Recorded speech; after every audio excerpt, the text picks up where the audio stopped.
Hello, everybody, and welcome back to Ultimate Admiral Dreadnoughts. Welcome back to our Rising Sun Legendary Imperial Japanese Navy campaign.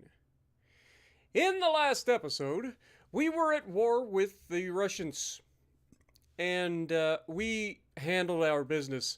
We handled our business so much, in fact, that we took basically every bit of Russian territory from this side of the world. The problem is we managed to somehow miss out on southern Siberia, which is not ideal. We did get eastern Siberia. So we do want to try to get back into a fight with the Russians for this particular territory at some point. I feel like we were kind of robbed here, because I could have sworn we took all of this territory in the last episode. Like, I'm very sure of it, actually. So sure, in fact, that I think that they've actually changed the way the map is actually built. Because I'm pretty confident that when we took this was part of Eastern Siberia in the last episode. Am I wrong? Like, I feel like we got gypped out of this. The Russians have screwed us over. Because I'm pretty confident this was part of Eastern Siberia. Because we initiated, by starting at this port, we initiated an attack on Eastern Siberia. Which ended up, the naval invasion actually ended up happening all the way over here at this port of Eastern Siberia instead. And we still have our fleet that's trapped in the middle of the goddamn ocean, which is annoying as crap. Or trapped in the middle of a country. Okay, it actually worked. Holy crap, it worked this time. So we're actually able to get our fleet out and send them to Providencia? It's close enough. So we're going to send them up here to defend our territory, our new territory, now that they are freed from their land. But yes, I think there have been some interesting changes to the game since the last time that we signed in. Most notably, that we got gypped out of this territory right here, which is really annoying, if I'm going to be perfectly honest. Because, yeah, this should be ours. So, first things first, we are not currently at war. We are not currently at war. So we have a huge deficit to get rid of. And the way we get rid of that deficit is to make sure everybody is at home. So all of our ships should be at home. We're going to go ahead and select all of them. And we will set them all to limited action. Okay? Obviously, the ones that are at sea still, they will be getting to their port soon enough. And we will limit them as well. But that should save us a little bit of money. We are currently still building a new addition to our shipyard, which is costing us quite a bit of money as well. So that is something to think about. Currently, the maximum size ship that we can build is 66,000 tons. You know what? As a matter of fact, or no. Wait. No, this is what we currently have. Our maximum shipyard size right now is 33,720 tons. So yeah, we're working towards that. So where are we currently able to dial back some finances? Transport capacity is holding at 200%, so we're good there. Crew training is not that expensive, so it's going to come in terms of the tech budget, as always. So we're going to have to drop the tech budget back a little ways to try to save some money for the time being. Now, we can get away with a little bit of excessive expenditures just due to the fact we have $2.8 billion in naval funds currently. We don't want to go crazy, but having it around this, probably not the worst. We'll go with like 51%. So we're losing $10 million per month. The next thing we want to look at is our thing. I kind of want to go back to war with the Russians just to grab that last territory. But I also want to start looking at other options for us. Now, we are currently allied with the United States and Germany at this point. Great Britain is almost an ally, which I don't want, to be perfectly honest, because they have a lot of territory in our area that I would like to take control of at some point. Namely, all of this down here, mostly, and potentially even into India and so on. So if we could potentially look at getting some of that. But I think the next country that we want to sort of poke is the Spanish. I want to grab all of this territory from the Spanish. So they are our next target. So, as always, we go in here and we start poking. So we're going to increase tensions with the Spanish.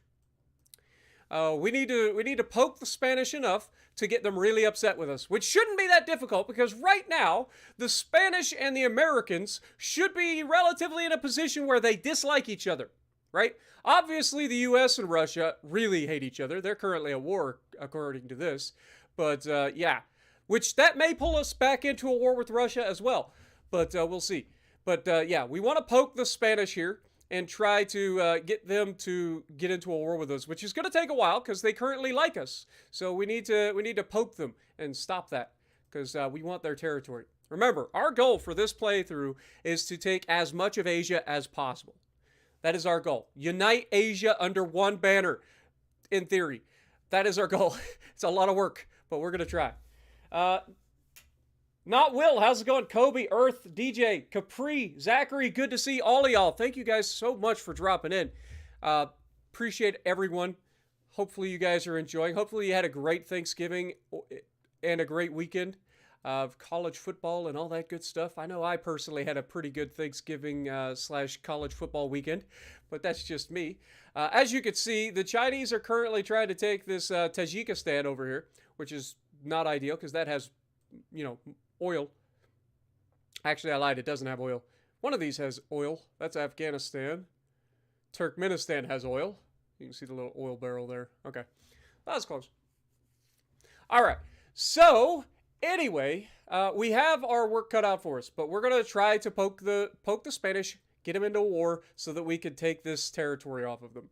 We don't really care about any of their other territory, though they do have some territories over here. This, we don't care about. They can keep the African territory. They can keep their home territory all they want. I'm not worried about that in the slightest. What I am worried about is getting the Philippines in particular, but all these little islands as well. So the Philippines will be number one on our priority for taking from the Spanish. So that will be something I am desperately working towards. Now, from a research standpoint, as you guys know, we are not touching, for this entire playthrough, I am not directly influencing research. I am just letting it happen as it happens. Now, obviously, us changing the finances is slowing stuff down, but we don't have a choice. We don't make that much money currently, so we gotta deal with it for now, at least until we get making more money. Now, we are currently building 4 new battleships of the that's not the Decisive. They're the Heathen class battleships that we built at the very end of the last stream. So we've got a lot of good stuff. Now remember, we are a very big, heavy navy. It's not small craft. Like, this is still very early in the campaign. It's currently 1900, so turn of the century. So we are desperately going to be trying to go to war with the Spanish. That's our goal. You guys know the goal. Let's get this party started. Manny, how's it going? Jessica, appreciate you dropping in as always. Captain Steve, good to see you. Ships Go Boom, welcome. I'm glad you enjoy. Stung's in the chat, good to see you, my dude. Hope you caught the PG Rap. I have not caught the PG Rapids video. What did I miss? What did I miss? Jessica coming in, re-upping for 7 months. Thank you so much. Russia's head of Admiralty was dropped. That's nice. All right, so we are making money. We're losing money still, but we are like eating into the deficit. We were at minus 14 million, and now it's only minus 9.9. So we can leave that kind of where it's at for now. We got plenty of money to hold on to for the moment. Everything else, I mean, we're not going to be able to poke. Maybe we try to poke the Russians again here as well. Yeah, I think we can go back and forth between poking the Russians and poking the Spanish. So we will increase tension with Russia. Our allies are already upset with Russia. They're fighting, so the fact that we could jump in there and potentially take more territory off of them, aka I need this territory, I would definitely be willing to navally invade that. I think that that would be a very, very good thing for us. Kick the Russians completely out of the Asian waters. We don't want them hanging around. Obviously, they would still have their ports. Actually, they don't have a port until they get all the way back over here. So, yeah. Good. Kick them completely out of the Asian waters. That would be ideal. All right. Other than that, financially, I think we already clicked, right? We already said we were going to increase tensions with the Russians. Yeah, we're good there. There shouldn't be a whole lot of stuff for us to do right now. Fleet, though. We do have these guys coming into port. They are not at port yet. Why are they not at port yet? Show me my fleet. Okay, they're almost at port. Good to know. And they are, in fact, moving to the Bering Sea, which is not ideal. They should be moving to the port itself.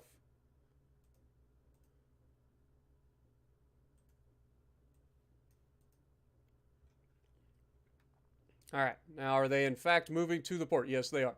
Okay, good to know. So they should be at port next turn, and we'll be able to reduce their spending. Oh, my God. Why are there American fleets all the way up in here? That's crazy. All right. I would not want to be taking ships up through here. Like, good Lord. They talk about, like, going down below the Horn of South America was dangerous. How the hell can you go through up here? I just feel like this would be incredibly dangerous. You're well above the Arctic Circle, so this stuff's not going to unfreeze, right? Maybe I'm crazy.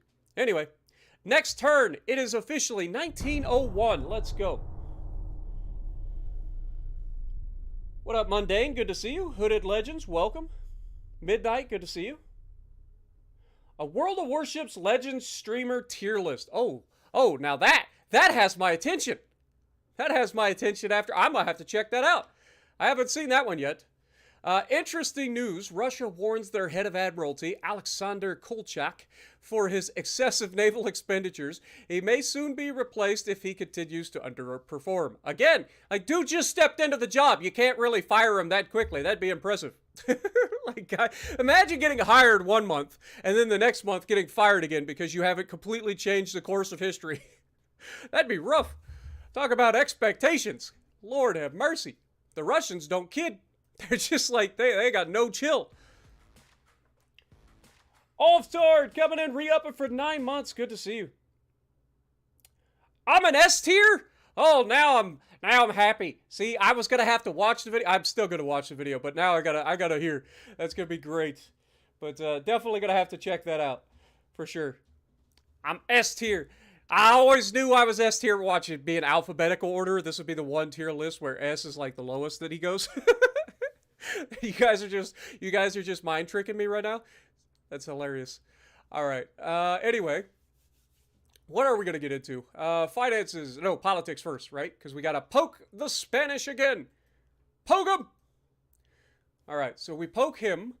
We are well over our ship. But why are we over? Because we're probably fixing these guys, right? Yeah, that'll be done in a month. That won't be a problem. Then we'll be back under our shipbuilding capacity. So we'll be good there. All of these guys, though, should be in the limited. So let's go ahead and limit them. That'll save us a little bit of money as well. So we'll be fine. No problems there. Research. Okay, I keep going into research because I'm used to doing that. But we don't actually need to go into research. So, yep, next turn. See, peace times go so fast. Like, that is the one thing about peace. Like, you pass through time like nobody's business while you're in peace. But I don't like peace. Because peace is expensive, alright? Like, it's very expensive to have peace. I would much rather be at war and get all of that wartime budget coming my way. Oh, God, I definitely sound American. That's that. Yep. If you ever wondered what country I was from, now you know. Mundane S tier ranking and Michigan beat OSU. Not a bad weekend. I'm telling you, it must be my weekend. I should play the lottery if that sort of thing actually transmitted. What up, HD Cakes? How's it going? Appreciate you dropping in. Just admit you're a warlord. I mean, I'm American. That's my excuse. I am a peacekeeping American who's just totally not out to make a lot of money off of everybody else. That's not how this works. Oh! France and Germany are at war. It's officially World War I. It's a little ahead of schedule, but it's there, right? Am I wrong? When did World War I start? Wasn't it like... this is where my history is going to make me sound stupid. I'm going to have to look it up. What was the start? 1914. See, I was correct. I was thinking it was like 1912, but yeah, 1914. I was correct. So yeah, it looks like World War I is starting a lot earlier than expected. HD Cakes with the $5 first ever super chat on YouTube. Thank you so much. Thank you so much, HD. Appreciate you. Get some goats in the chat for HD as well. Relations with the Spanish have deteriorated after my personal provocations. Shocker. I gasp.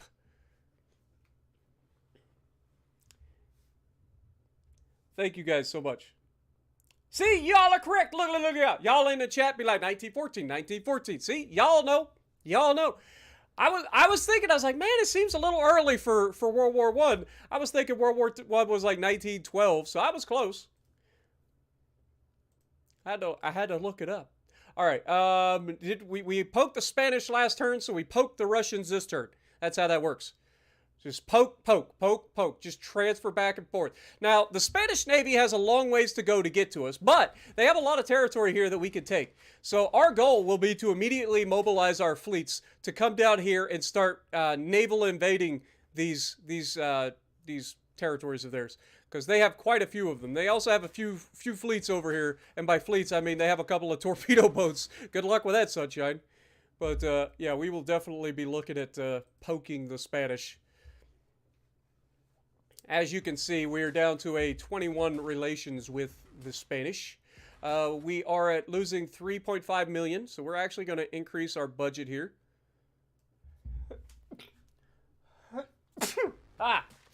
Sorry about that. I promise I covered my nose and mouth and turned away from you guys. I don't know if you guys heard that sneeze or not, but sorry about that. Oh my god! Stung coming in, dropping 10 gifted memberships on the chat out of nowhere. Thank you so much, Stung. Get some ghosts in the chat for Stung as well. Y'all crazy, man. I've said it a million times. Y'all are crazy. All right, let's jump this up to 60%. You know what, actually? Let's jump it up. Losing $20 million. You know what? We're going to keep the tech budget rolling. Losing $20 million per turn isn't that big a deal right now. We got plenty of money, so we'll just hold on. You know, every 5 months we lose $100 million. Yeah, we got room. We can play with that. It's fine. We'll be at war long before that becomes a problem. That sounds so bad when I say it out loud. Like, it really does. Like, oh yeah, we don't have to worry about our naval expenditures because we'll be at war before that becomes a problem. Oh, lordy. Stefan, welcome to the stream. Appreciate you. DJ, good to see you. Yes, we will definitely be trying to take the Philippines from the Spanish in the next war. That is our goal. Depends on who we go to war with first. If we end up at war with the Russians first, we will definitely try to take this territory in particular off the Russians. And then we will go from there and start taking territory from the Spanish once we begin that war. Jessica created a Texas class. Nice. What up, Zach? Good to see you. Welcome to the stream. It has been a bit. Hopefully you're doing well. All right, so we are still losing 20 million. Have I clicked forward? I haven't. Spanish, Russian. Yeah, I haven't clicked forward. Let's go forward. Must go forward.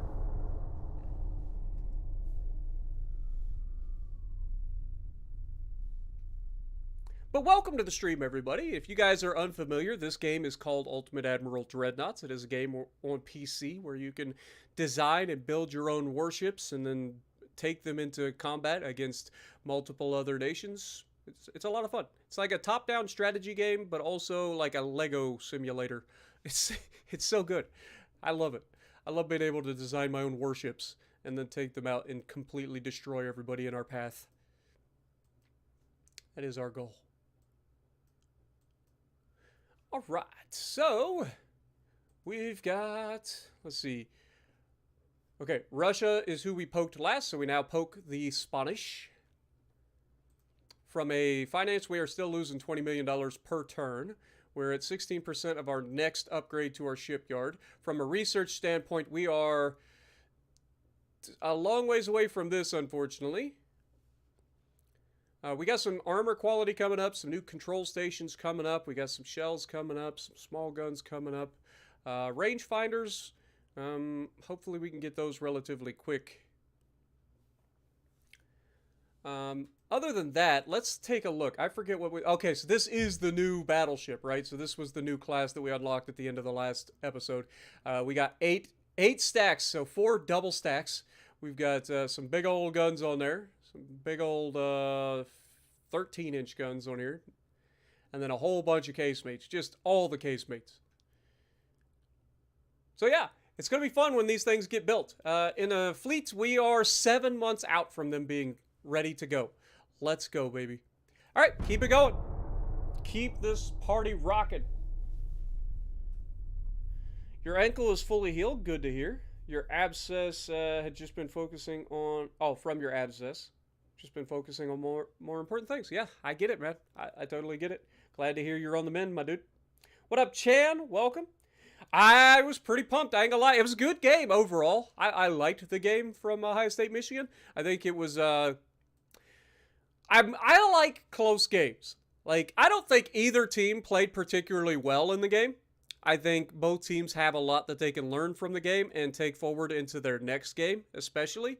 So I expect both teams to move forward and do well.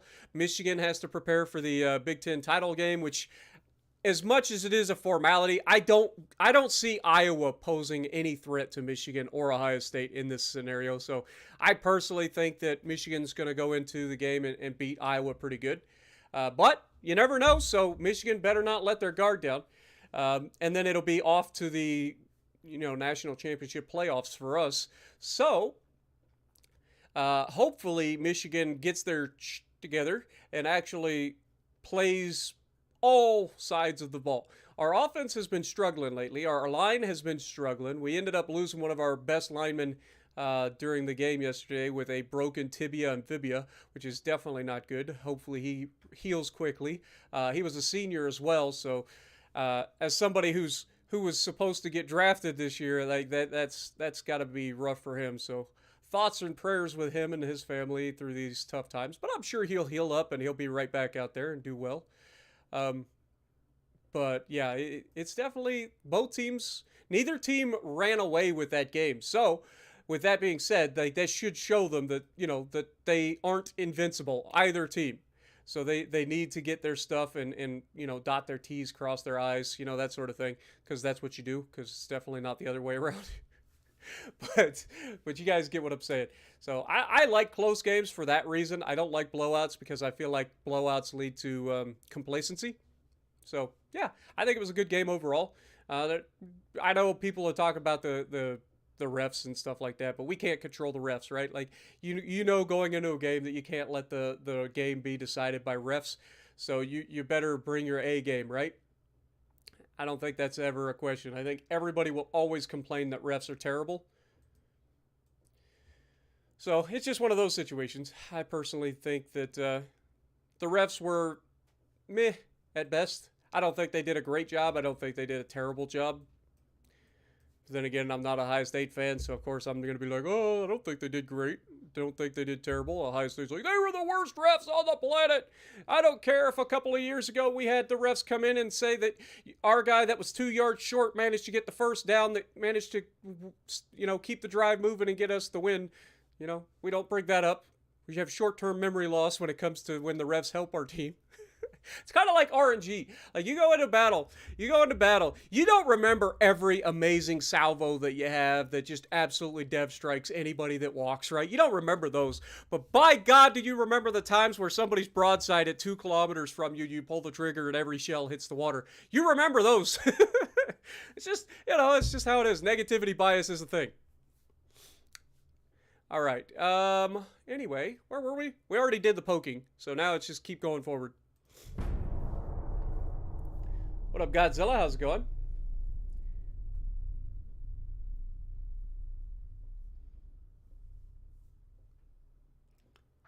You've never watched American handball?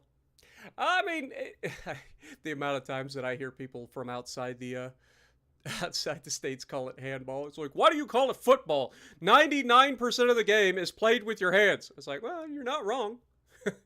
I don't know why they call it football. I just call it football because it's been called football my entire life. And for everybody's life up to this point. Oh. Obviously, there's quite a bit of feet involved as well. You got to kick the ball for punts. You got to kick the ball for field goals. You got to kick the ball to kick off. So, like, there's a lot of kicking involved. But definitely not as much as your guys' football, or football, aka soccer. All right, the United States is discovering oil, so that's not ideal. I mean, they're our allies, so maybe it is ideal for now.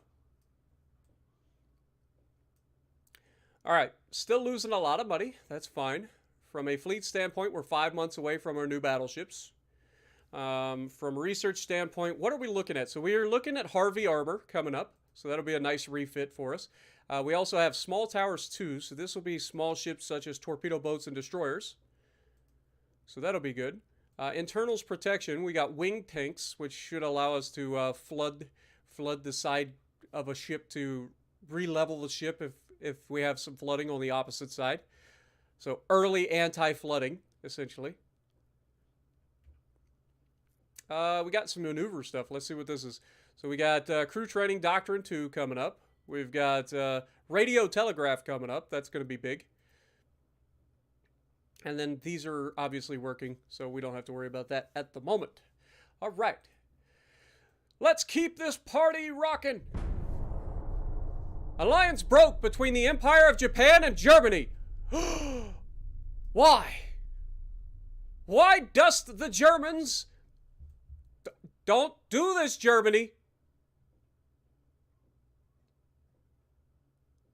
The Chief Admiral Alfred von Heeringen of the German Empire influenced his government to terminate the alliance with the Empire of Japan.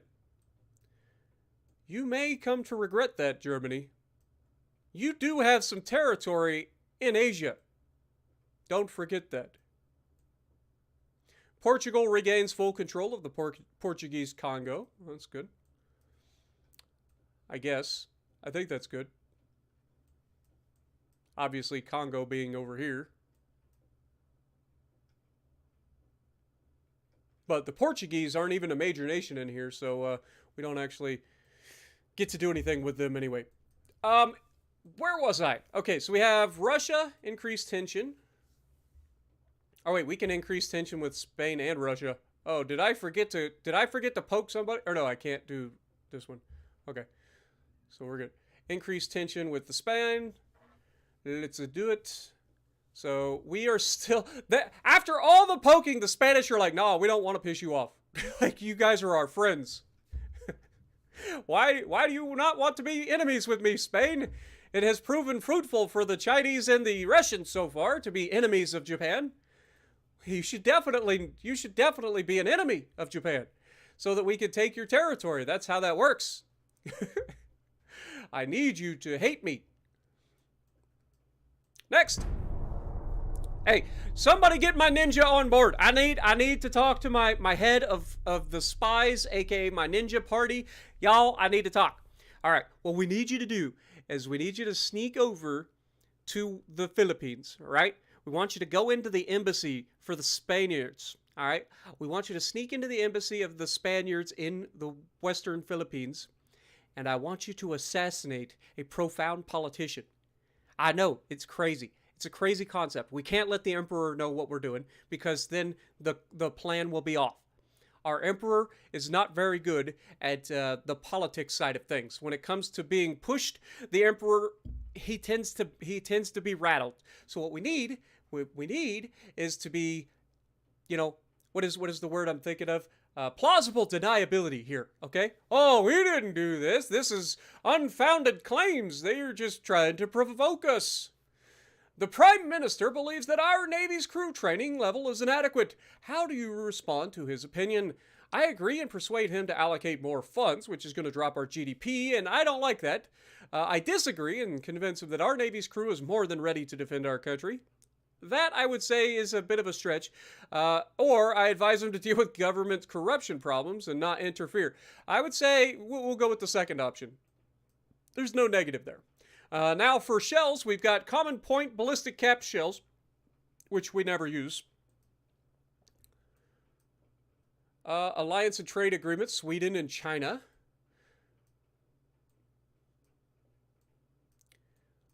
Sweden should definitely send some Volvos to North Korea. I hear that works out very well. Also, Sweden should also give up Norway so that Norway can immediately discover oil and do some crazy things there as well. Sweden has a history of really bad business deals. They just do. I mean, every country really does, but the timing of their whole like business deals gone wrong is hilarious. From an outsider's perspective, anyway. But anyway, where were we? Politics. Russia. Increased tension. Yes. We are very close to going to war with Russia, which is good. Love to see it. We are also, let's see, still losing a lot of money, but less money being lost than previously. So there's that. Yeah, I mean, we're not doing terrible. I think we're doing okay, actually. Yeah, I think we're doing fine. Control stations will be finished next month. I don't actually own any small ships, so that doesn't really do me any good. Ooh, big guns. What do we got? Mark II 13-inch guns. That's huge. That'll be an immediate refit for our battleships, because we just started using those 13-inch guns, too. So, big refit coming real soon. And considering these ships will be done right before that happens, like, oh yeah, this is going to be good. This is going to be good. I'd be like, guys, don't take the battleships out of dry dock just yet. We want to do some refitting real quick. Some just last-second refits to the modern guns, all that sort of stuff. All right, let's go. Jerry Afric. Or Atrick, sorry. It's called football because most of the time you're on your feet. I mean, I guess. It'd be weird if they were laying on their back. Then again, I don't know. Most of the time they seem to be laying on their back. Let's see. Dig Deeper, how's it going? Appreciate you dropping in. We are playing Ultimate Admiral Dreadnoughts, my guy. Spartan was watching PG Rapids and he was making a tally chart for all the best Legends player content creators, and you were at the top, aka S tier. I love it. You are like the fourth person today to tell me this. That means the odds that it's a lie has just decreased significantly. Thank you so much, my dude. And shout out to PG. But yeah, we are definitely going to continue doing this. I will definitely, maybe I should make a reaction video to his video. What do you think? Should I just watch his video, react to it, and then post it? Isn't that the big thing to do nowadays in YouTube, is just watch somebody else's stuff and then post it? Let's see. We've got increased tension with the Spanish, so we would definitely do that. The Russians are on the brink of war with us again. Good luck with that, Russia. I don't recommend you try, but, you know, who am I to say otherwise? We have some new stuff coming up in anti-submarine early theory. Good. We also have some new mine tech coming up, so early contact mines. Beautiful. All right. Well, we got lots of goods. Lots of goods coming up. Other than that, we continue with our peace until the peace is stopped. Next. I mean, at this point, we've basically been out of war for a whole year. That's unusual for me. That's very unusual.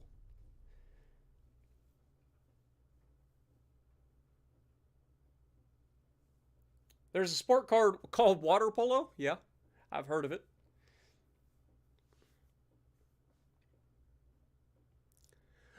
a pretty good swimmer. I've done quite a bit of swimming in my days. And jumping off of cliffs and whitewater rafting and all the fun stuff. Russia has sent us an ultimatum demanding us to withdraw our fleet that is operating near their borders, claiming that it threatens their trade lines with neighboring countries.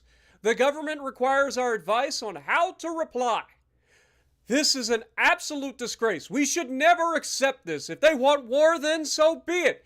The only territory they have in our area is actually our divine right, and we will take it from them. If they are so concerned with our fleets near their territory, then guess what? We'll just have to take their territory and our fleets won't be anywhere near them anymore. That is the most sound logic I have ever heard in my life. Let's do it. We're at war. Let's go. The most sound logic ever. We also have the official destroyer classes available. That's big too. So we'll be definitely looking into that. So many good things all of a sudden. All right, it's officially war. Let's go. All right, who do we got? Where is our closest ships? We have 4 battleships at Wakanai. Send them up to Magadan, wherever this is. Yeah, Magadan? Magadan? Yeah, whatever. We're sending them there. That's 4 battleships. Where are the rest of our ships?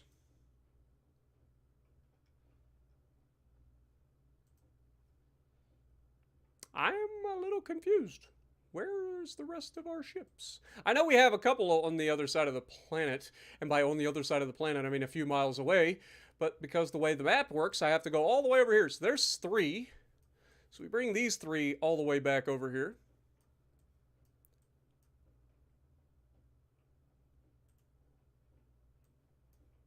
So that's 7 ships. How many more we got? 1, 2, 3, 4, 5, 6, 7, 8, 9. Where are these guys at? These guys are at Maizuru. Oh god. Where's Maizuru? Ah, right there.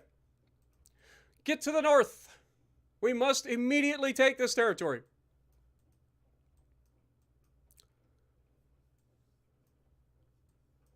All right. Politics-wise, we are still going to be poking the Spanish because we want to do that as well. So that's the thing. From a politics standpoint, Russia should not... Yeah, I was going to say, they only have 17 ships, 5 battleships somewhere. And I don't think any of them's over here, so we should be fine. Yeah, they have 0 ships over here. So we are definitely going to be trying to take this territory as quickly as possible. This is one of those, we need to, correct what was taken from us scenarios here. And honestly, once we take this territory, it wouldn't be out of the realm of possibility that we just immediately, finish this fight. This guy's headed to the North Sea. Is anybody from the Russians heading our direction? I don't think that they are. I think the Russians have conceded that they are losing Siberia. They're like, okay, well, we don't need to be in Asia anyway. We will just focus on this war against Germany, which is going very poorly for them at the moment. But it's fine. We will continue doing what we do. Remember, our goals are completely separate from everybody else in the world. If we go to... Yeah, let's just keep it going. Keep it going. What up, Brian? Good to see you. Tim, Samson, how's it going? Welcome. Ladon, how's it going? Ave, good to see you. Appreciate everybody dropping in.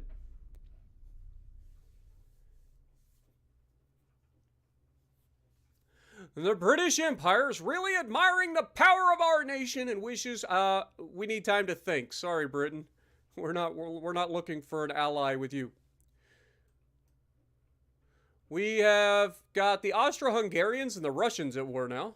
Man, everybody's taking a piece of Russia right now. It's like, look, we smell blood in the water. Everybody's going to take a chunk. And it all started because the Japanese completely destroyed their entire navy at one point. So, yeah. I don't think the Russians are having a good time. Don't think they're having a good time. If this starts to become a problem, like if they start knocking out some of our transports, we'll upgrade our transport capacity. But for now, we are currently losing $16 million a turn, even in wartime. That's crazy to me. That just goes to show how expensive it is to operate battleships. But it's okay. We'll be fine. We will be fine. Because our new battleships come online in 2 months, and then we're going to recommission them.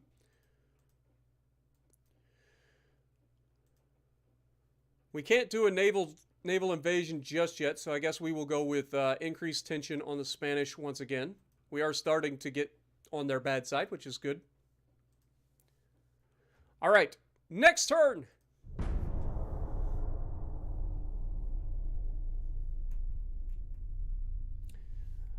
Just started the battle with Russia again.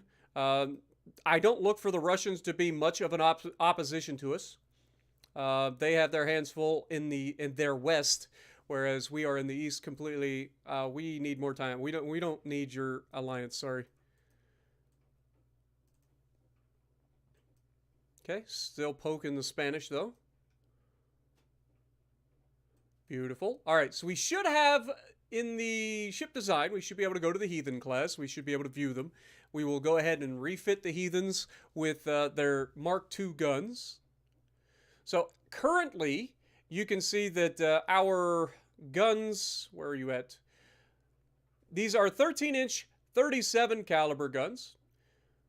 But if we refit them, they are now 13-inch 36 caliber guns. Crap. Why is there not an undo button? I tried to undo it. It didn't work.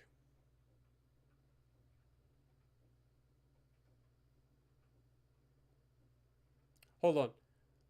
I can't do anything there either, can we? I hate that. I try to get out of the whole like thing, and then I have to back all the way out because I misclicked. What up, Spice? How's it going? Appreciate you dropping in.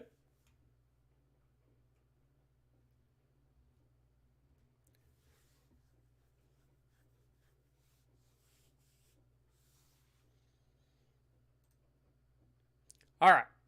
View them again. Let's try this. Let's try this again, shall we? So our goal here is to refit. Now you can see these are 13-inch 36 calibers, but the biggest difference is the reload time. Reload time is significantly better. The accuracy is significantly better. So huge win for us there. Also, they should be maybe lighter as well. Depends. Than the previous version. But if we look, is there anything else that we can do?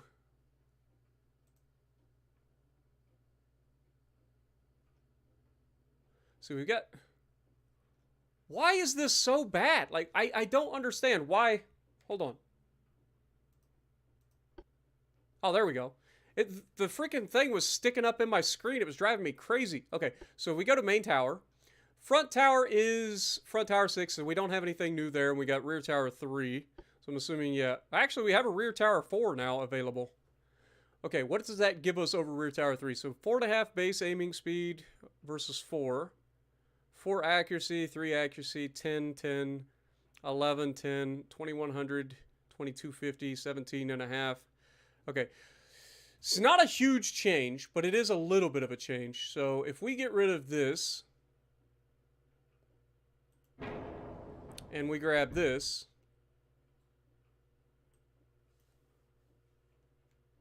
Oh, we can't.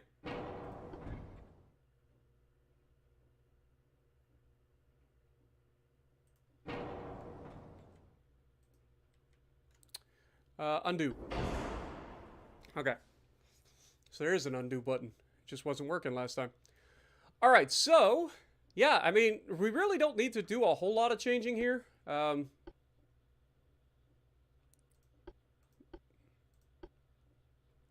We could go double hull bottom now.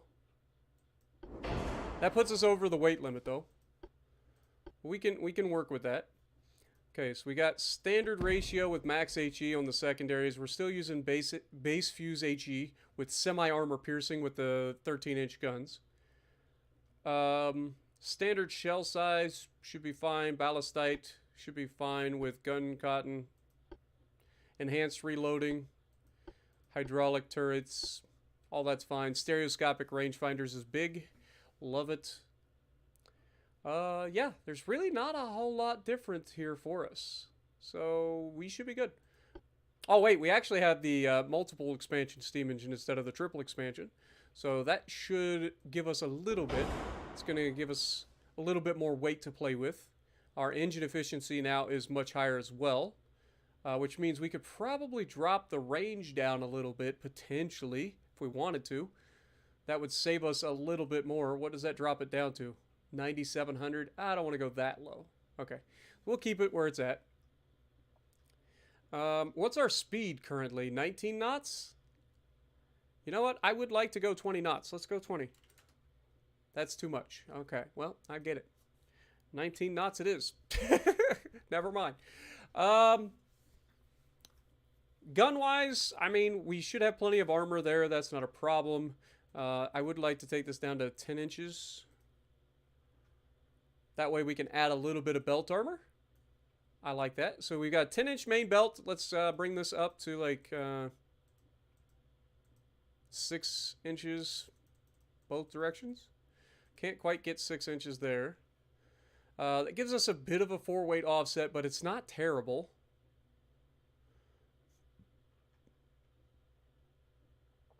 Let's see. Accuracy. That's not changing anything. Where's our guns? So weapons. It's not changing anything. Am I crazy? I know there's a way to... Is it up here? Do we put him here? I don't know. There used to be a way that we could see like what our accuracy in different weathers and stuff like that was and why it was affected so much.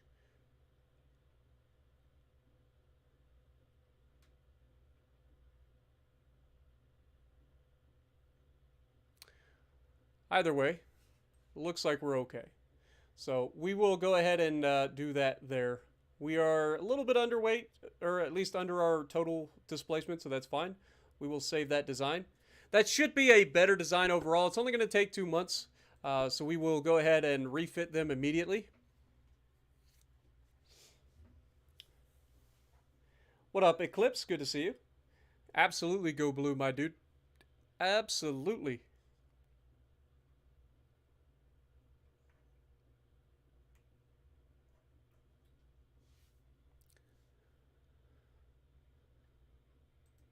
All right, so let's go ahead and okay, they're still being refit or commissioned right now, so we got to wait a month for that. From a politics standpoint, we've already poked the Spanish, so we actually want to go for a naval invasion as soon as possible. Once we get our fleets up here, that is. So looking forward to that. Next turn.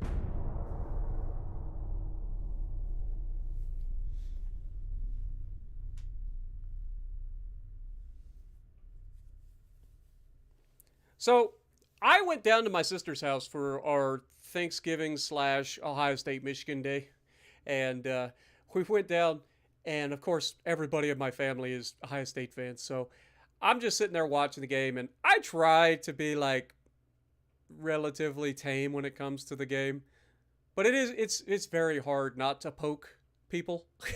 You know what I mean? During the game, it's like, oh yeah, that'd be rough, wouldn't it? But it is hilarious. It is hilarious to watch your family members get sad faces during a game. Not gonna lie. Feels good, guys. This just in. Spartan likes to see his family sad. What a terrible person. Why are we not capable of naval invading? I know for a fact we got over 100,000 tons here. Wait, it's my port! What the f is going on here? Developers, you've got problems. I just realized, I was like, I knew I took that. How is this not this? Ah! We've been robbed, man. This is a lot of money that they somehow have control of for no reason. Ah! I hate it. I hate everything. I'm gonna go. I will break my one rule and go fight Russia over here if I have to. Dude, that is so annoying. I'm not gonna lie. That is so annoying. I hate that. So this is obviously a bug. I knew that that was something going on because last episode, our territory was all of this. Like, I know that. Like, we finished with it being a nice even border all the way over here. It was beautiful. It was a beautiful border. And now they got this for no reason. No reason. And we're possibly missing out on all of this. Ah, that's so frustrating. Not gonna lie. Russia, be warned. I may come for the rest of you. I may come for the rest of you, Russia. Just so you know. Well, obviously we can't take that. They don't own the port, so we don't have to worry about them. So I guess we just start moving our fleets to the south in preparations for our attack with the Spain. If the Russians do decide to show their face over here, we will annihilate them. So I am not worried about that at all. God bless America. That kind of irritates the crap out of me. I ain't gonna lie. I knew we took that territory. I wasn't crazy. I was like, I know I took that territory. Captain Steve coming in. I personally did not know that before the stream, but everybody that's come into stream has told me about the PG Rapids video, so I'm definitely gonna have to look that up. I will have to see what his thoughts on me actually are. It should be fun.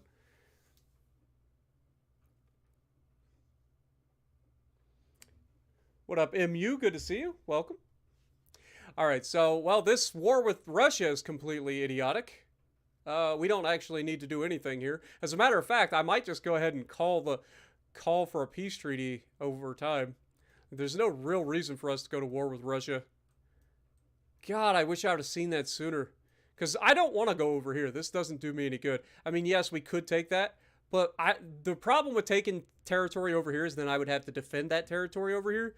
And it's so much harder to defend territory that far away from your home province than it is to have everything so close. So that's why I was trying to just finish this side of Asia. Like, take Asia and do this. Because once you take this territory over here, then you've got to have transports over here. And it's so easy for countries like, you know, Italy, Britain, France, Spain, all of them, to annihilate transports far from home than it is for them to do it close to home. So, yeah, that's definitely a thing. So, annoying, but, you know, bugs do exist. It's just something that you have to deal with, I guess. All right, so we will continue to increase tension with Spain. If nothing else, we use this, park our ships, use this as a influx of cash. These guys should be good to go, so we will now go to here and refit these 4 ships.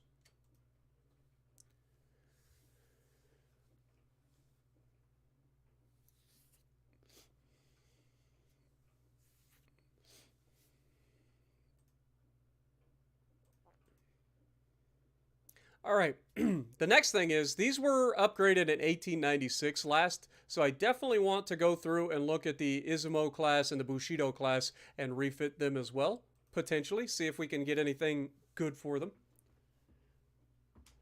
Harvey Armor is also ready to refit. Okay, so yeah, we'll definitely refit our older vessels too, with some of the new stuff. So let's click that. So as you can see, our guns got a little bit of an upgrade here. I think. Yeah, these are Mark II 10-inch guns. Now it's saying that they won't rotate properly, which is annoying. If we go to, whoops, side guns, 10-inch.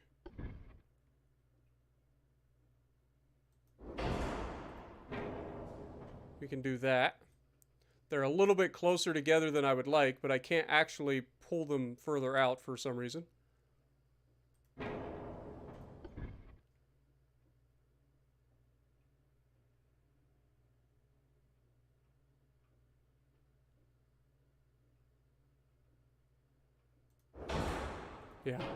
Yeah, that's as far out as I can make them. These ones in the back are perfectly fine. So what else do we got? We do have the better engines, so we definitely want to do that. That increases our engine efficiency as well as making us a little lighter. We have the Harvey armor, so we can go ahead and do that. We can also upgrade to a double hull bottom here. That'll add a little bit of weight to us, but makes us more resistant to flooding. Increases our hit points as well, I believe. So that's good. We have reinforced bulkheads, so we'll go ahead and throw them on there. So this will be quite an upgrade for these guys, for sure. We also have Barbette 2 now. Standard ratio, maximum HE, base fuse with standard AP. We got gun cotton and white powder. We can go to ballastite and gun cotton. Hydraulic turrets is fine. Enhanced reloading is fine. We can upgrade to stereoscopic rangefinders as well. So that's good for us. We have a little bit of weight to play with, so we can go down here and mess with our armor a little bit. So we have a 10-inch main belt. I want to increase the fore belt and the aft belt as best we can anyway. Okay, so that gives us an 8-inch. So now can we increase our main belt? Okay. Okay, that takes us too far. All right, so we have a little bit of a forward offset. Our pitch and roll is terrible because it is an older hull, so it's not the most stable gun platform in the world. But everything should be about as good as it gets. It's just a slightly better version of the same ship. So we will go ahead and save that design. That will be a refit once our new battleships have been refitted. And then we will look at the Izumo class and do the same thing for them. What up, A-Train? Welcome back. It has been a while. Hopefully you're doing well.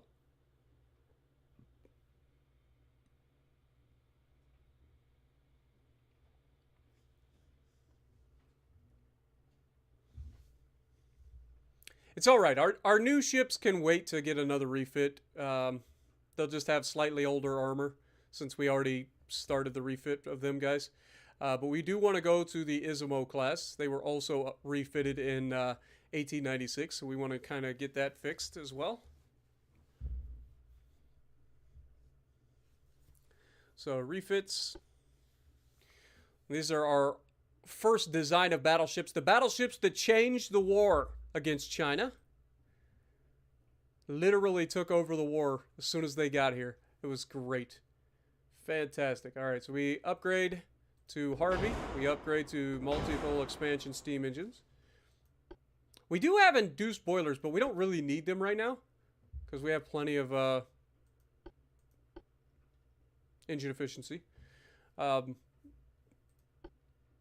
go with the Barbette 2. We'll go with the double hull bottom. Reinforced bulkheads. These are all the same. We do want to go with ballastite. We do have gun cotton, hydraulic, advanced or enhanced. We want to go stereoscopic. These are 12-inch Mark 1s, which are not ideal. Do we go ahead and upgrade these 12-inch Mark 1s to 13-inch Mark 2s?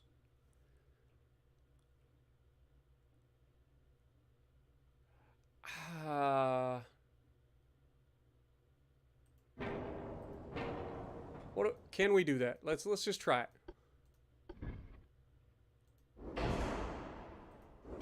We can in fact do that. Holy crap. All right, well that's going to be a major refit for sure because you're changing everything. You're changing the barbette, you're changing the actual turrets, you're doing all that. But this should be a much more devastating ship now. Because these will be a lot more accurate as well. All right, let's bring up the inner deck to at least half an inch. Give us a little bit more protection there. We don't have much extra room to play with here. So we'll take it up to like 5 inches if we can, and then bring this up as much as we can. So we got a little bit of a forward offset. It's not too terrible. This should be a pretty solid refit. Save the design.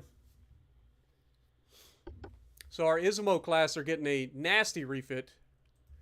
Should make them live up to their name even longer. What up, King Swag? How's it going?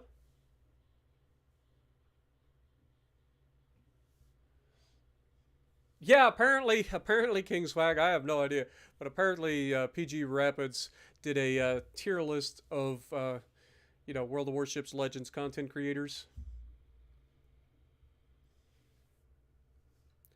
So we got that going. We won't be able to refit them just yet. We got 2 months left on this. How much tonnage do we actually have? We actually have a decent amount of tonnage that we can play with here. So maybe we do try to refit the Ismos. So if we take the Ismos, and can we... Okay, we can't. Oh, wait, that's the wrong one. We want to grab this version. Okay, so this version can go away. This version can go away. We keep these in case we want to build more, even though we're really not going to. As a matter of fact, I think we just get rid of those, because we're not going to build any more of them.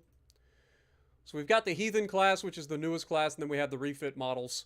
So for Ismo, let's go ahead and do some refits. There are no eligible ships to refit. Oh, because they're not in port yet. I got to wait for them to get into port. I forgot. All right, so we're good.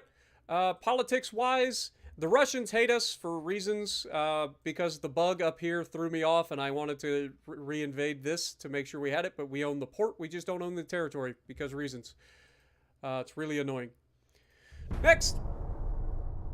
What up, Liquor Store? Good to see you. Welcome to the stream.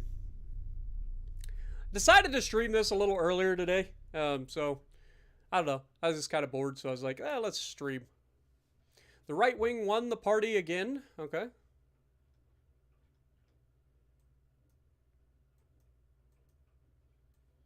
Beautiful.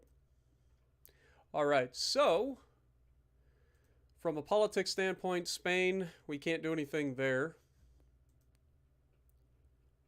We're still losing $15 million per turn, but we're kind of biting into that budget a little bit, so we're fine there. These guys will be at Sasebo as well. These guys were waiting for them to get to their respective locations.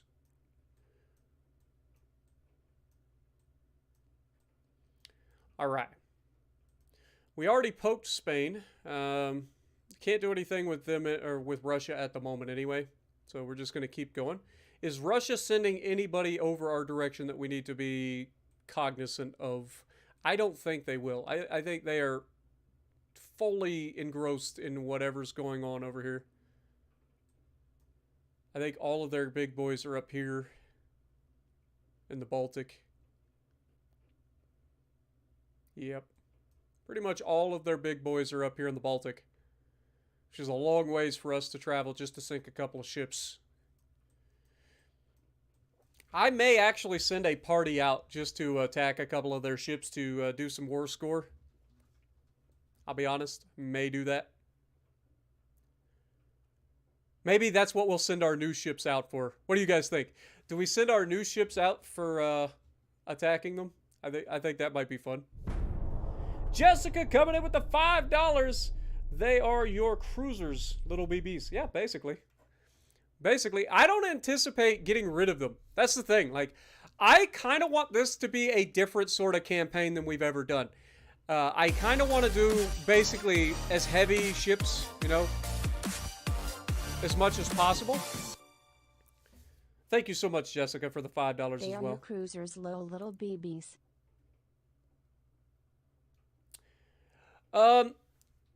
Liquor Store, I was stressing because I wanted to get this territory because if you remember at the end of the last episode we had all of this, but there's a bug apparently. I took this port last episode and they got their territory back somehow while I was off doing everything else. So I don't know how this happened. This is a bug. It shouldn't have happened. I still own their port, but I don't own their territory. It's really annoying, and this border gore is pissing me off. So I didn't realize that I still had the port, so I was going forward to take this port and take this territory back, but clearly I still own the port, don't own the territory. It's annoying.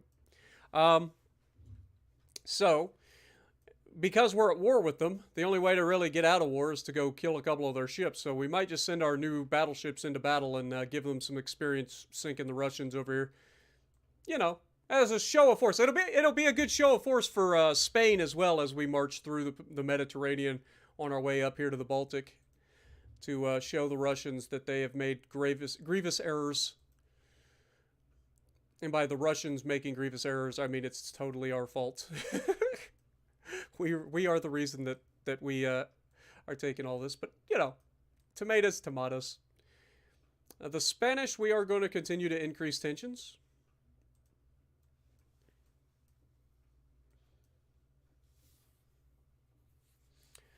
What up, OGF Sean? How's it going?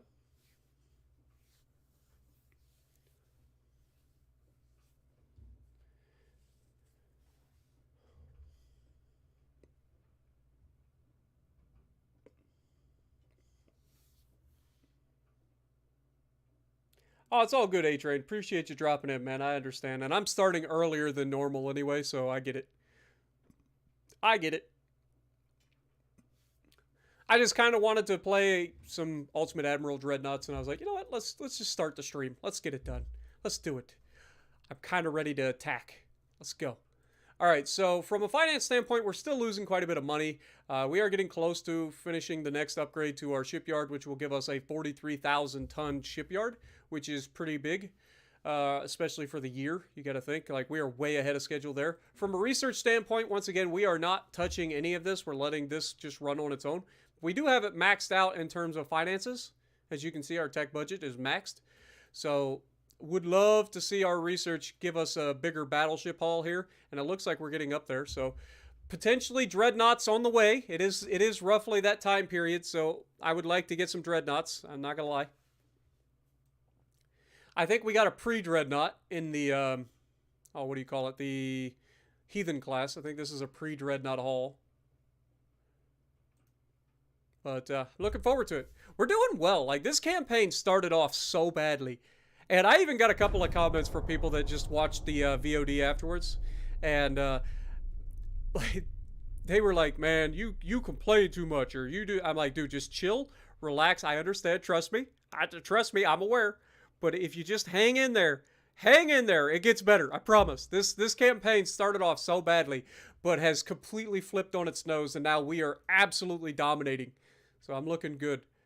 Oh, now suddenly Chief Admiral Alfred von Heeringen is like, yes, the Germans need to strengthen the allies, or strengthen relations with the Japanese. Oh, it's almost like we were allies and doing just fine, and you were like, nah, we need to stop that alliance. Jerks. Don't worry. Like I said, the Germans have territory over here that I wouldn't mind getting either. This little spot right here. Kutchu Bay or Gauchu, whatever. We'll go with that.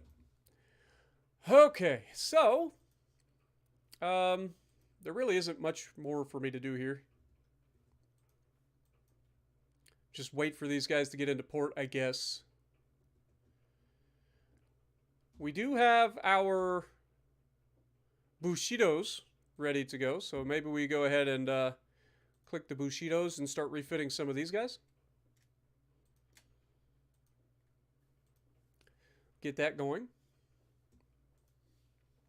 While we wait for some of the others to get to their spots. Other than that, just keep on trucking.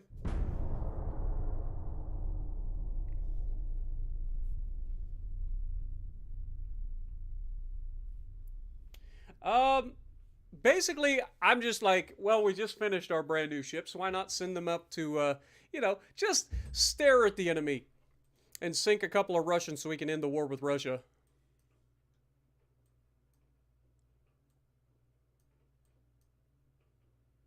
Can you, get into port, please? Is that too much to ask? Get into port. All right, ship design. Let's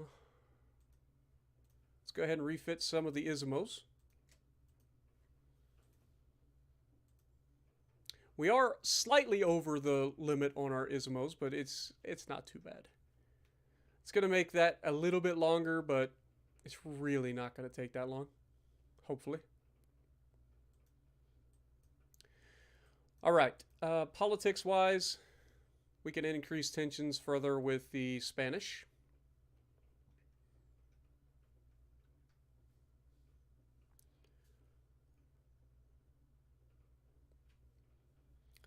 I think that's about all we got to worry about at the moment.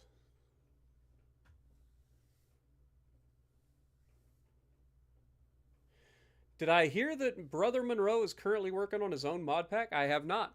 I actually have not looked into any mod packs for Ultimate Admiral Dreadnoughts, just due to the fact that it's not exactly the easiest game to mod in the world. Just due to the fact that I don't know, it's weird. They don't have like a community section on Steam where you just click it and add a mod or anything like that.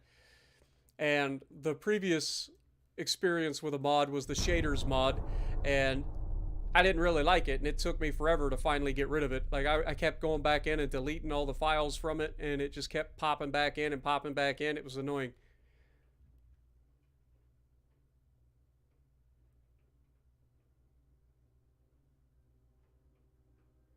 He's looking at basically reverting the armor and economy changes with overhauling propellants.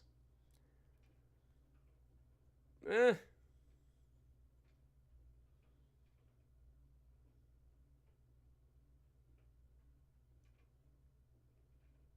I don't know. It'd be interesting to see what he does with it, I guess. What up, Thunder One? How's it going? Also removing subs and mines. Subs I can understand getting rid of because they're just I don't know. I don't know. I think they're a little too strong. But mines I think can stay personally.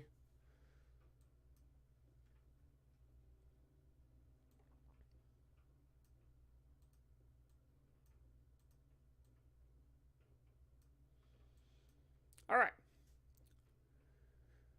So, everybody should be at home. That's good. That should save us a little bit of money. We're now only losing $34 million per turn because we're refitting everything. One more month for these guys to get refitted. That's fine. And then these guys will get finished a little bit quicker as well.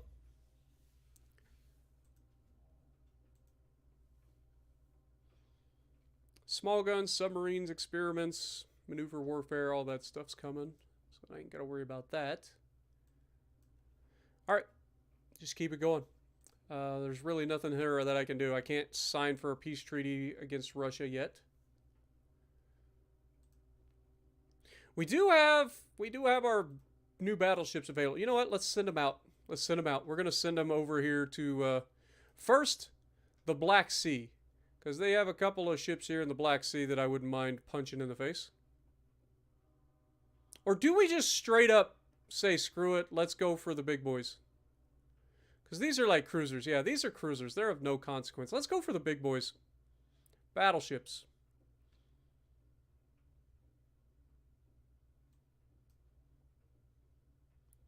So where are you headed? Destination East Asia. Destination the Baltic. Destination Baltic. Yeah, well, I'm thinking we just send them all the way up here to the Baltic.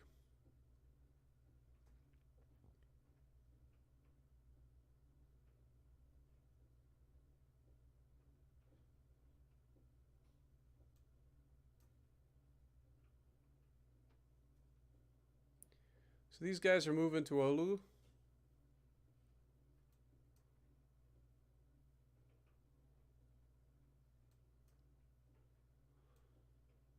Okay, first things first. Move up into the Mediterranean, please. Hello?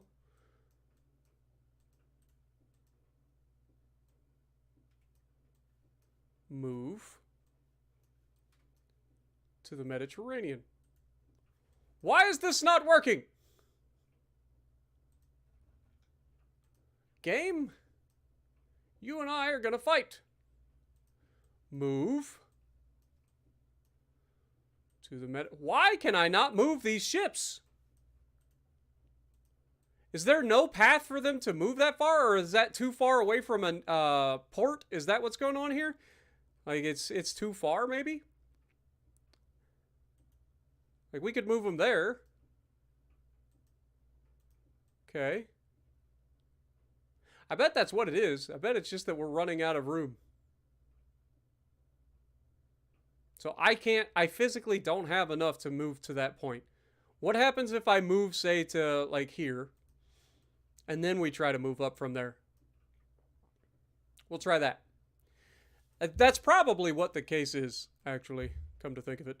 All right, so from a fleet standpoint, we still, yeah, next turn. So let's just go next turn.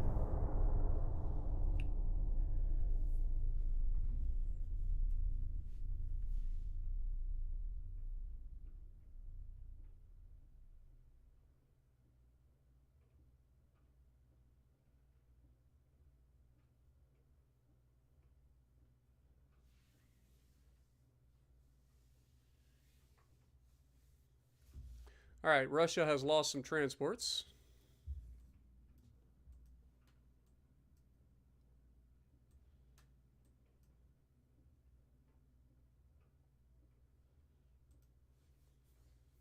All right, we are officially under this now.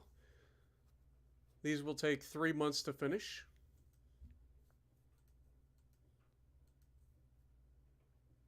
How much? So we'll just wait. We'll just wait till these ones are done, and then we'll knock the other ones out. All right. Politics. Spanish. Increased tensions, please. Go.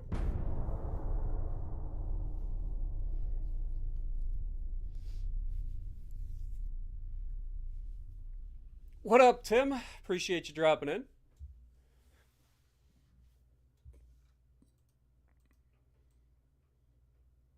The French are provoking me? That's a bad idea. If you know what's good for you, France, you'll pay attention to the fact that you're getting invaded by the Germans and stop worrying about me.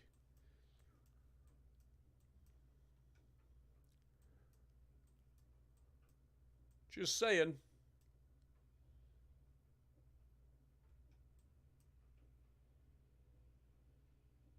Okay, so the French own this entryway. This one is owned by nobody. It's actually the, whatever they are. Forget what their name is. The Ottoman Empire, I think.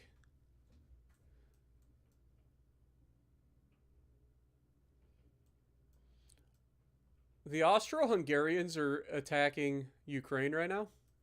Interesting. Very interesting. All right. Keep it going.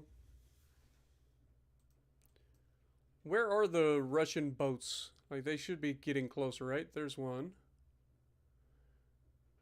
He's heading to the Western Mediterranean. Okay, next turn.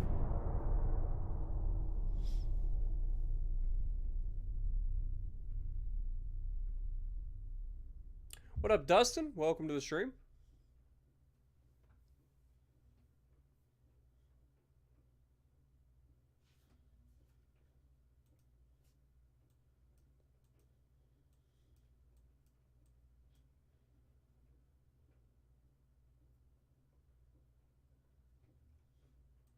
All right, now can we try to move these guys up into the Mediterranean, question mark? Yeah, there we go. So it was just too far to call them, or to try to get them to move at once.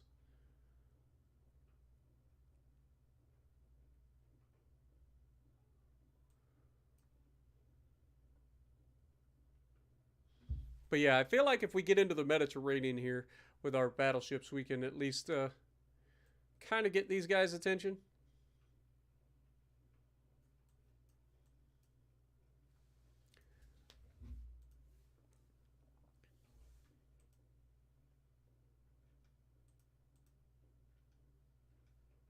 Keep increasing tension with the Spanish.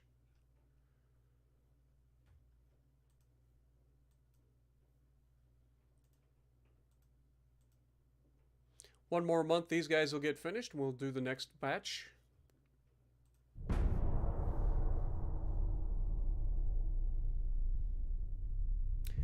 Well, welcome, Joshua. Appreciate you dropping in. Hopefully you enjoy.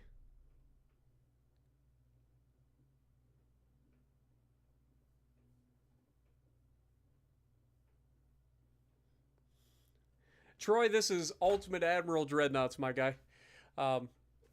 It is a PC game. It's a top-down strategy for the most part, but it's also a game that allows you to design and build your own warships, take them into battle. It's a fun game. It really is.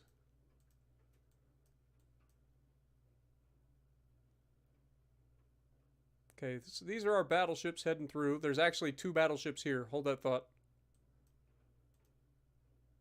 Where are you headed? You're headed to the Arabian Sea, huh?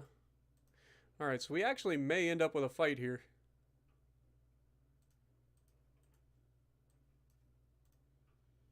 See where these guys end up.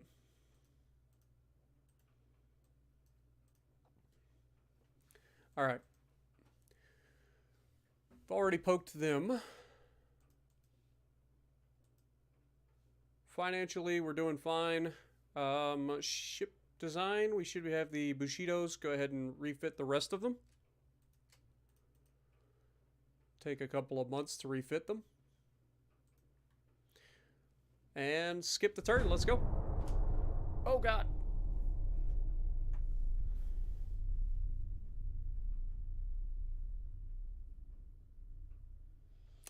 You might get bad accuracy here and there, but again, it's one of those situations where you got so many guns. Bad accuracy really isn't that big a deal. Okay, naval bombardment tactics. That's fun. Okay, we are literally sitting on top of these guys. Can we get into a fight here? Hello?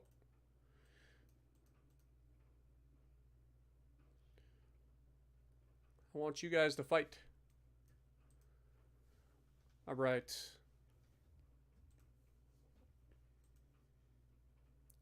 Lots of good stuff coming up in the near future. We got improved twin turrets. That's huge. It's going to make us more accurate. We've got Mark II 12-inch guns. Of course we do. Since we just got rid of our 12-inch guns. Dustin coming in with a $2. Watching your stream and the Steelers game. Nice. Advanced periscope. Interesting.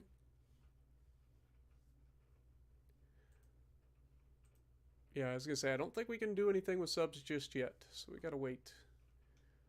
Alright. Keep it going. Increase tension further. Next turn.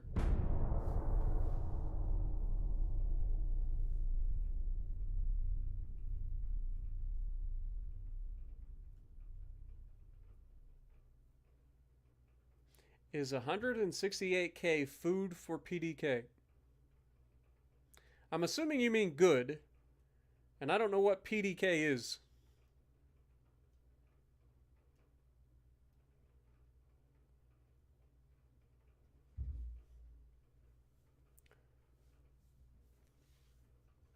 What up, DJ? How's it going?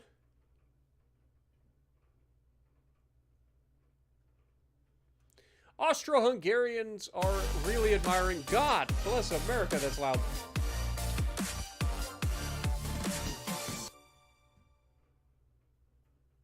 Thank you so much, Dustin. Appreciate you. The power of our nation wishes to become our ally. No. We've already told you no. Hey, we did it! Our brand new battleships are going to war versus 2 Russian battleships with 12.1-inch guns. These guys are 13,000 tons, so each one of our ships outweighs these guys, and we have 4 of them. They only have 2. So, Retzvizan and Imperator Alexander III, good luck. But I don't feel like you're going to have a good time. Let's go! Our first time seeing our brand new battleships with their Mark II 13-inch guns and the pre-dreadnoughts. Let's go. Look at these beautiful ships. Look at them. Don't look at the fact that they're like bat toys at the moment. East. So we're heading in roughly the right direction. Speed up time. We have already been spotted by their battleships. And since they have 12-inch guns, I would imagine they're capable of shooting at us.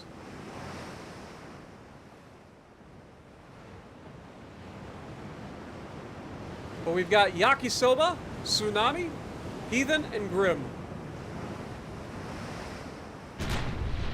And we're already opening fire on the enemy battleships, who appear to be going from right to left, so we are going to try to open up the angle.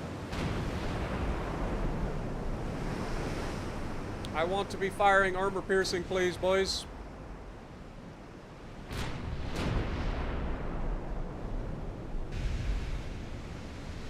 Alright, as we close the distance, we are going to open up the angle far even further. Our secondaries are engaging. Remember, we got 5-inch casemates and a lot of them.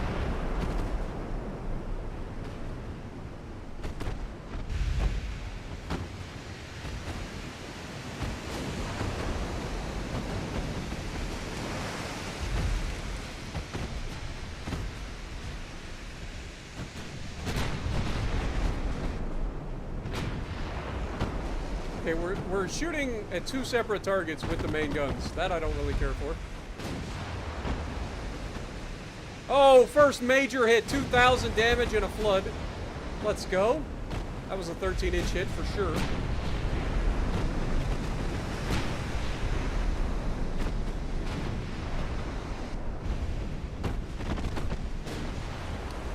Secondaries causing some issues for these guys as well. Only 5.7% accuracy, which I would expect to be a little bit higher, honestly. But there's the first kill. Love it. That was very, very easy. Let's continue the trek.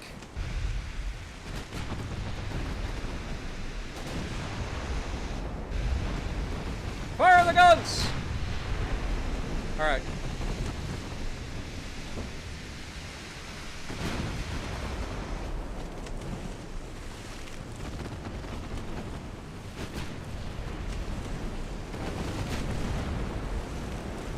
Fire the guns! Okay, a little bit of a miss there. We have taken our first hit.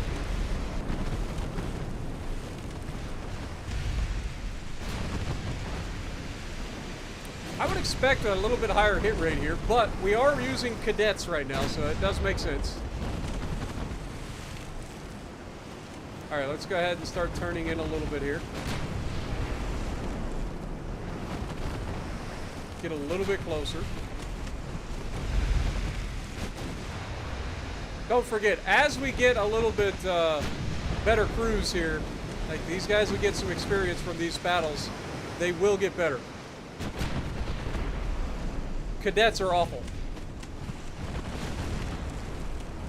And we apparently have some sort of aiming bug going on right now, which is annoying. Hopefully that'll get fixed when we fire. There we go.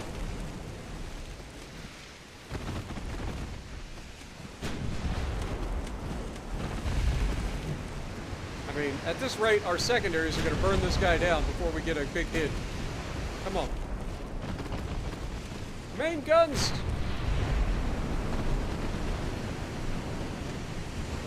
Alright, now we got that accuracy starting to shoot up a little bit. So I would expect a pretty good chance at a hit on this next salvo. Come on. Nope, still missed. I mean, it's only a 7% chance of a hit. Alright, maybe if we slow down a little bit, will that give us a better chance of hitting here?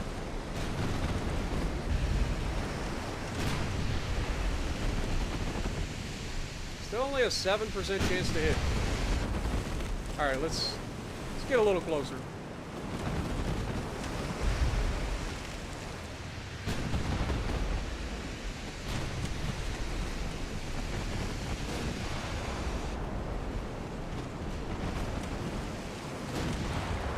There we go. That was a partial penetration. He's angled away from us. He's capable of 15.8 knots. We're currently doing 15 knots.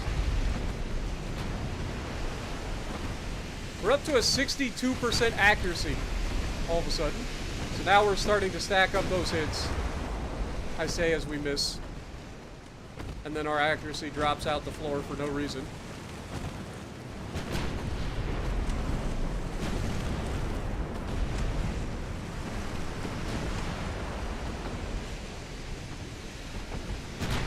Alright, this should be close enough. Slow the ship down.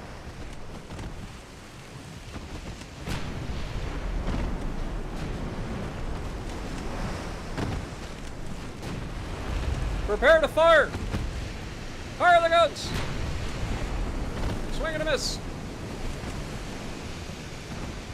Dude, these aiming bugs are so infuriating. Like, they don't make any sense. Remember, these are Mark II 13-inch guns with stereoscopic rangefinders, and we are 3 kilometers away from a battleship. Like, the accuracy should be out of the, like, ballpark right now. Like, it should be ridiculous. It should be, like, home run accuracy right now.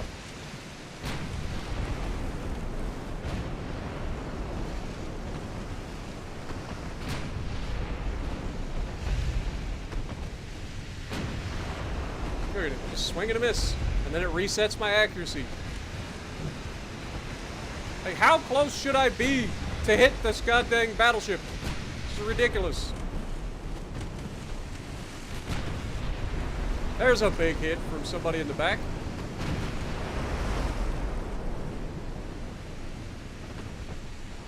He's not long for this world now.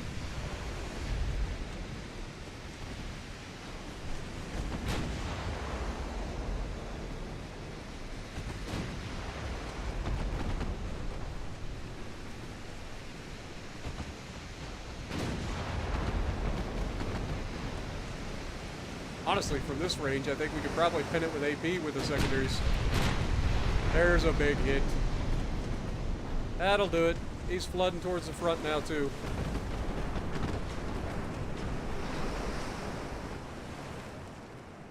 The amount of secondaries we have is actually ridiculous.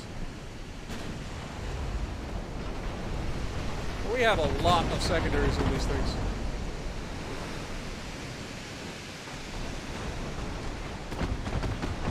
And down he goes.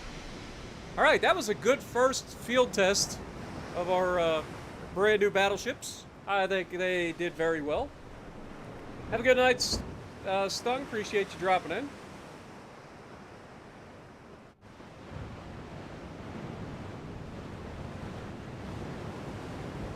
What up, Daniel? Welcome. Hello from Ohio, my guy. Glad to see you're here from the Czech. Appreciate you, my guy. Evening, Jeff. Appreciate you dropping in as well. Hopefully you guys are enjoying. It's 20,000 victory points. We'll take that. We'll take that. Mr. Monkey, appreciate you dropping in. How's it going?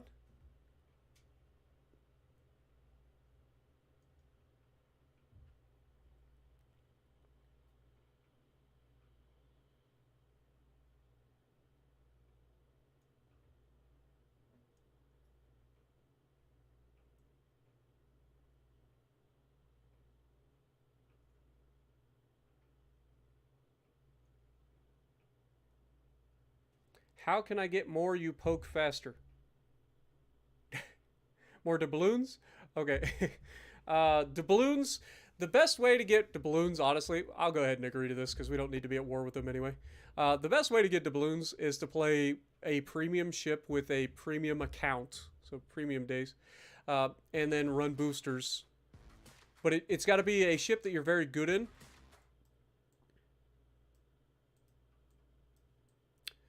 So I highly recommend whatever your best class is, that you get a premium ship that's very good at that particular class. And then, you know, just play that. That'll be good experience for you. Oh wait, you said doubloons. I'm sorry. You said doubloons. There's actually not that many ways to earn doubloons in this game, or in World of Warships Legends. Doubloons are basically only available through purchase. There are very rare occasions where you can get them in crates, but it's few and far between, and you usually end up having to pay for the crates to get those doubloons, so it's not really worth it in my opinion. I'm sorry, I didn't hear that, or I didn't see that in time. Oh my god. Jeff coming in, dropping 10 gifted memberships as well. Thank you so much, my dude. Get some goats in the chat for all these guys tonight. You guys are crazy. Appreciate you guys. We're going to go ahead and move our ships back since we did our job. I don't think that they're going to send too much more out this direction. So maybe we'll send them down here off the coast of the Philippines. We did our job. We sank the Russians. So hopefully that leads to peace with the Russians. We can go back in here and... Okay, we don't have anything there. We don't need to build a new addition to our shipyard just yet, so we're going to hold out on that. That saves us quite a bit of money for now. So we got big guns, we got turrets, we got new explosives coming up. That'll be torpedoes. I don't really care about torpedoes. Armor-piercing ballistic cap shells are coming up as well. Oh, we got a new dreadnought hull design. Let's go! Let's go, baby! We're actually a little ahead of schedule on that. Beautiful. Beautiful. All right. Well, I'm looking forward to that. All right. Let's keep it going. What up, Spartacus? They're giving 100 doubloons for the challenges for the commanders. Are you talking about like the like event calendars where you log in every day and do those event calendars? That's I didn't realize they were giving doubloons out for that, but yeah, that's definitely something you could do. Unfortunately, you can't take any of their stuff. We'll just take their money. I'm not worried about their land at this point.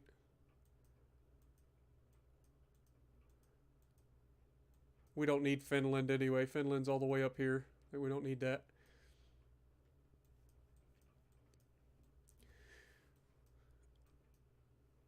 All right, send our boys back home. Take our fleet. Make sure that they are set to limited, please. That'll save us quite a bit of money. Keep poking the Spanish, please.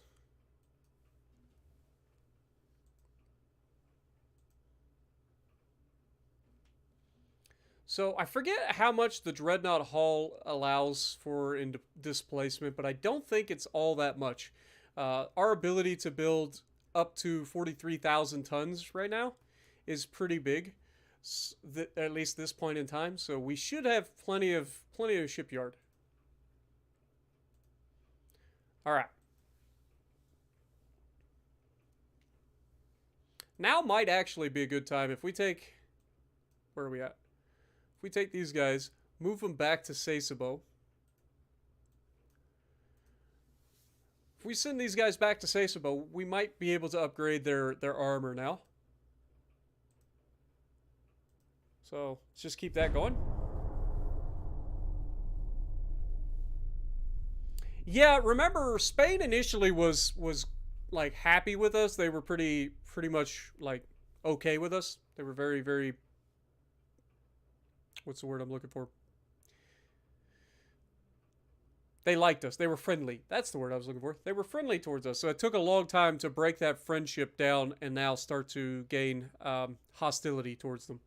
Santiago coming in, dropping the $2 bomb. Have a good day. Got to get back to work. Appreciate you, Santiago. You have a great time at work and hopefully not too much work.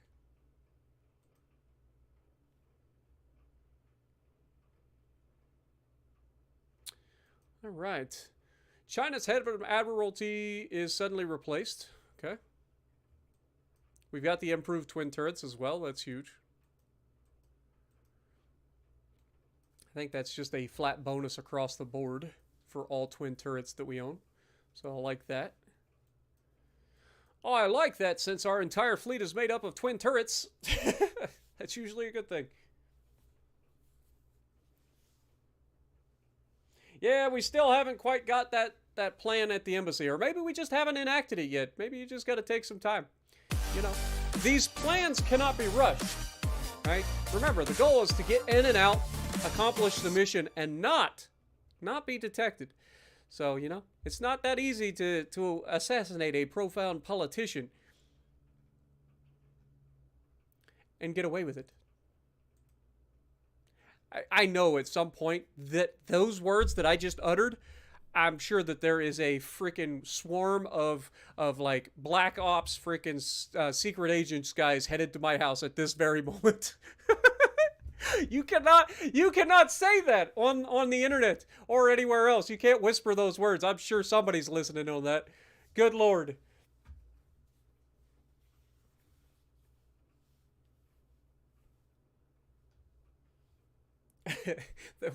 That moment you realize after you say something that what you just said may be illegal. just a moment of clarity in that moment. All right. Still can't improve or still can't increase tensions with them. We're hanging at 64. I'd like to get that a lot higher. Come on.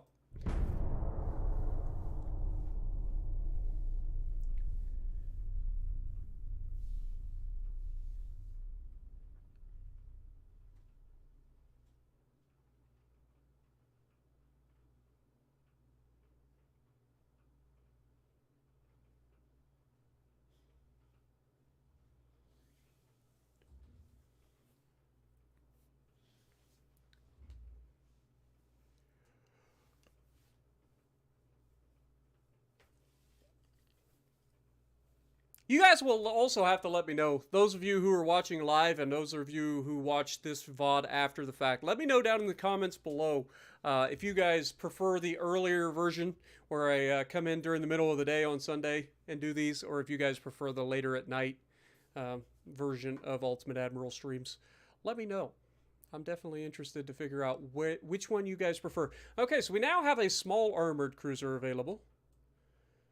And the ability to build a 9,000-ton heavy cruiser. Now that's something that's starting to get into my wheelhouse of potential heavy cruisers. Let's check out what that looks like, shall we? While we wait for our ships to get back to port, that is.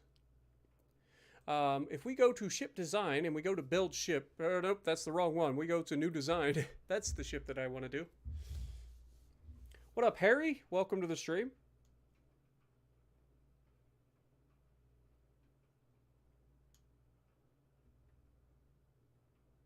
You're level 87, so you should be able to get the He's in tomorrow. Nice. You want the night streaming?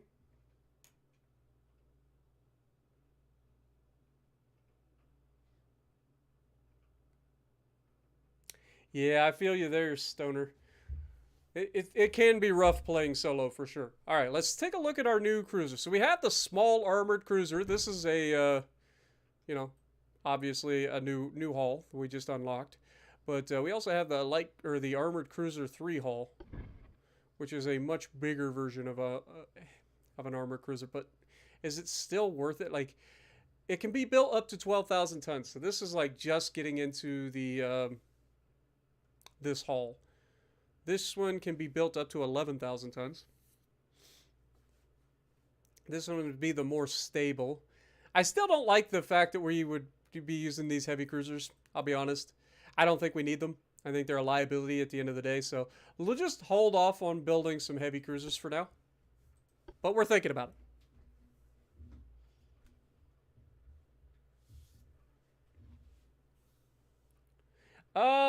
Liquor store, depending on how much you play, you could absolutely still finish it. They do have the catch-up mechanic enabled, so like you could absolutely, if you played a lot, you could absolutely finish the campaign still. Trust me.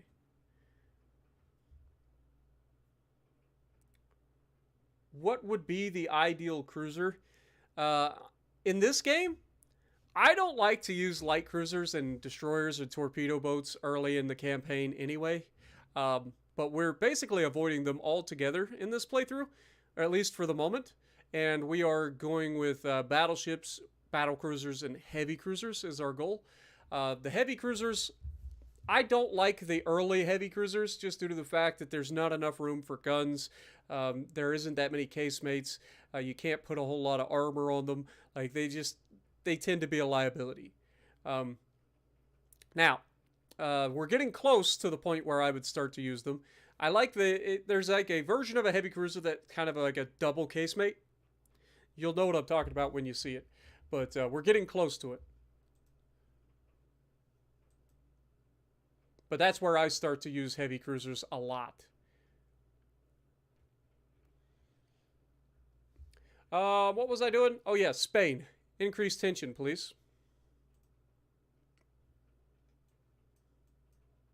Use some of that naval prestige.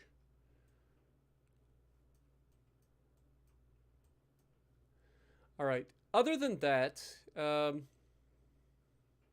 we still got to wait for these guys to get back to Sasebo, so it's going to take some time. Financially, we are doing actually surprisingly well, considering we're not currently at war. Like, we're not actually at war right now. We are making we're only losing $6.2 million per turn with ships out in the ocean right now. Like, that's actually not bad for me. Anyway, just keep on trucking. There ain't really much for us to do here other than, like, just keep poking the Spanish and try to get into that war with Spain so that we can take their territories of the Philippines and the Caroline Islands. Night streaming is better. For the question of when to stream, you like the night streams better. Okay, so it seems like that's a pretty much what I was thinking as well. Just most people tend to prefer the later streams because they get to do whatever they want during the day and they still get to be here live. So Austro-Hungarian, no means no, Austro-Hungary. In a foreign press conference, you have been severely criticized by China's Admiralty. What is your reaction? I find it unhonorable to talk about somebody when he is not present. That is pretty good. I advise him to criticize himself and his poor navy. Oh, that wins. I'm sorry. I advise him to criticize himself and his poor navy. Yep, that wins. A foreign journalist has approached you asking about a high-ranking person from France's Admiralty. I have never heard of him. I refrain from commenting.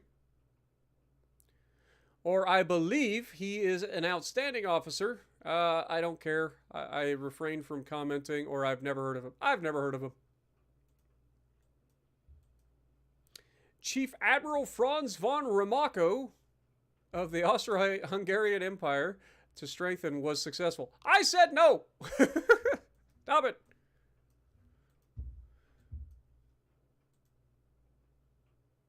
Still at minus 64. Spain is just ignoring us at this point. It's really annoying. Do I have to put my ships near your borders to get your attention, Spain? I'll do it. But we're very close to the next upgrade hull and engines. Multiple expansion steam engine 2. Also got some boiler tech coming, some economizers, a little bit better engine efficiency, a little lighter. And then, of course, hull construction, speeding up our ability to construct ships and with less flaws. That's always a good thing. All right, so we got some good stuff on the way. I'm happy with how we're progressing. Speaking of, I hate the fact that they're ignoring us. That is the worst. When you're trying to start a war and nobody's, like, taking you seriously. Like, do I have to show... I will do it. I will sail my ships and have them right off your borders, and don't make me. Joka Gammer. How's it going? Appreciate you. You prefer streaming at 6 p.m.? Nice. ME, how's it going? I think I already answered that question. You got a gaming PC for $650. Well, congrats, Johnny. Hopefully it does what you need it to do. Russia is upset with us again for some reason. I don't know why.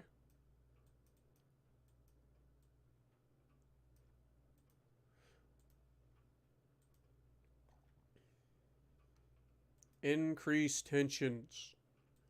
Okay, our guys are officially back at Sasebo, so now we can take our fleet, go to the Heathen class, refit the design to include a better armor type and a couple of other expansions. So we will go ahead and refit these guys. So we should have auxiliary engines now. We'll do that. That's good news for us. And we have the Harvey armor. We also have the ability to add Citadel 1, which should have been available prior to this, but wasn't, apparently. That's the same. That's we actually have advanced hydraulic, so that's good. Ballistite gun cotton still the same. Don't have to change that. Still using semi-armor piercing for these big old 13-inch guns. It's got standard crew quarters.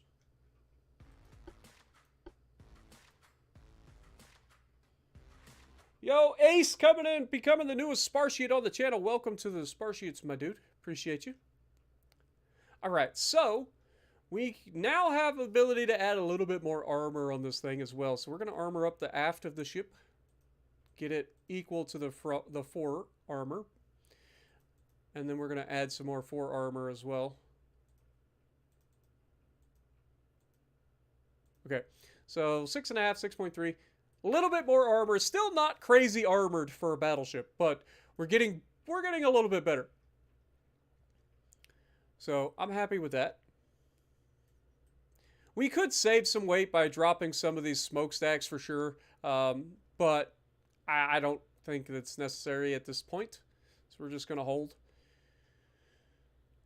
Save the design. That should be a solid refit for us. We did do the Harvey armor, so we're good. Kevin, how's it going? Appreciate you dropping in. Jonathan Mendoza, how's it going? Good to see you, man.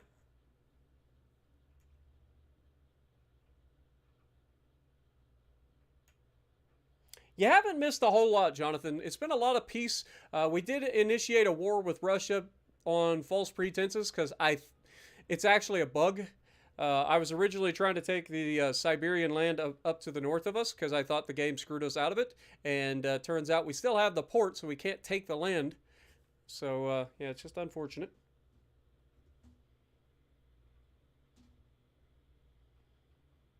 We do tend to make some decent ships as we get there. I think we're a little bit past Fuso in terms of her firepower. I think Fuso has, what, 10, 12-inch guns? Or are they 14-inch guns? If they're 14-inch guns, we're not quite there yet. But I can't remember. All right, now let's go ahead and refit these guys. Why is that only 2 of them that can be refitted? Oh, because they're repairing. Okay, that makes sense. That makes sense. All right. Spaniards, nothing. Still ignoring us. I'm going to have to take my fleet down here and just sit next to their borders and try to increase tension the old-fashioned way. Because I'll do it.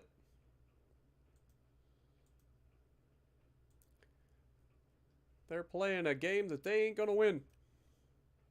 Next. 14-inch guns. Yeah, so yeah, it's 12 14-inch guns. Good lord. We might be able to do something like that. That sounds like something right up our alley, to be honest. So yeah, keep an eye out if we get that particular hull. We are about to unlock our dreadnought hull. So it's not out of the realm of possibility. We just don't have the 14-inch guns just yet. We have 13-inch Mark IIs.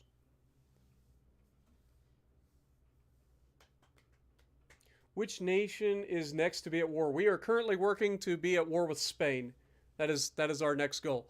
Because we want to take the Philippines, we want to take the Caroline Islands. Remember, our goals for this series is to try to take as much of Asia as possible. We don't really care about the West, but pretty much everything you see on this screen is what our goals are. At least from what we can navally invade. Obviously, I can only do so much. Like, I can take the navally invade the stuff that's along the ocean. I can't do anything about this. My country would have to, land invade. But it has 6 14-inch guns that are dual guns. Okay. So yeah, it's a total of 12 guns.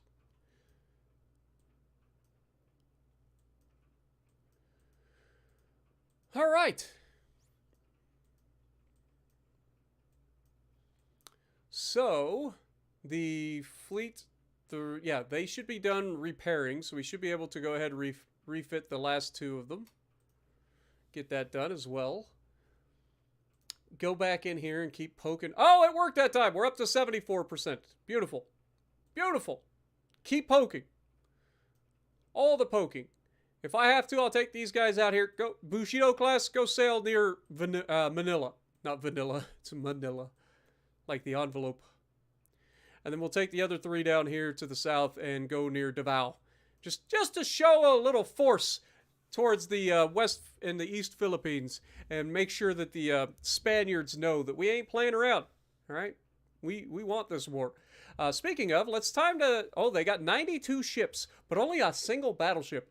That is not going to cut it, my dudes. You may have 92 ships now, but after one battle, I'm pretty confident you would not have very many ships left. So if you send a bunch of little riffraff at us, you are going to regret such things, Spain. So, you know, just as a heads up, you can build all the ships you want. You need more firepower than that. It's not going to be in your favor, I don't think. All right, well, can't do anything there, so let's just go ahead and keep going. Next turn.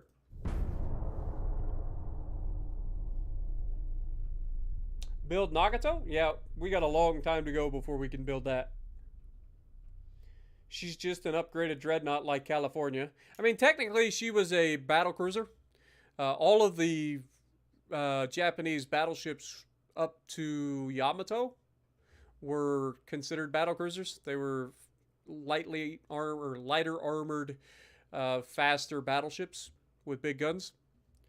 So technically, she was a battlecruiser.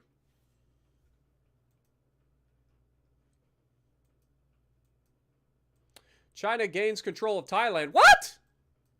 Oh, wait, never mind. I did it again. I did the thing again where I'm thinking Thailand and Taiwan. They're very different.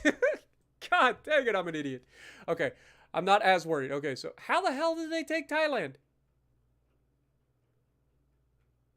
Who is China in a war right now? No, China's not even a war. They're cheating. That's how they took control of Thailand. They're cheating. Dang it. Also, they did manage to take Tajikistan up here. Alright, so we got our ships sailing around the Manila port. We got our ships sailing around Naval. We got a couple of Spanish fleets around. Financially, if I had $1 for every time I confuse Taiwan and Thailand, like, I know the difference in the countries, believe me or not. I do. I just, for whatever reason, in my head, when one is mentioned, I immediately think it's the other. I don't know why. Like, I do know the difference between Thailand and Taiwan. Alright. Anyway, back to what we were talking about. 2 months until we finish this research for the new battleship Dreadnoughts. That I'm looking forward to.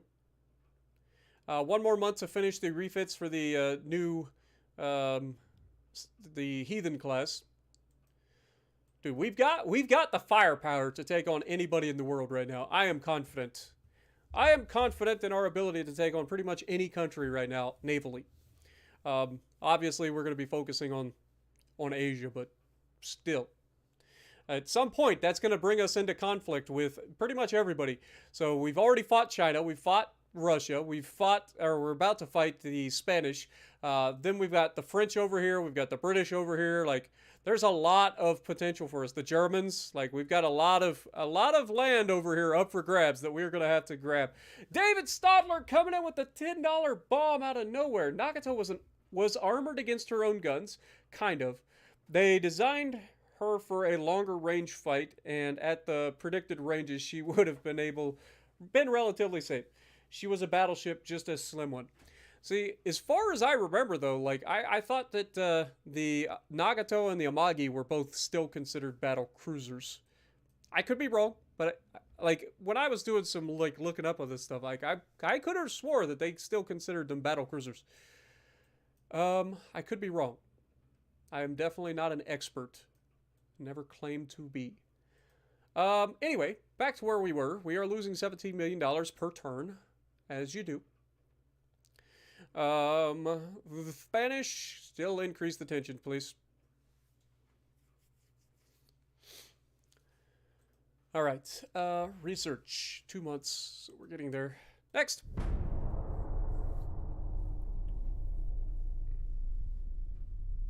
So, Amagi is a battlecruiser, but Nagato isn't.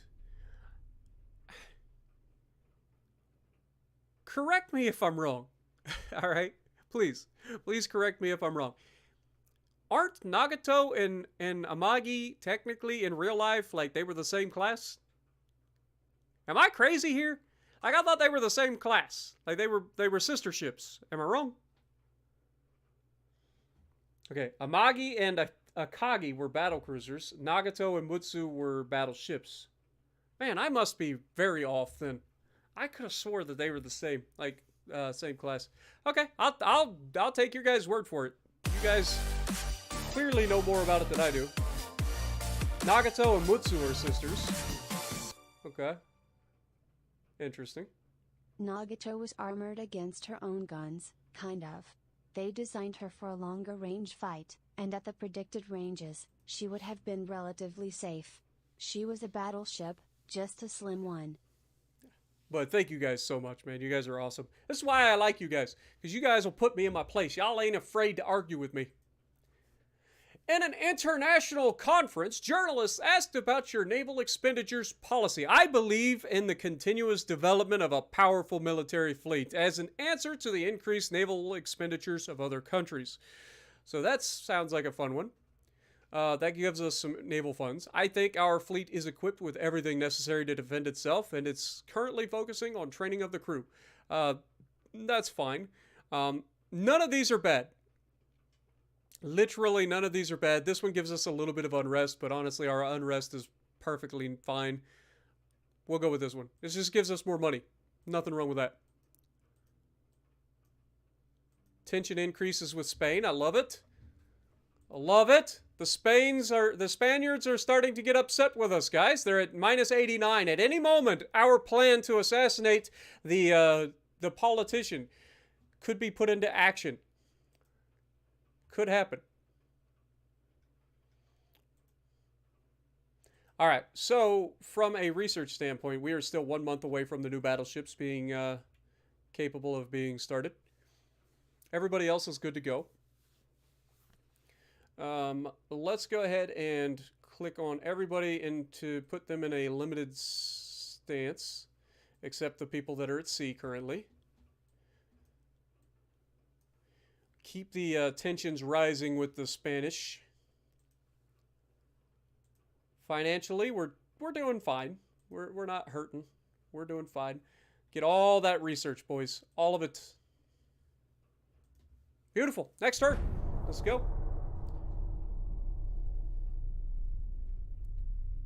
Personally call the Amagi and Akagi fast battleships. They had same armor and guns as Nagato and Mutsu, and one more turret as well.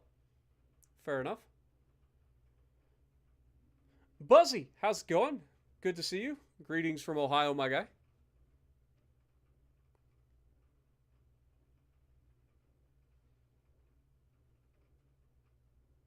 She would have been better than Yamato in your opinion? I don't think so.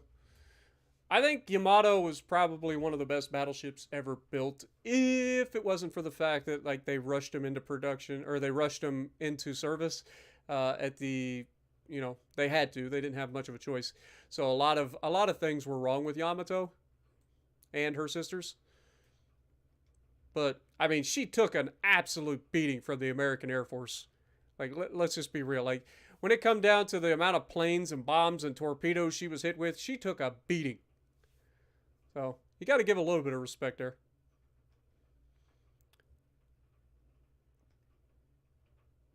All right, so multiple expansion steam engine 2 has just been finished, so that's good. And there's our dreadnought, baby. Let's go! Dreadnoughts! I'm all about it. It's official. The age of the dreadnoughts is here. New design. Let's go! Amagi was also converted to be a carrier. Yeah, that happened quite a bit. Look at it. Look at it. I love it. Give me all my dreadnought. And it's capable of up to 25,000 tons. So we have plenty of ability to just max this sucker out. Bonk. All of it. All right, so the other thing we want is, I want 20 knots. I'm sorry. 20 knots is what I want. So you give it to me. All right, this is for some reason being considered 0%. All right, let's go with standard crew quarters. Main tower, we will go with advanced tower 1. We'll put this back here. Yeah.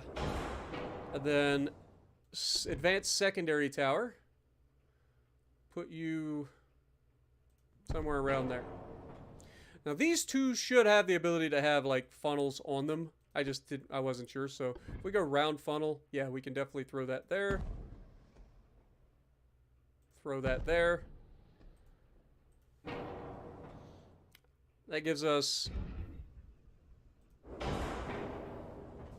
a little bit.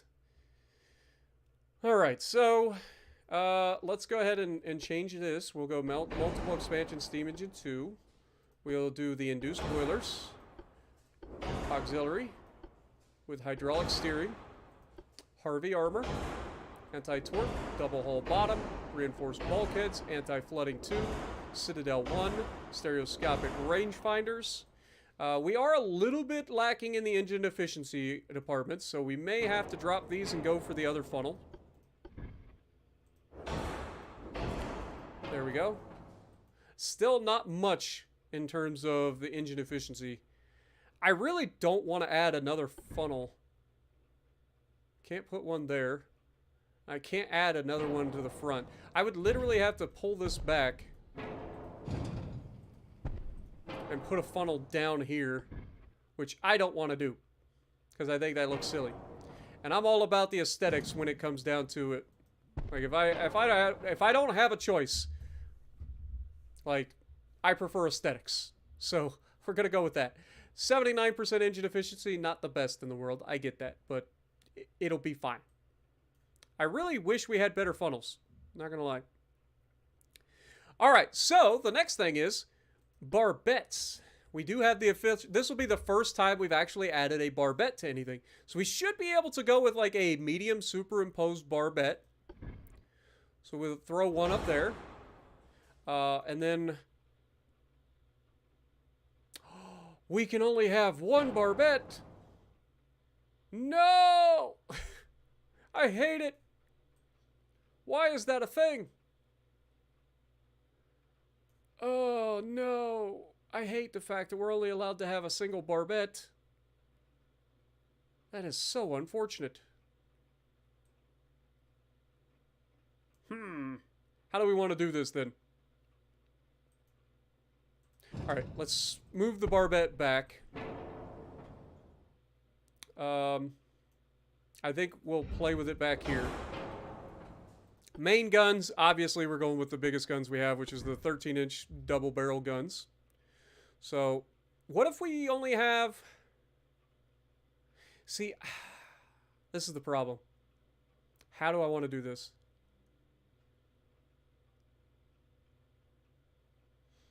I definitely could throw this up here. Throw this up here.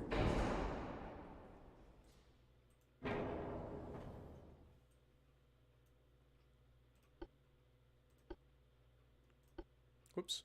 13-inch. Throw that there. Now we want to tighten it up a little bit, so bring it as far back as we can. And then we can move this back. Have that there. God, it's frustrating to be like limited so much. I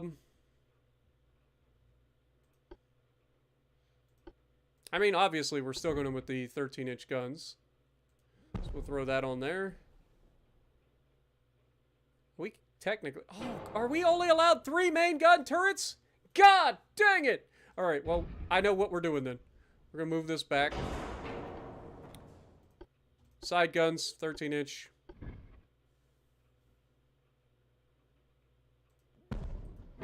We'll do that.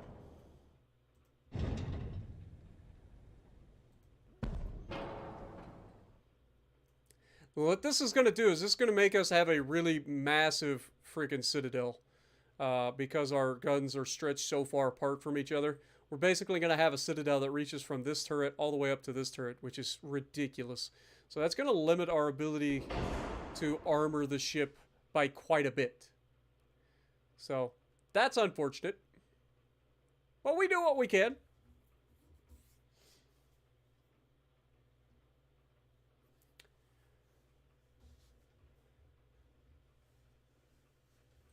Alright, so what's next? Obviously we need casemates. So we're going to throw some casemates. We got 5-inch casemates. We'll throw them in there.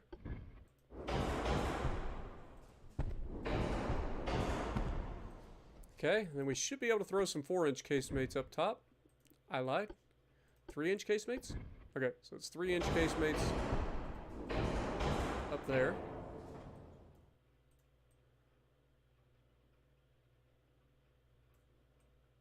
It's a different sort of design, but it's a lot of guns.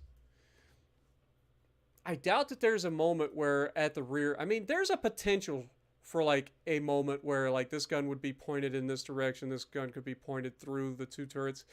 It's close. It's very close. Okay, enhanced reloading, obviously. We got to have the advanced hydraulic. We got the stereoscopic rangefinders. We got base fuse. I prefer base fuse. We're still using semi-armor piercing, so we'll keep that around. We want to have ballistite and gun cotton police. So engine efficiency is 79%. We don't have much in terms of armor that we can add onto this thing. We could change things a little bit. We currently have 14.8 inches of armor on the turrets. Let's just go with 13. 13 inches. Take this up to 3. Drop this down to 9. Then we've got casemate armor. Take that up to 3. Can't add any more for the 3-inch casemate. It's fine. So 13-inch guns are perfectly fine. I don't think we need to add anything to them. They are currently, what did we say these were? 36 caliber guns that at 5,000 meters, so 5 kilometers, they are 7.1% accurate. They should have plenty of armor penetration. That's not a problem.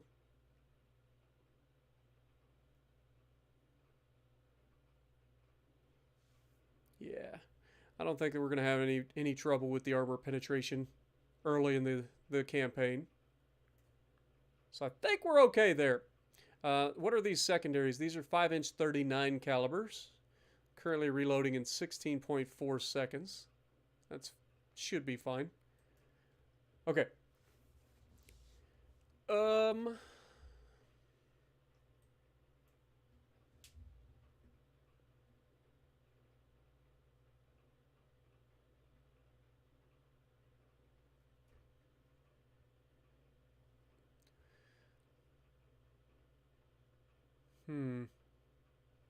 Still want to have at least half an inch of Citadel armor. I want to have 2 inches of superstructure armor.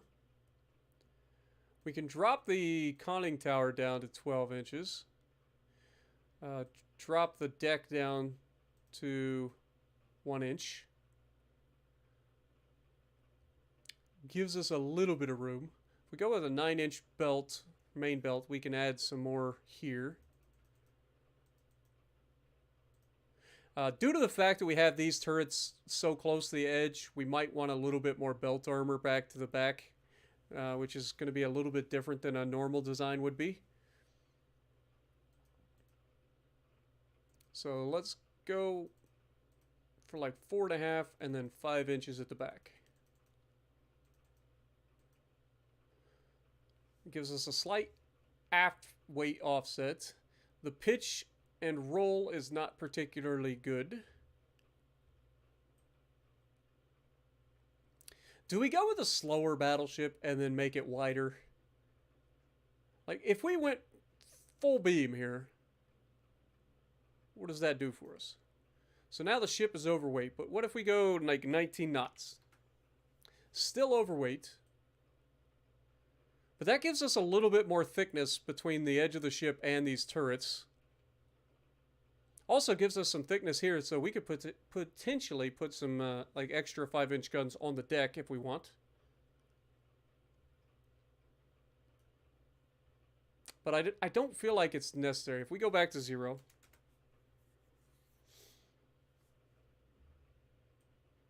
Okay, a 19-knot battleship with this much guns.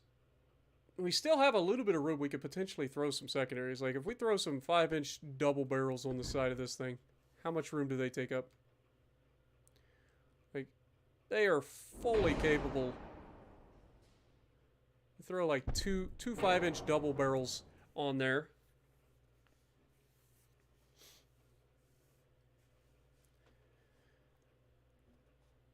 That gives us 2 extra guns for the 5-inchers.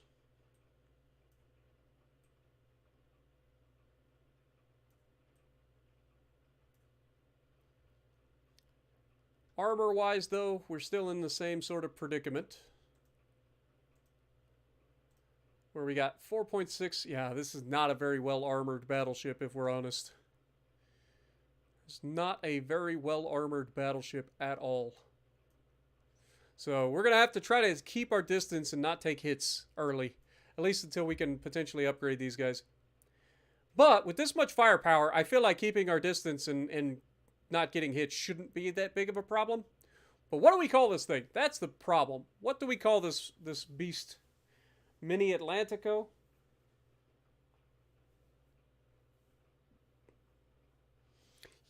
Yeah, we don't actually have the ability to do all or nothing armor schemes yet. We have the Citadel 1, which is an underwater protected deck.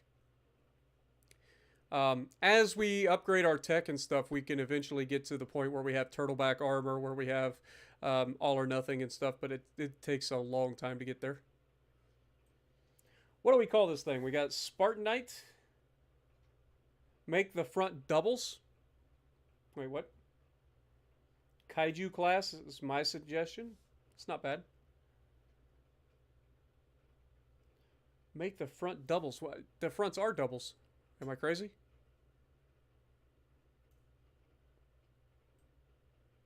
We can't make double casemate turrets, if that's what you're talking about. But yeah, literally everything is doubles. The Kaiju. The Gojira. I'm going to save that one for later, Jacob.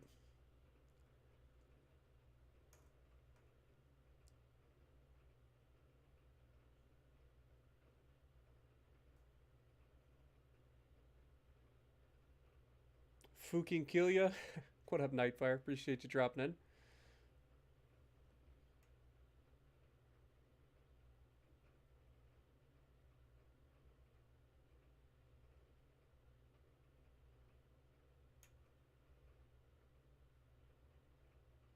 Uncle Breda, how's it going? We naming ships? Yeah, we're trying to come up with a name. So far, Kaiju is in the lead. I kind of like that one.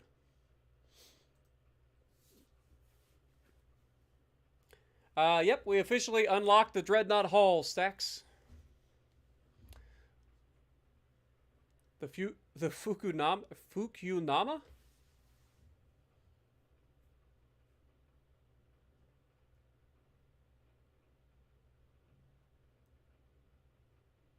I'm doing good, man. Doing good. The batch slap? Alright, let's go with Kaiju. Kaiju it is! Safe!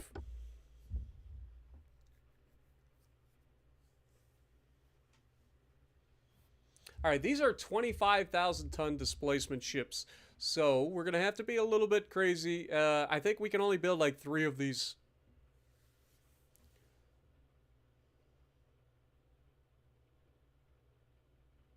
Kabuto?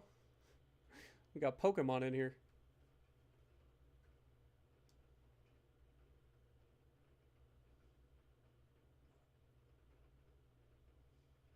Jishuken? What up, Derb? How's it going? Alright, so we got the Kaiju class. We will build 3 of these.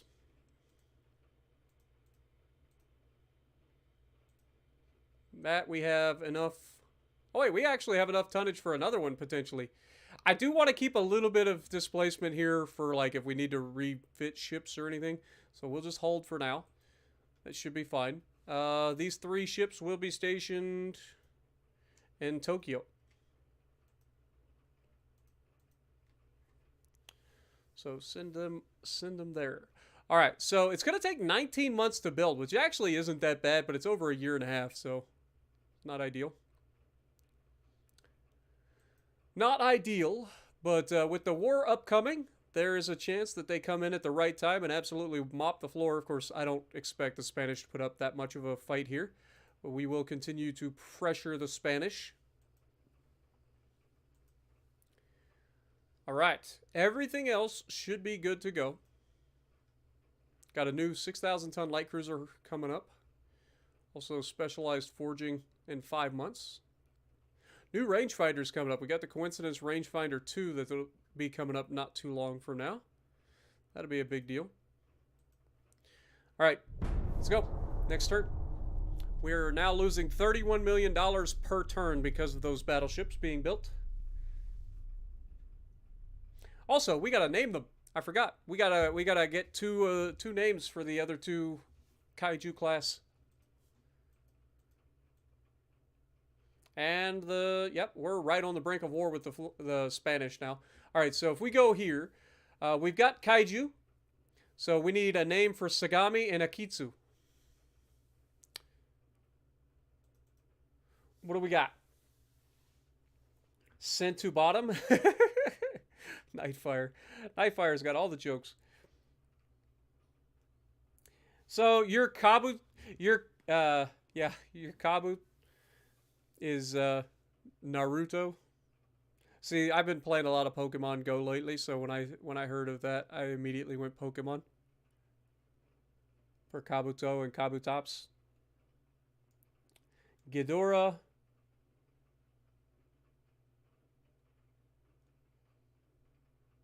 The Fook you and Fook me. Kaga and Enterprise.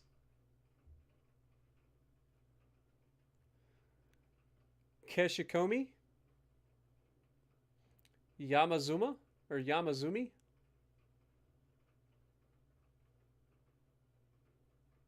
Gotta catch them all. Behemoth. I mean, we already have kaiju. What do we come up with? Ghidorah is not bad.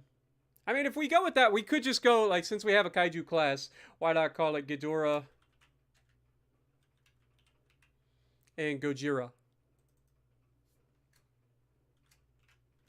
I was going to save them for a little bit later on when we get bigger ships, but it makes sense. We'll go with it. So it's the kaiju class with Ghidorah and Gojira as the two sister ships.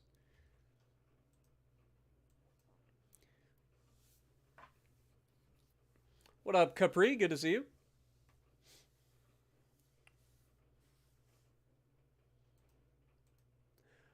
All right, so from a politics standpoint, we are literally on the brink of war. All right, I think it's time. Enact Operation Removal. You guys know the one. I'm not gonna lie. If it is actually the next turn, if we get the message about a profound politician being assassinated, it's gonna be hilarious because we actually came up with a backstory before that even happened. Next.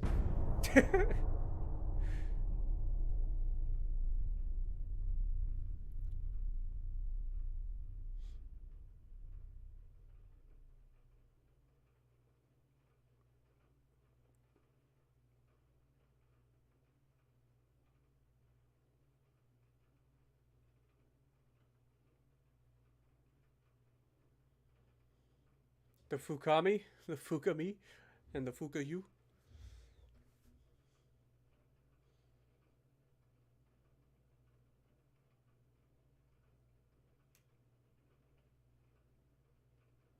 Well, in fairness, the Japanese were kind of the reason that the whole escalation clause is a thing, right?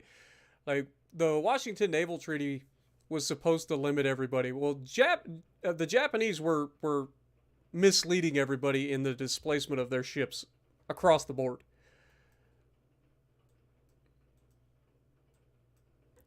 All right. Politics, increased tension.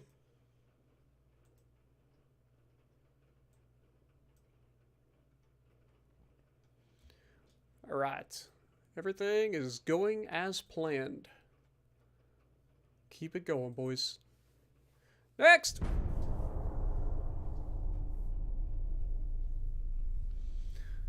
Any moment now, we're going to get an ultimatum from the Spanish Empire.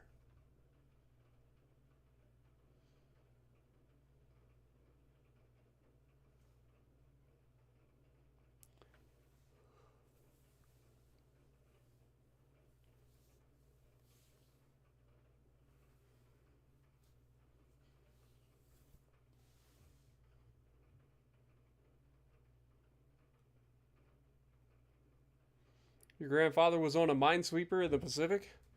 Ooh, that seems like a rough job right there, I ain't gonna lie.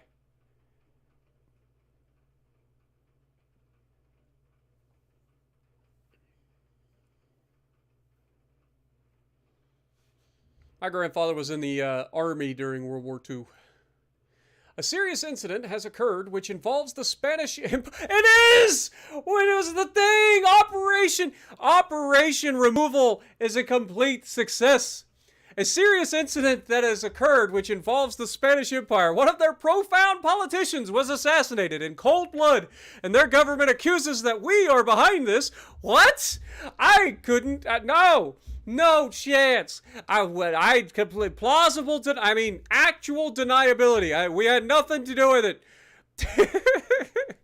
They are asking for humiliating concessions. They're asking for trouble is what they're asking for. We should never accept this accusation. Prepare for war.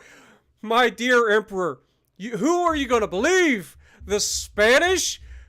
These foreigners? These Westerners from so far away? Or would you rather believe your admiral who has brought Japan from nowhere? We were the laughingstock of the West. And now look at them. Look at them. All right? Are you going to trust me, dear Emperor? Or are you going to trust these guys? I say we go to war.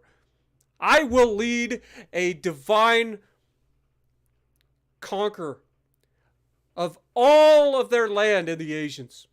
In all of Asia. All of the Spanish land in Asia will be ours. You can mark my word, dear Emperor. I will make it so. And we are at war with the Spanish, finally. Let's go. As we unlock literally all the things. Speaking of, conquered, France has conquered Chad. Chad of Chad. Man, Chad of Chad has been conquered by France. That just doesn't seem like it makes sense. Oh, that's hilarious.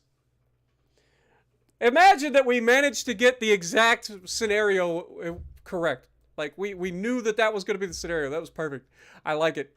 All right, we're in position already to do our thing. So let's get the boys. Rally all of the fleet. Everybody, get to fight. All right, I need you down here by Manila, please. Bring out the fleet. Where else do we have people? This one, Matsuyama, no, Yokosuka. We have the battleships being built at Tokyo. Where's the rest of our fleet? Are they up here? No. Petro? No. Where's the rest of our fleet? All right.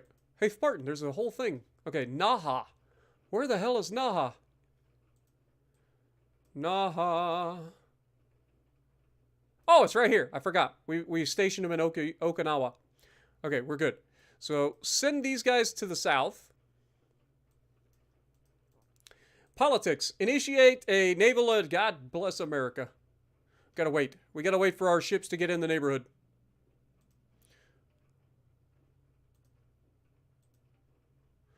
Okay. Move these guys over here.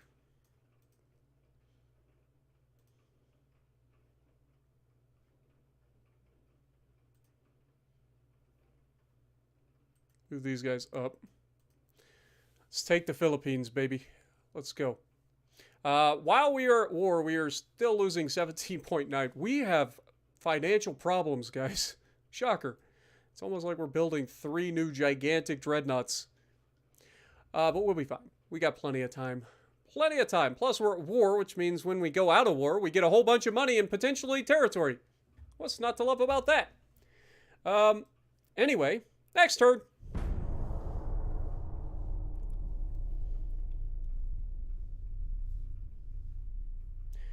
We will conquer all of Asia, boys.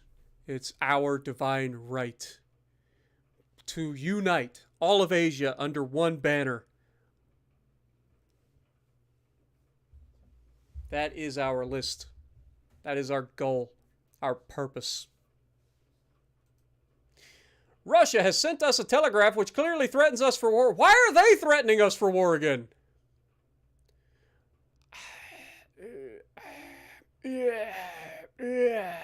Why are they threatening us for war? Like, they have not won a single war with us yet.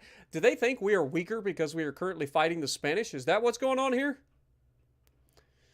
I mean, I got the money to pay them off, so I'm not too worried. It's only 69 million. Yeah, we'll just pay them off for now. Shut up. Go sip some vodka for a while. We got things to do. Speaking of things to do, we actually are killing their transports, apparently. That is our things that we're doing. Advanced medical department, small gun barrels, tech. Okay. All the good things. All right. Politics. Spanish Empire. Naval invasion. The Western Philippines. Let's go. We are officially invading Manila. Let's get this party started. Let's see. That was up to 25,000 tons. So we can wait for a little while to upgrade our ports. We're good. Next turn. Yeah, that's what I'm saying. They're trying to attack us while we're distracted, thinking that we're weaker. But we already know that they do not lack, or they do not have the ability to come after us. I just don't want to be in two wars at the same time. Relations with the British Empire have reached a point where an alliance seems possible. Go f yourself. Spanish Empire is accusing us of war crimes. The Prime Minister is asking for... The war just started! How can we possibly be having war crimes? Other than the fact that we just mopped the floor with all of the transports. But, you know. Victims among civilians are inevitable during war. Sorry. We have moral enemies lurking for a chance to enter the war against us. Okay, well, that's the thing. Not too worried. Certainly gonna have that occasionally. We have mobilized a naval invasion against the Spanish Empire in the province of West Philippines. Colonial conquest. Malaysia's new leader was found to support armed terrorists who disrupt the regional trade networks of the Empire of Japan, increasing the tension between the two countries. Empire of Japan's government decided to launch a swift military... I mean, I'm all down for grabbing Malaysia too. Let's do it. I support it. All right, how much do we need? We only need 1,700 tons. How much do we need in this one? Oh, we got plenty. All right, well, in that case, take this fleet of 4 battleships over here. Take this, please. I'm going to be taking Malaysia, apparently. Let's do it. Britain is trying to take Malaysia as well, so we're going to have to stop that. These guys aren't even in the bubble. Get in the bubble.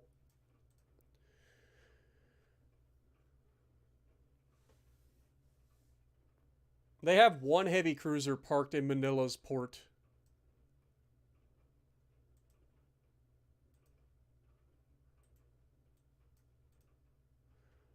Make sure we get everybody in the bubble. All right.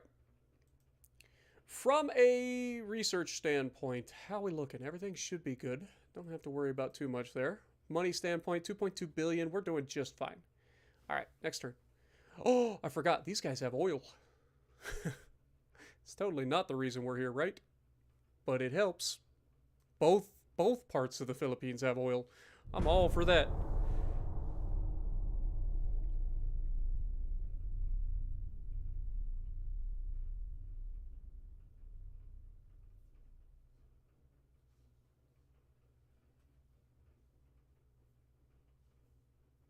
Why are we the only ones saying bonsai?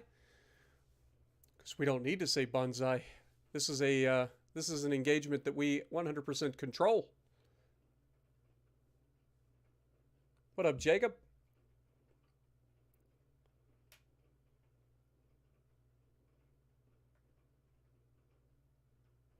They needed oil, they needed rubber, they needed lots of things.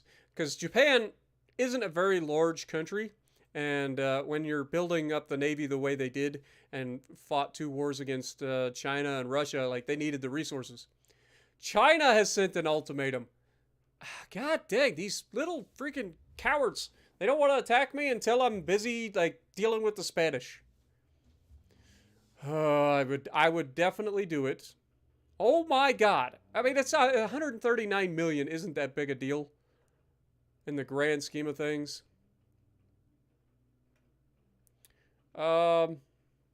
Let's Let's compensate them for their losses for the time being. The Red Cross, we do not negotiate with the enemy. Sorry. Advanced Navy drills, that's fine. Victory, French grabs, Galapagos. All right. So we officially have 162,000 tons of ships here. We have a 67% chance to succeed. All right, move a little bit closer to the port, please. Meanwhile, over here, we have 3 months until this becomes our territory, so the Brits can f*** off. It's ours. You can't have it. Stay in Brunei. Okay, other than that, things are going swimmingly. Yeah, that word. Why did everybody suddenly want to jump in the fight against us? Do they have allies? Is that what's going on here? No, they don't have any allies. They legitimately have one freaking alliance that's close, and that's the Russians. So I guess that makes a little bit of sense. But no, these guys are just freaking vultures. The Chinese and the Russians, they're just like, oh, here's our chance. The worst part is they're going to try to attack us again. I don't want to get into a fight with China right now, because the problem with China attacking right now is they could easily launch land battles against all these territories, and they would probably win them just due to the fact that their army forces are insane compared to ours. So we don't want that to happen just yet. Okay? So we will continue to do what we got to do here. But I have a feeling that they're going to try to continuously attack us. That's one thing I think that should be changed by the developer. I think it should back down the, like, when you pay off the enemy that's trying to attack you, like when you actually take concessions or whatever, like it should delay a lot longer than 1 month. I'm sorry. Because it's usually a lot of money, too.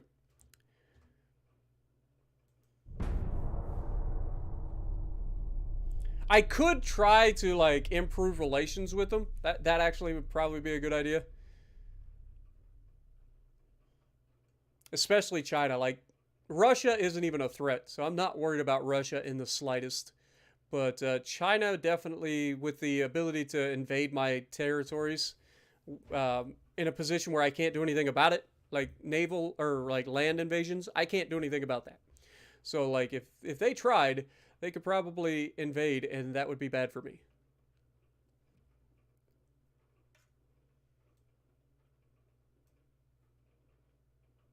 Yeah, see, they're just going to continue to do this. And now they want 70 million. All right. We're going to start buttering up the Chinese for now. So let's just go to the Chinese, improve relations with them.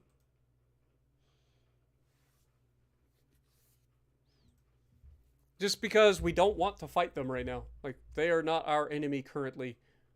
We've got our eyes locked firmly on position. We know what we're trying to do here.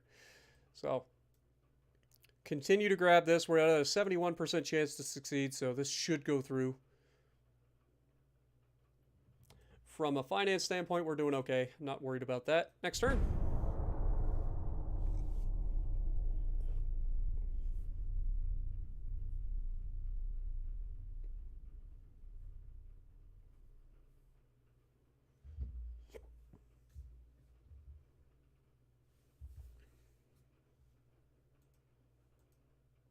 Okay, we did succeed in improving relations with China by quite a bit, actually.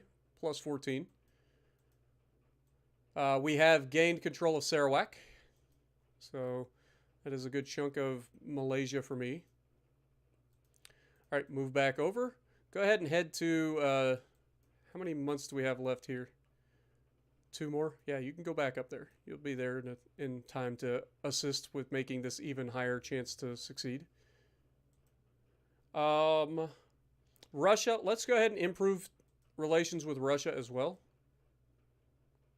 So what the current problem with Russia is that they're actually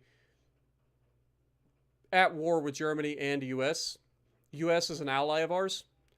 So that's why they're really not happy with us.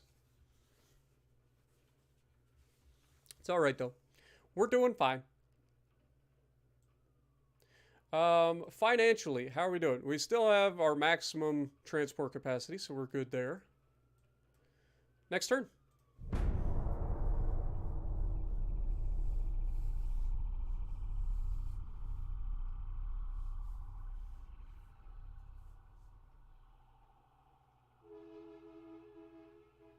There's been a lot of sirens today, guys. I don't know what's going on.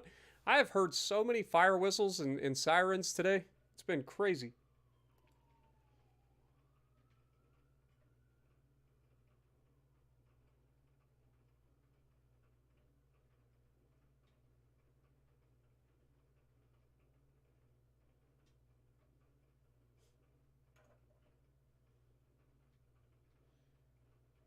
Italians are laying down new ships.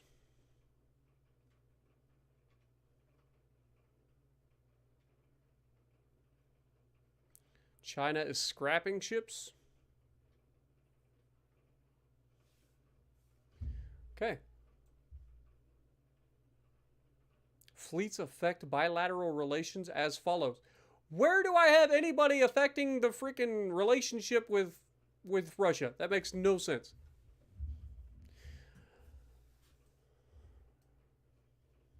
I don't really want a war or want an alliance with France. We do have Mark III 9-inch guns now. Okay, so we are officially... Oh, did we end up merging these fleets? We did. Oh, well, it's fine. It's fine. Bushido class, Izumo class. Yeah, that's unfortunate.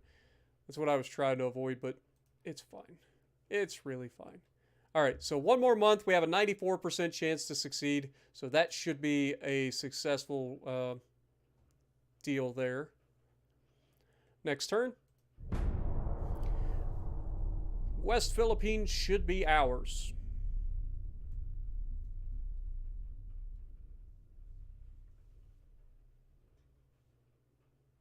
Come on, I want to see that. I want to see that flag change from Spanish to Japanese.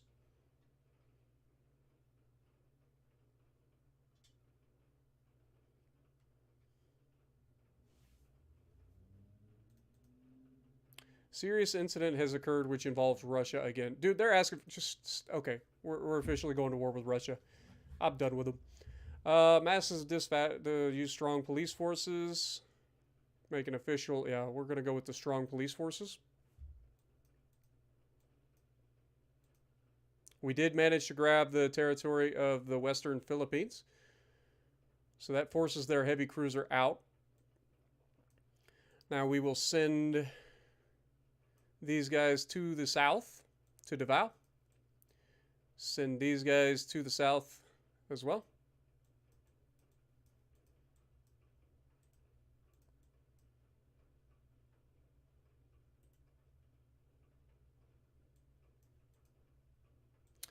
All right. We won't be able to do a naval invasion until we get there, so we'll just wait. Next turn.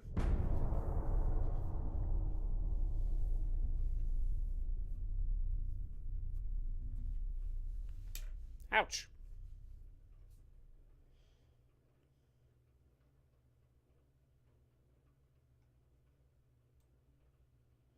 Unrest became unreasonably high in the German Empire, and the government has been overthrown. Interesting. France and Russia are now at war. We are attacking their transports again.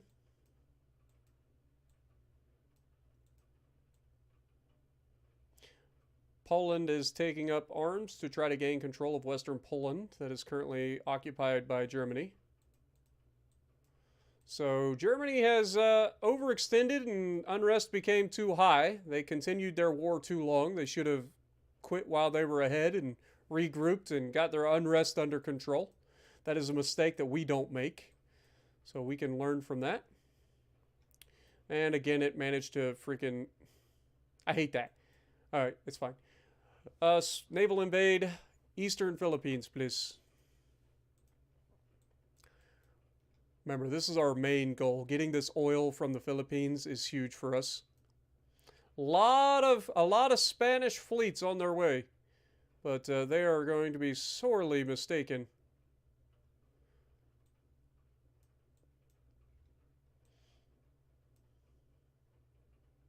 Alright, I need to split these guys back up, though. Let's try to stay within the circle. Grim, Heathen, Tsunami, Yakisoba. Please. Split that fleet. Also, I would like to split this fleet as well. Bushido.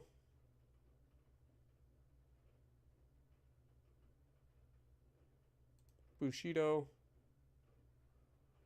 Bushido. Bushido. Trying to keep our fleets separate. Alright, so...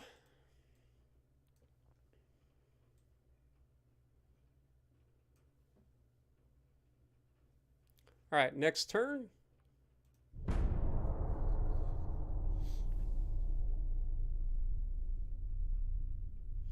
Can I change the amount of time that passes from 1 month to 2 months? No. There's none of that. Like, when you're inside a battle, you can change how fast time flows, but once you're outside a battle, each turn is 1 month.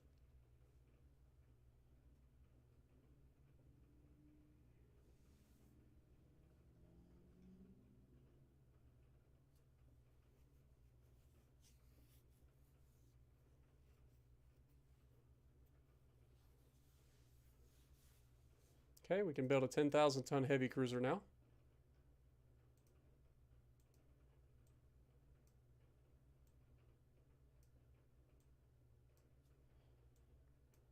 Alright, so this naval invasion is, I mean, we have a ridiculously overwhelming force here, so that shouldn't take very long. It's only going to take 3 months. We do have Malaysia here. No oil here, but we definitely have a decent income from them. That will help fund our endeavors further. One thing I am worried about with all these Spanish ships showing up is that we are going to have to start protecting our transports. So now might be a good time to go ahead and bump these up.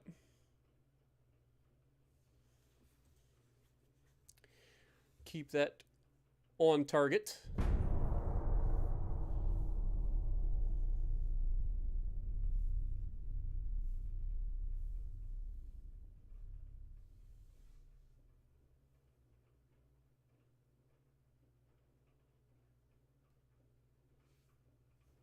Advanced medium funnels, nice.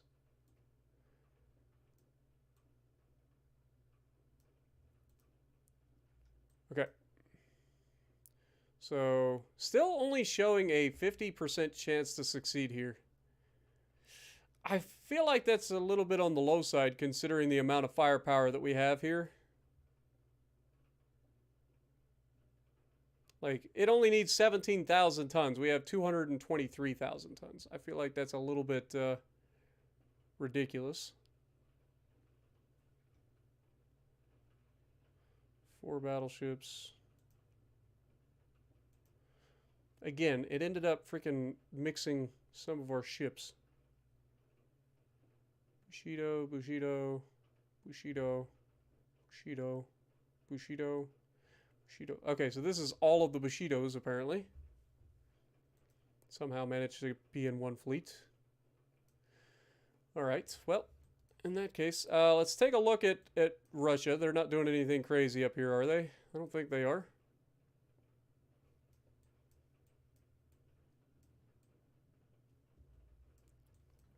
So we should be good there. Next turn. Wisconsin is an Iowa-class battleship. You are correct.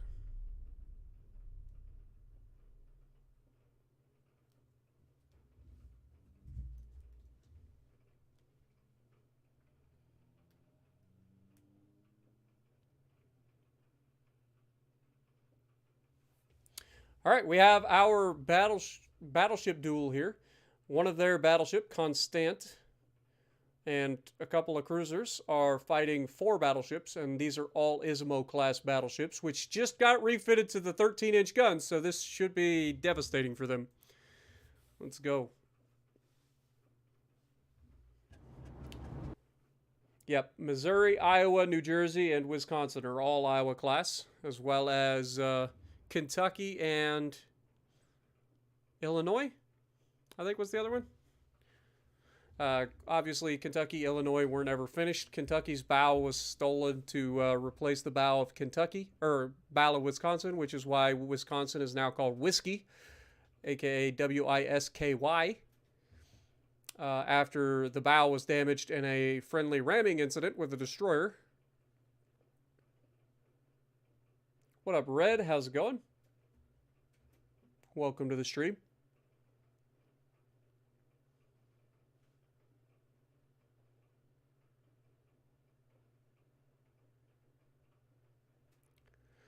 Are we... God dang it. This has happened before. So, this is a bug that happens occasionally. I gotta close the game out and relaunch it. Fortunately, before you start a battle, it always auto-saves. So, it's not like we're losing progress. It's just annoying more than anything.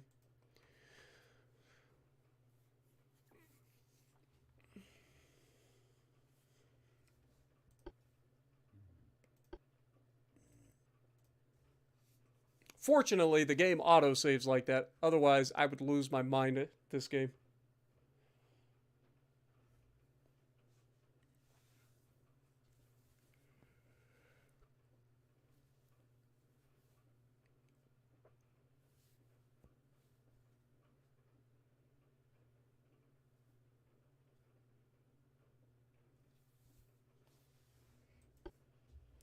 All right, so let's start this battle again, shall we?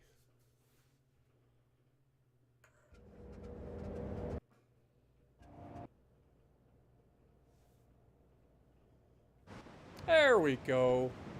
Much better. All right, so we have the Ryuho, the Izumo, the Chitos, and the Chiodagata. Chiodagata? Good lord.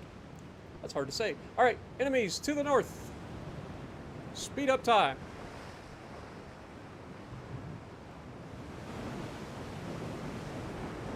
We fire nothing but AP out of these main guns. Please and thank you.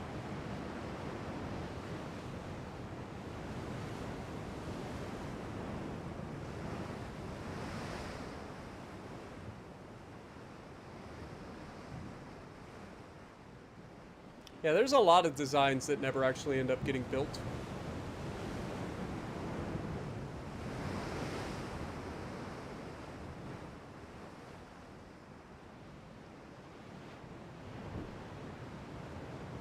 Enemies still spotted to the north, so getting close.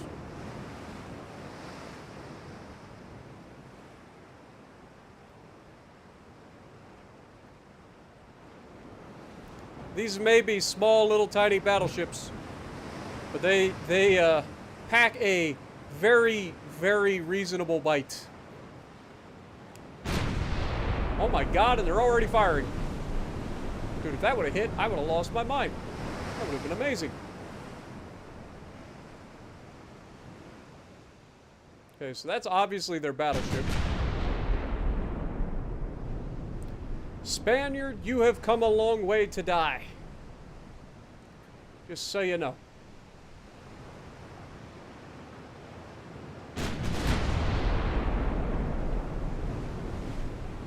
Remember, we got decent crews on these ships too. These ships have already been in fights.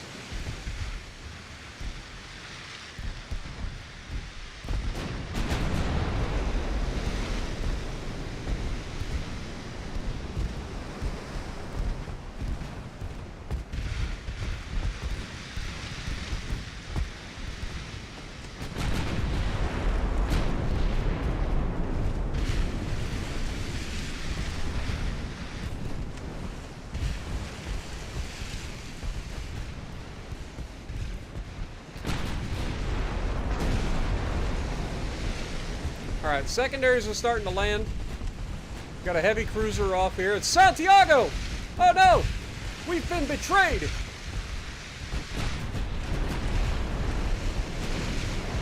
Oof. Yeah, that'll leave a mark. Speaking of which, all right, 0.8 kilometer torpedoes, really? They must be running like fast torpedoes. They have no range. That's good news for us, though. It's less that we have to worry about. Oof. Huge hit on San Esteban.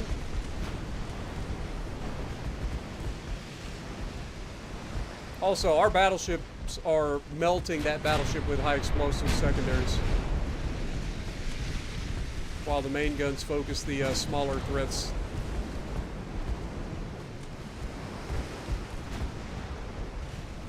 Okay, there's a flood on Santiago.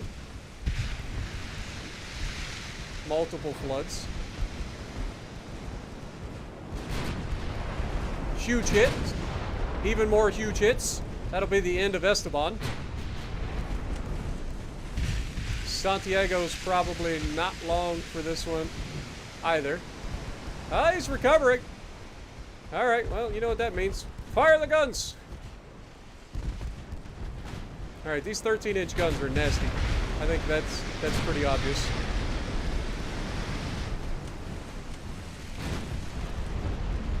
Big hit. That'll do it. He's going down for sure, right? Like, he's not going to recover that flood.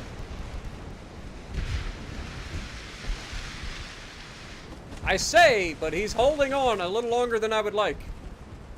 Fire the guns! Okay, now he's dead. Now he's dead. The little light cruiser's just hanging out in the back going, I can't do anything here. I don't know why I'm here. The battleship has already taken significant casualties just due to the HE spam of our secondaries. Huge hit and a flood. Love to see it. Remember, we're firing SAP out of these 13-inch guns as well. So we may not, yeah, we're still overpinning some areas.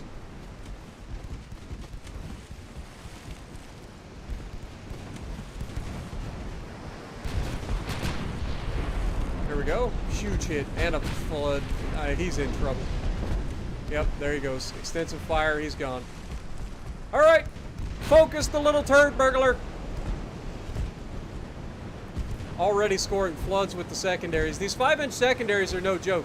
Remember, he only has 4-inch guns on his cruiser, and we've got 5-inch secondaries. Or no, these are 4-inch secondaries, I like. These are older.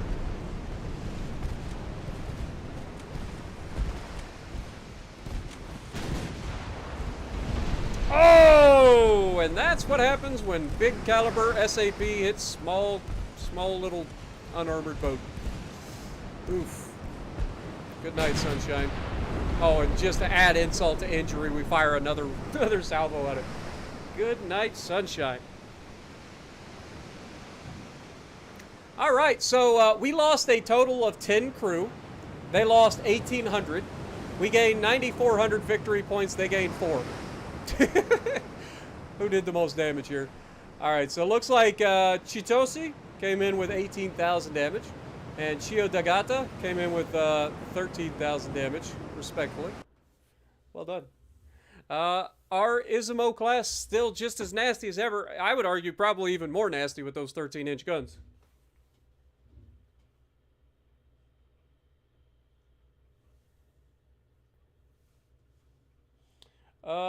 Yeah, the Washington Naval Treaty was a thing, and by the time that the escalation clause was enacted, like, the United States wasn't willing. Oh, we're fighting to the end, sunshine. We're not giving up just yet. We still got plenty of territory to take here. Plenty of territory to take. You ain't getting off that easy. We're taking it all. All of it! Wait, what? Why did that? I feel like something crazy just happened and we got screwed. All right, well, I guess I'll wait till the next turn to do another naval invasion of the East Philippines.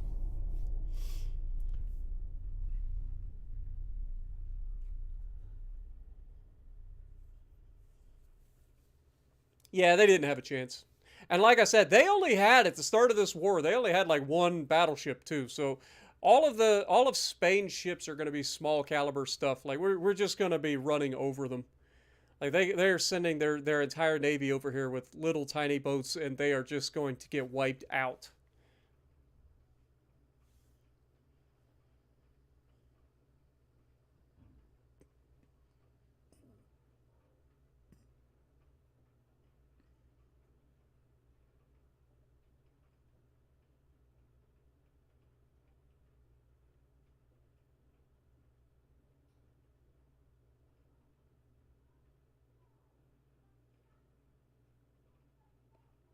I don't know what's going on. I got my neighbors yelling and screaming across the, like through the wall. I can hear them yelling through the wall, in through my headset even. I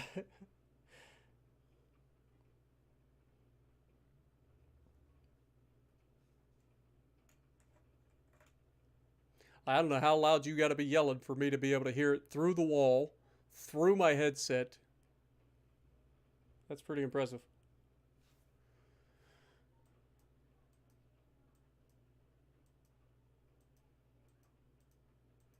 Just unlocked electrical turrets, though we don't use them. That's Germany. Why am I... We need this. Naval invasion. East Philippines. Make it a thing. There's one heavy cruiser just going, please let me home. I want to go home. It's like, don't worry, you can join the rest of your comrades shortly. We'll be sending your entire fleet to the bottom. Hope you don't mind. Look at them. They're just stacking up all their islands. They're like, we got to have a guy at every single island. He's going to take everything. You're right. I am going to take everything. It's just a matter of time. All you're doing is delaying the inevitable. New battleships will be here in 5 months. The new Kaiju class will be available in 5 months. That's going to be ridiculous in and of its own. That's 75,000 tons of ships getting ready to come off the assembly line. Russia, there's nothing for Russia at the moment. Like, I legitimately have nothing I can do with Russia. I can't, they don't have any ports over here. I'd have to go all the way over here to the Black Sea and the Baltic and the Mediterranean to do anything against them. So we're just going to hang out for now. I don't mind a war where they can't do anything to us anyway, so we just hold. Keep fighting the Spanish. All right. Other than that, next turn.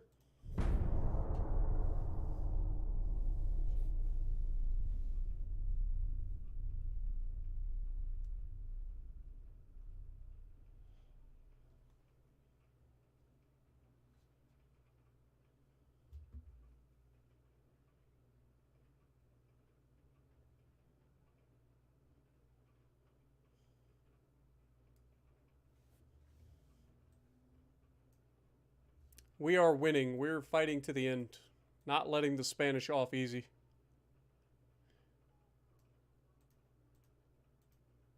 Alright, naval invasion. 79% chance it's going to take 4 months. Somehow their cruiser managed to slip past us. I don't know how that works. You got all these battleships sitting here and somehow the cruiser slipped out of port. Must have been sleeping. Or we just told them, it's like, look, go tell your commanding officers or your parliament or whatever you got over there. Just tell them all that they don't send anybody. We'll take our territory. We'll end the war. If they continue to send people over here, we will kill them all. That's all you get. Okay? Just remember that.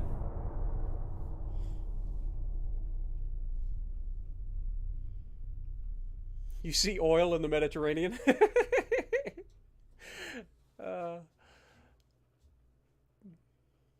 Bunch of warmongers over here in chat. I don't know where I get it from. I'm blaming you guys. You guys are my counsel. It's your fault.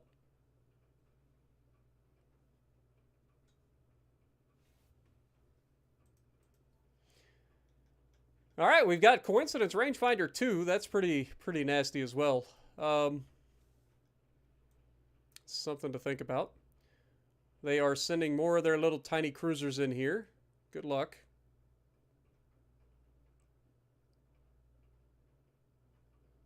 Problem is, every time they send somebody in here, they're affecting my ability to grab this. So we'll just keep on trucking.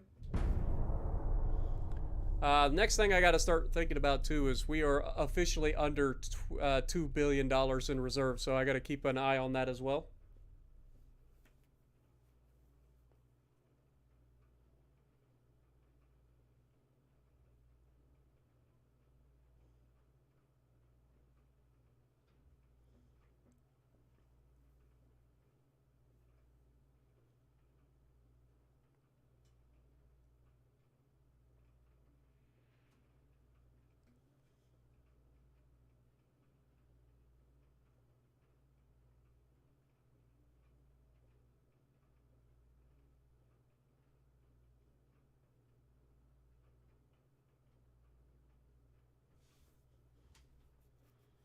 A lot of ships being scrapped and built.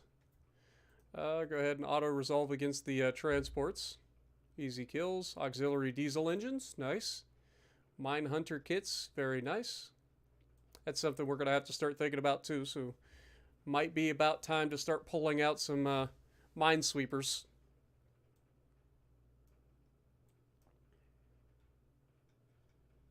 Okay, once again, they have left the area. So we have an 82% chance to succeed here. And next month, we find out if we take it. Given that we have an 82% chance to succeed, it better succeed. Like, good lord.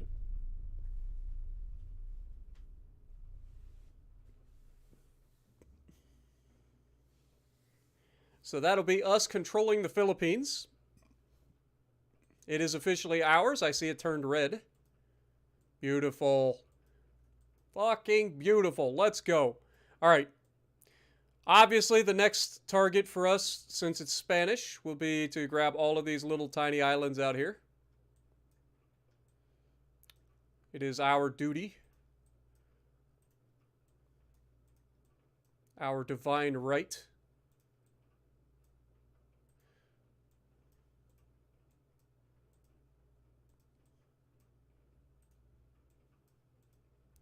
All right, move on out. And it looks like the Spanish have taken heed of our advice, which was to stay the fuck away. Like, if you stay away from us, we will take our territory that is rightfully ours, and we will end the war afterwards. If you keep pressuring us, you keep sending your navy over here, we will kill them all. Don't play games with us.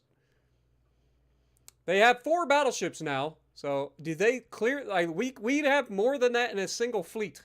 Like, do you really think that you can pressure us? Let's just put that in perspective. We have 15 battleships in a 15-ship fleet. Okay? 15 out of 15 are battleships.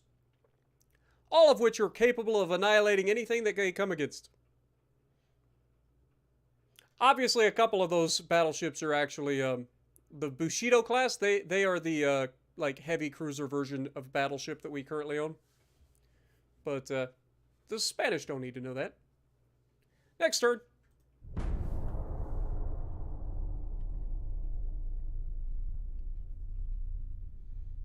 So we now control a significant source of oil. 2 significant sources of oil.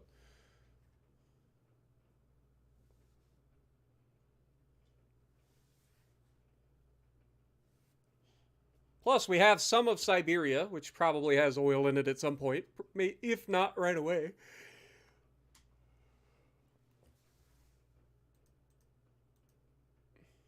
We get to take out more of their transports. So this is exactly what I was talking about with us. We don't want to overextend to the point where they're able to take out a lot of our transports and stuff, because that can get real dicey real fast. All right, politics. What is this island called? It is Piliu. But I think the whole chain is one thing. So it's the Caroline Islands is what we're looking for here. Yeah. So it could be any of these islands. So we'll just have to wait and see which one it ends up being. It could be this one. It could be this one. So we'll find out. Next turn. It'll probably be this island. I knew it. I knew it. I was like, as soon as I have this island surrounded, they'll put the naval invasion circle over here. It's just the way this game works. You can call it. Mad Friday, good to see you, my dude. This is Ultimate Admiral Dreadnoughts, my guy. It is a game on PC. You can get it through Steam. It is a top-down strategy game, but it also incorporates the ability to build or design and build your own warships and take them into combat against your enemy. It's a lot of fun. I highly recommend. On Monday, should I give you a headache by creating a new deck just to give you PTSD? Liquor store, I don't want to tell you how to live your life. You can do whatever you like. All I know is clearly Kashtira is more toxic than your deck was. Guns go boom. In fact, guns do go boom. In press conference, journalists asked if you if the present good financial status of the country is enough to support a war versus China. We are ready to defend our country against all who oppose us. Our economy is growing, and the government asks for your opinion where to allocate. It's a good time to raise the naval funds. No, I want to increase the GDP. So we could spend the growth by reducing a little the naval funds. In a few months, we could receive a return in profits. Exactly. We'll go with that. War has erupted between the U.S. and the Spanish now. Shocker. They heard that we got their oil, so now the U.S. is like, wait, oil was on the line? Why didn't you say so? All right, we've just unlocked a new armored cruiser hull as well, so we're going to have to take a look at that. All right, get all of you boys over to this new naval invasion, please.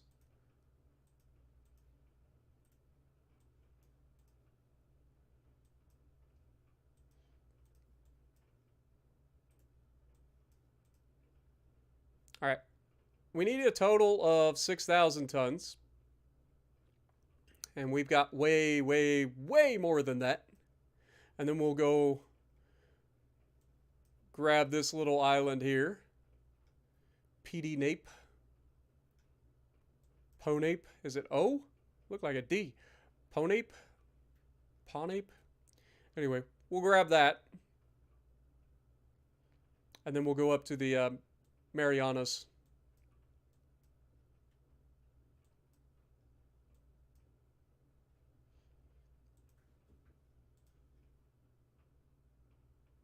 Next turn.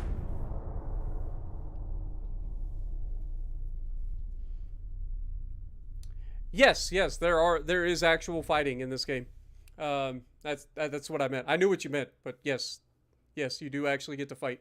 Currently, though, we're not in a situation where we're like fighting. All right, we're at war, but the people that China is declaring war on us if we do not show a sign of reducing the tension. 79 million to get them to shut the hell up. All right, sounds fine. Killing more transports, that's fine.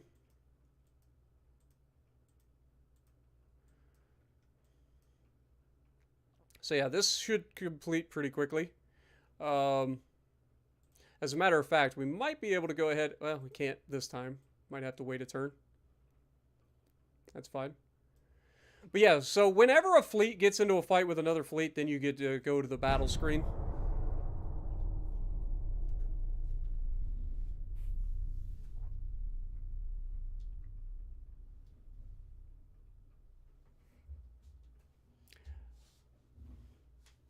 Trust me, there are plenty other toxic decks in Yu-Gi-Oh! Than just Kashtira. I am well aware. Austro-Hungarian is really in my... yeah, we don't need you as an ally, sorry. Fight to the end. Keep killing their transports. Problem is, we're losing transports now, too, because we've pulled our guys all the way out here to fight to take these islands. All right, politics. Can we go ahead and invade? We can't. We have to wait. I'm hoping that this island is actually part of the Caroline Islands. And then I can just go from here and grab this.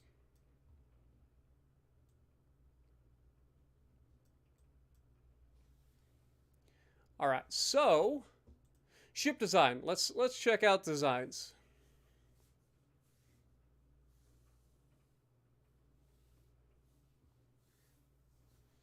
All right, so we do just unlock this new Armored Cruiser 4 hull.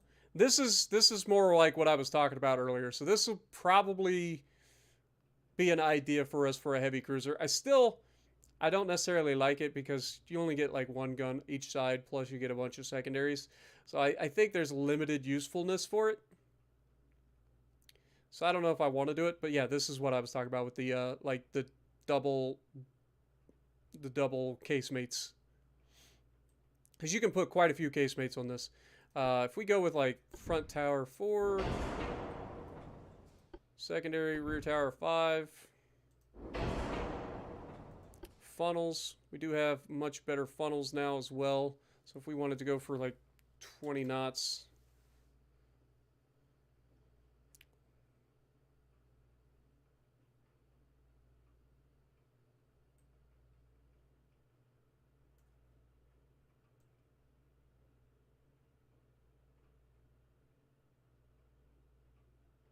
so we can't go above 11,000 tons. So we'll just go straight to 11,000 tons. See what we can do here. We can throw this in there. That's 37%. It's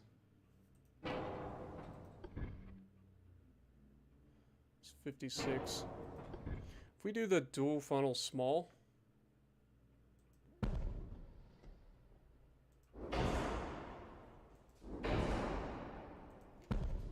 could do that. Obviously, go with the multiple expansion 2. Hydraulic. Currently, engine efficiency is through the roof.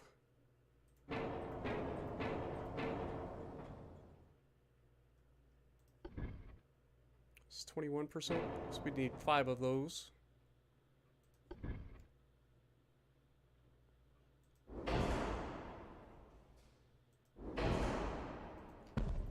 Do something like that. It gives us essentially a triple stacker, even though it's 6 stacks.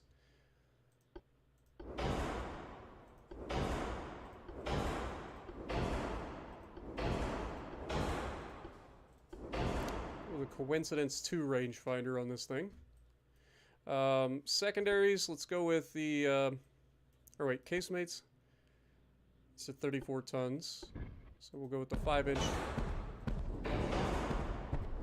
casemates, because we're using them on pretty much everything. These are Mark IIs. I don't think there's any space for anything else.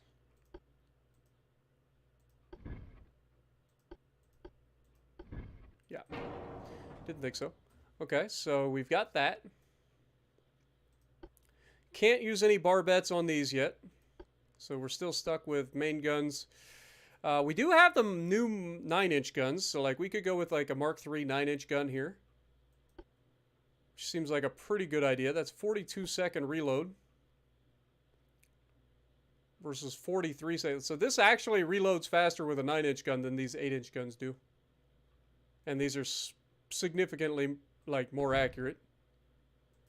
So we throw one there. Throw one there. Keeping them relatively tight. So that we minimize the length of the citadel as best we can with this design. Obviously, we've got a bit of a 4-weight offset because of the raised deck. Not much I could do about that. I could slide the funnels back to help with that. But I kind of like the symmetric look of it. The symmetry, that's the word I was looking for. Let's go standard ratio. Maximum HE for the secondaries. Base fuse, we will use standard AP. Standard shell size with ballistite, or ballistite, and picric acid now. Nice. So we got a new bursting charge. Let's go advanced hydraulic turrets with an enhanced reloader. What's that make us reload at now? So our reload now is 39.4 seconds with 9-inch guns. That's pretty ridiculous for the timing. Our pitch and roll is awful. So that's the thing. It's going to be significant penalties, I would imagine. Yeah, look at the penalties due to the freaking. That's rough. That is rough. Put a little bit of deck armor in there. We got some room to play with some armor, so I definitely want to definitely want to do that. Let's take the armor up significantly. I want at least 6 inches of belt armor, and then we will adjust the armor accordingly.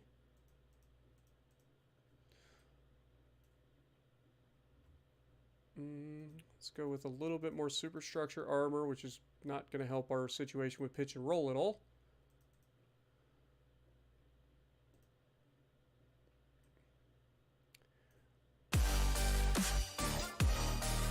Let's go! Mad coming in with the 5 pounds. Love your channel. Well, I'm glad you enjoy, man. Yeah, Love your channel, bud.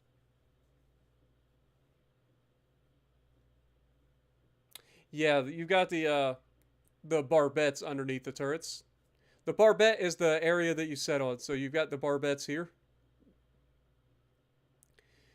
But we can't use them on this just yet. I mean, obviously this would still technically have a barbette because that's what allows the turret to rotate and everything. But you can also add extra barbettes to allow you to add extra turrets. Or super firing turrets. Where was I? I was over here doing some of this, wasn't I? So we've got a 6-inch main belt.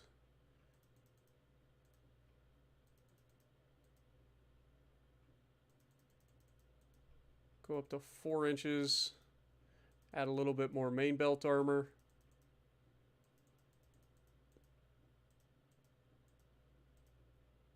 Okay.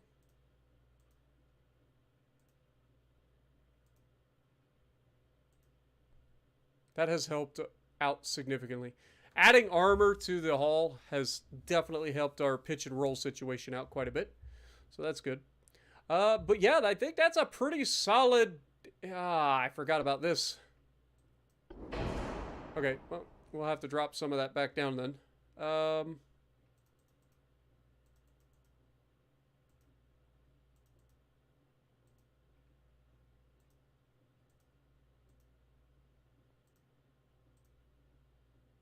All right.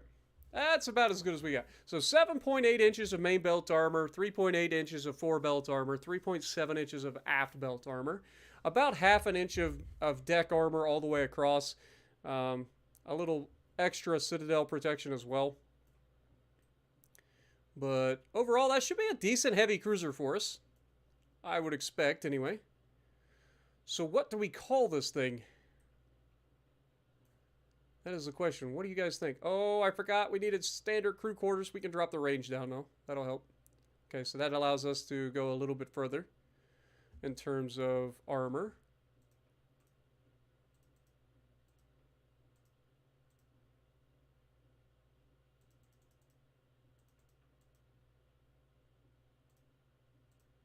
Okay, there we go.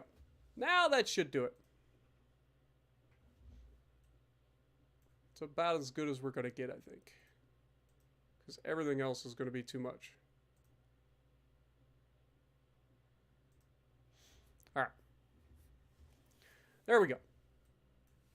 What do we got for a name for this thing? But thank you so much for the 5 pounds, Matt. I'm glad you enjoy, my dude.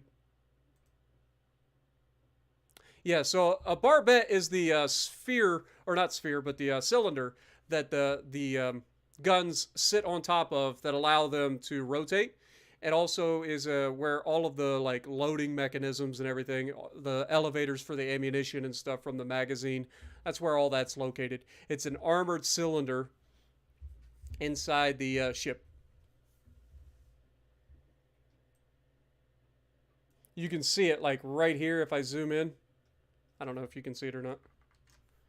This right, not the green thing. Okay, so you got the main turret, this little ring here, that's the barbette, right? And then it would go all the way down into the citadel of the ship. The Citadel is an armored box from the frontmost gun to the rearmost gun in most situations that has all of the engineering, the power plants, the ammunition storages, and all that stuff in it.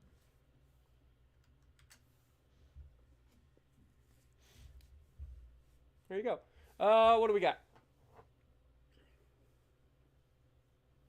Oh, much better to watch than anime liquor store. What up, cuz? How's it going? The Yuki, aka Valor. Okay. The Shimatsu class. The Yokohama class. I kind of like the idea of the Yuki. I'll give you that one. That's a good first name. Yuki.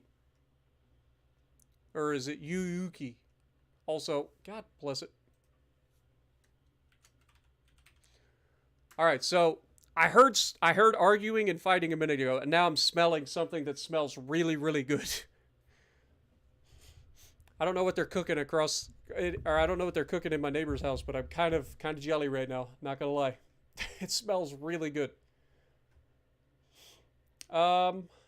Anyway, yeah, the Yuki class. They're expensive, $48 million per cruiser, but I think it'll be a good design for us. We can take these into the future as well. Save. Let's do it.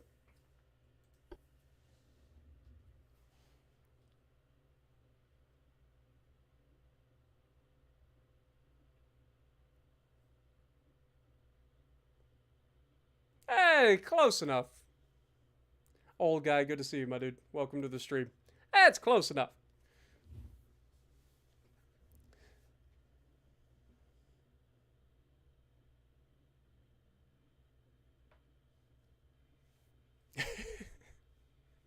It's close enough. It got the point across, right? All right, so how many of these things should we build?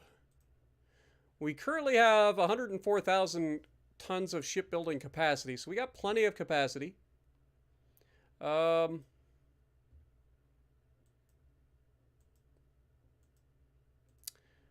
We've currently got 3 fleets, right? So I would want a couple of these per fleet. So I would say building 6 of these to start, probably not a bad idea. All right. And we will put them all in the same port as well. So we will build all of these at Sasebo. It's going to take 14 months for these things to be built, which seems a little high. So we must have went over. We did not go over our capacity. It's just going to take 14 months to build these heavy cruisers. That is insane, considering it only took 19 months to build a battleship. Okay. What other names do we got out there? We got the Yokohama. We've got Shimatsu.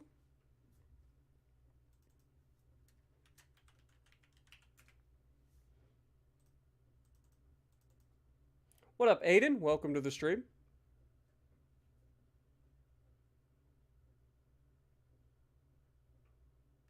Yeah, I've seen him get up inside the turret and grease the rollers.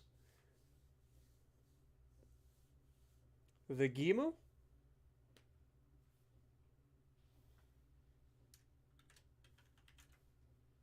Okay. What else we got? Nobunaga? We already have one of those, Lidon. Nobunaga is still in existence. It's right there. We haven't scrapped any of our new ships that we built. What up, Sean? Welcome.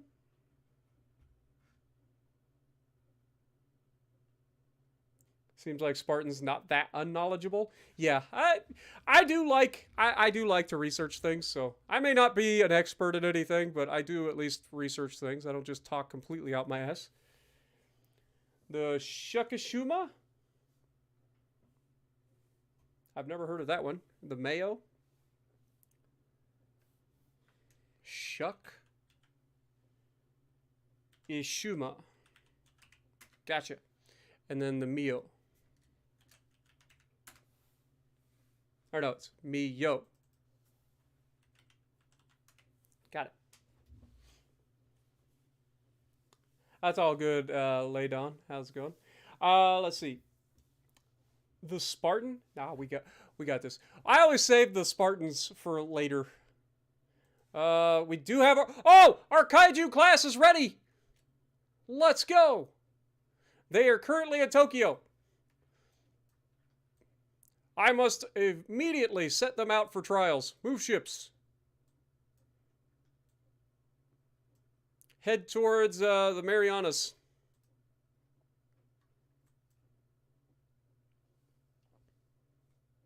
All right, this should be a 100% chance to succeed. So next month we should have, or 2 months we should have that. All right, things are going well. I like it. I like it when things go well. Shocker. All right, let's go ahead and start upgrading our next port expansion. You can see how expensive that gets, but that's going to take us from a 43,000 ton port to 55,000 ton port, so we can build much larger ships in preparation for much larger battleships coming in the future. We are losing a lot of money now, though, so it might be about time to slow down a little bit. Just a little bit. Our first dreadnoughts are on the stage and a few months ahead of schedule. Remember, the technology for a dreadnought was not supposed to come out until 1906, according to the game. And here we are in August of 1905, and our dreadnoughts are already built and ready to go.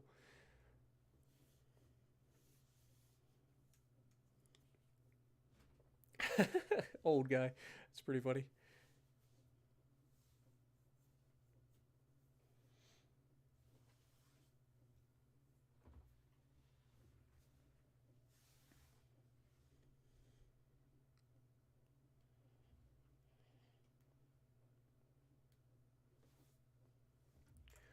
All right.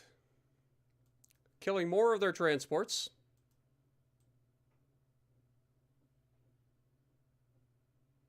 We have lost a few transports in the Philippine Sea. That's fine.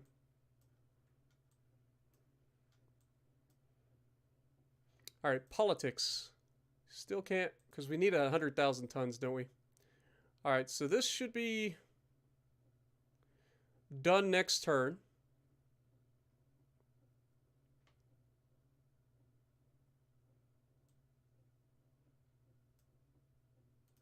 So we will go ahead and move these guys to the north in anticipation.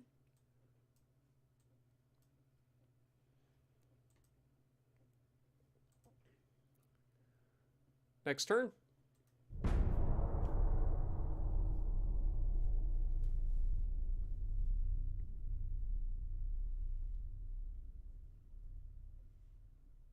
Which, with each kill, they become stronger.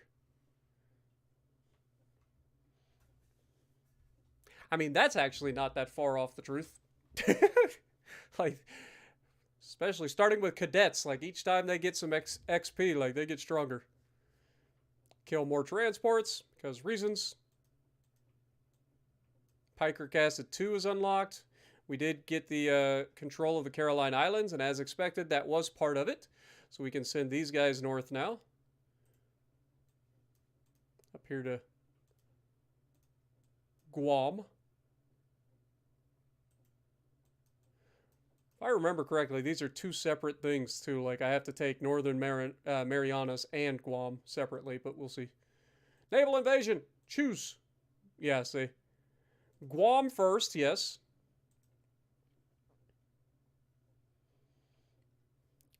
And then we will immediately initiate another one as soon as possible to take Marianas. This has been a very successful fight. And the Spanish, to their credit, they took my advice. I told them to stay the hell away. Otherwise, they would just keep losing ships. And they have done so. They have started taking out my transports, which is a no-no. So I'm gonna have to get some of that back. All right, I'm gonna have to take some of that out on them. But we will definitely do that after we take the territory. So, we definitely need to start thinking about how we're going to save some money, though. That is a very real thing. Next turn. That's for the future. Have I ever heard of the USS Vesuvius? It was an experimental dynamite cruiser. It was worth the research, or it is worth the research to see a crazy idea. I actually have not. but that's a very interesting name to call a ship. Yep, one more week of No Rage November. Have a good night, Liquor Store. Appreciate you.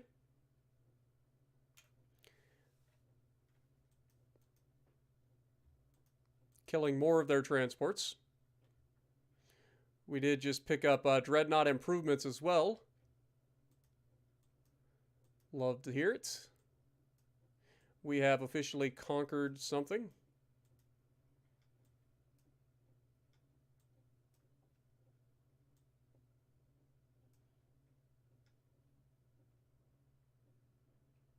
All right, we got more than enough there, so let's go ahead and go here. We can't actually do that yet. Move, go here.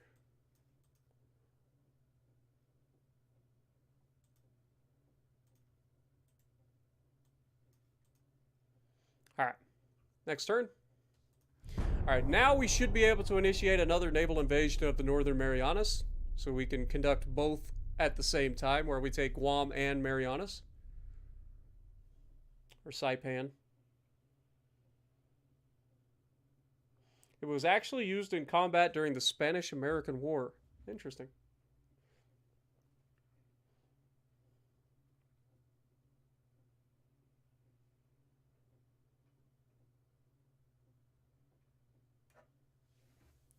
I will say this about the whole No Rage November.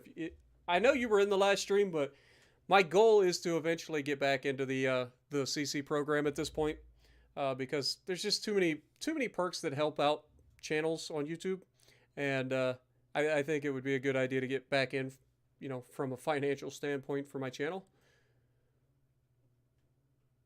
Austro-Hungarians and the Spanish are now fighting. They are killing my transports now. I don't like that. Remember, every time you sink my transports, I'm coming after you. It's gonna be a thing.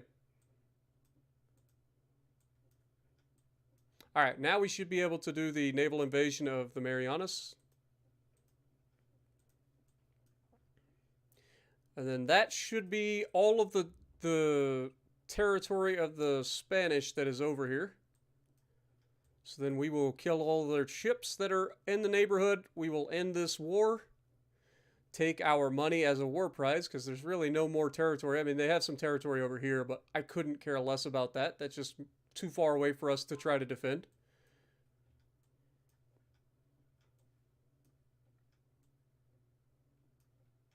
Now, if you look, I'm sure that the Spanish have some territory like here. I lied, actually. They don't. That's it. Okay, well, never mind. We're fine. So yeah, we will finish our naval invasions over here, and then once we do, we will clean up their ships in the neighborhood, and we will end the war. And then likely end the stream, because this has been a very successful stream indeed.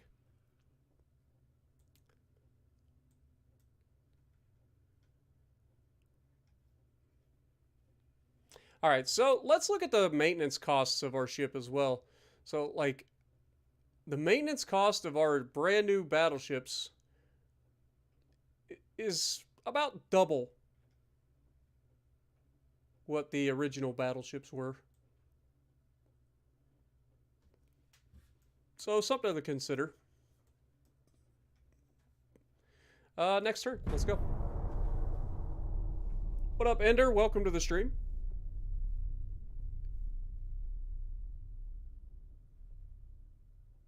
Oh, I love the American dreadnoughts, man.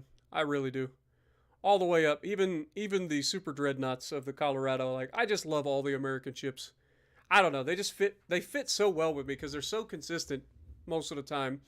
They're slow, but positioning can make up for being slow. Plus, I'm extremely extremely aggressive. So,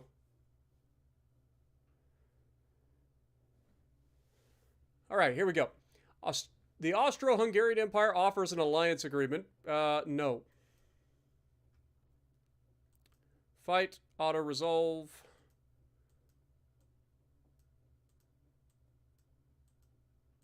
Okay, we gained control of Guam. Beautiful. 2 months, and we will have control of...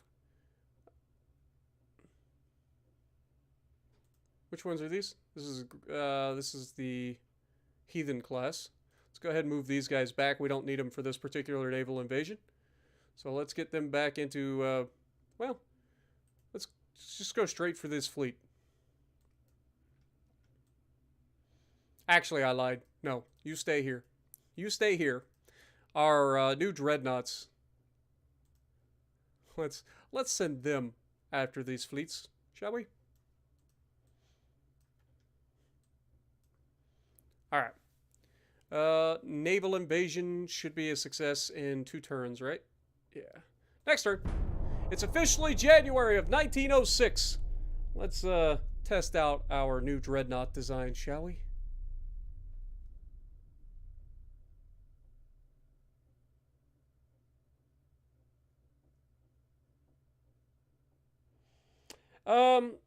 Okay, so you know my like thought process when it comes to like spawning in. You've seen me play on numerous occasions, pretty much every type of ship imaginable. So like what I try to do is I try to win or hold my side at all cost. If my team comes over in too much mass to come support me, I will usually try to counter rotate at that point, because you can still fire on the enemy to help your team that is coming over while withdrawing to the other side. But generally speaking, I try to win my side first, and then I take care of everything else. But trying to balance your aggression and patience is rough, especially in slower ships. Like, it's no joke. War has erupted between Germany and China. Interesting. All right.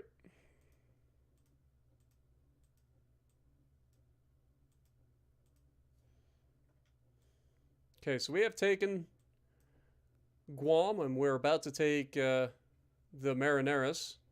The Marianas. Well, you can see where my mind is right now. I'm smelling that food coming through the walls, and my mind immediately goes to food. That's funny. I ain't gonna lie, that's pretty funny. Alright, so this is the fleet that we're after here. We want to go straight for this guy. Politics standpoint, we are losing quite a bit of money, but we can handle it for a little while longer. So we should have Saipan taken as well.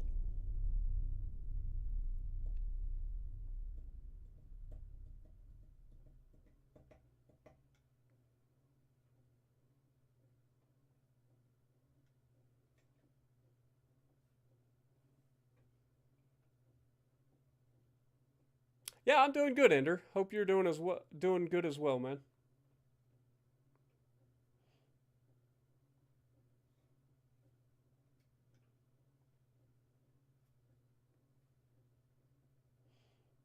Yeah, you definitely got to pay attention to who has your crossfires, as best you can. Anyway, you're always going to have situations where sometimes you get blapped from across the map, but for the most part, you can pretty much guarantee that people will fight their side first most of the time. I mean, obviously people run away from their side a lot, but like they'll fight the ships that are directly in front of them rather than reaching out across the map. So again, try to utilize islands as best you can to make your approach if you can. Try to limit who can shoot you. We talk about that a lot too. Limiting your engagements, limiting who can shoot you at a given moment.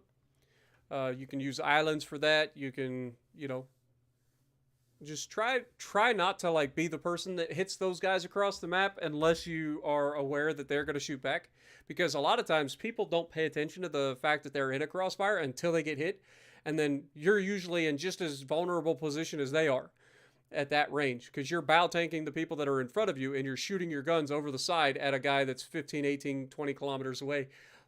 And usually you're broadside to him as well. So knocking on his door, getting his attention is probably going to get you shot as well. Oh my God, I don't want this. I didn't say to attack the Chinese. Dang it.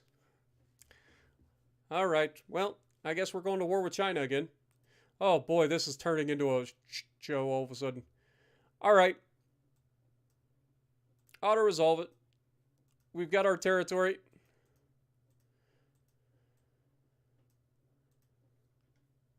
All right, so the Spanish seem to have just run away. That's great.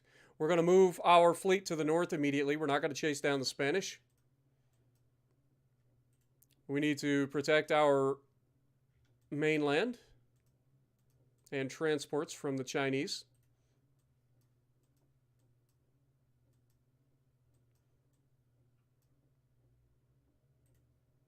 So we will do just that by sending these guys out. We will go to politics as well. Since we are done, we are going to hold up our end of the bargain since they basically did. So we will ask for peace with the Spanish now.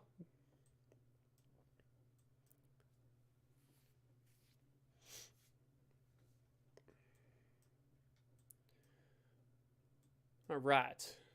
So now we need to officially deal with the issue of China. So the Germans are officially trying to invade China. Good luck with that. They're doing a land invasion of northeast China. Don't recommend it. I mean, they have ridiculous size of other armies over here, man. Like, their armies are so massive. Like, good luck is all I'm saying. But we will send our fleet over here to start dealing some problems in the neighborhood.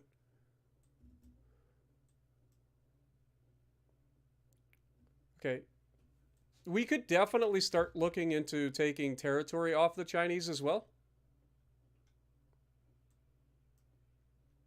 Like, that is the definite thing that we could do.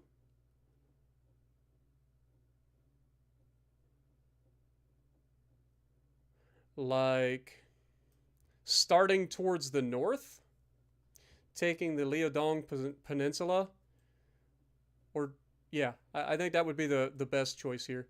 So, actually, let's send everybody up here. Let's just start taking some of their territory.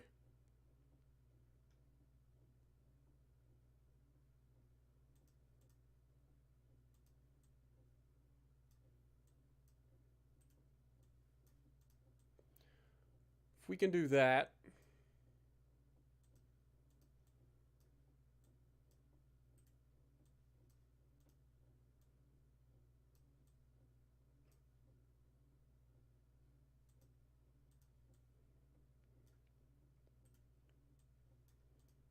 And then use our new dreadnoughts as a keep your ass away from my ships kind of deal. I feel like that would be a good idea. All right. Financially, we are losing quite a bit of money, so it's now time to start thinking about how we can reduce the amount of money we're spending. I don't want to reduce this any further. We are spending quite a bit of money on this, but obviously research is the place where we're spending a lot of money.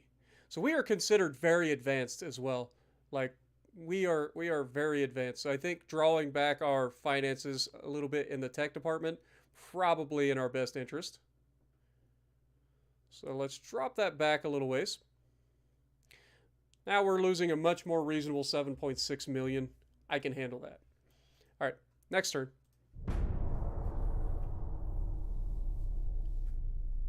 Is concealment builds for battleships in Legends worthless? I would say no. I run concealment mod on pretty much all of my ships. Now, I don't go as far as to add condo.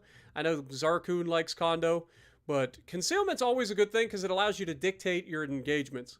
You will almost always spot another battleship before you are spotted, and that is a huge advantage to you because you can dictate whether, hey, is that somebody that I want to engage? You can see that they're usually broadside in that situation. So, like, it gives you a huge advantage in that terms. So I would always say to run concealment mod over, say, the RGA mod in most scenarios. But that's just me personally.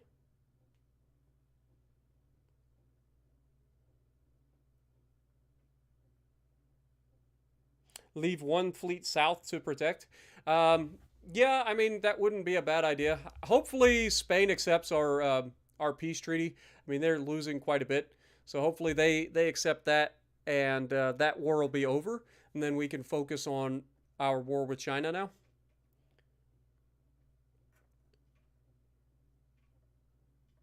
Yeah, I would definitely switch those out because that allows you to end or to get the drop on people a lot. You don't want to be the first thing spotted in the game, right? Like that's usually bad because everybody's loaded, everybody's waiting for a target. So, like just not being the first thing everybody sees is usually a good idea.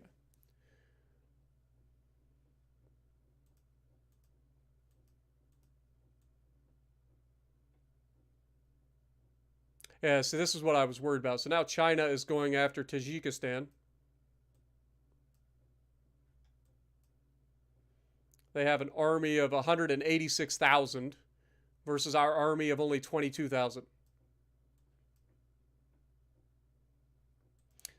Do we have. I think. Wait, is China currently at war with the United States? They're not. Are we currently allies with Germany? We are not.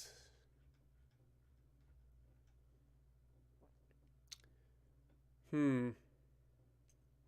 Army force of Germany. What are we looking like? 1.7 million.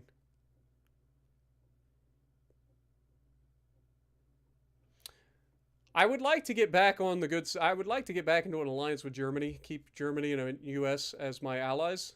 And since Germany is currently at war with China, I feel like that would be a good idea. I mean, Germany is actually advancing over here, surprisingly, somehow. So maybe we have a hope at stopping them from advancing. What is our army logistics looking like? Army logistics is only 38%. God, that's annoying. I don't know exactly how the army logistics is. Like, it's depends heavily on the fleet's ability to protect the supply routes. So, yeah. If the transport capacity and Navy's power are reduced, then the Army will become dysfunctional and will not be effective in land combat. That makes sense. China currently only has 18% Army logistics, so that's very good for us. And we can jump into that even more by taking out some of their transports and some of their ships.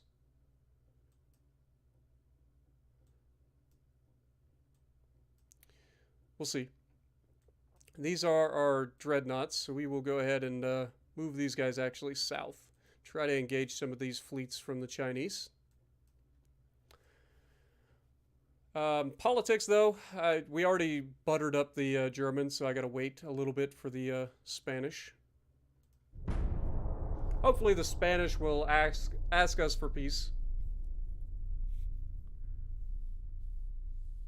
I prefer using the William Sims commander on most of my U.S. battleships. Now, on Massachusetts, I run Willis Lee. Check on the Irish, see how they're doing. They should be fine. Germany offers. We have the money. Just give it to them. We'll take the alliance. We have mutual enemies.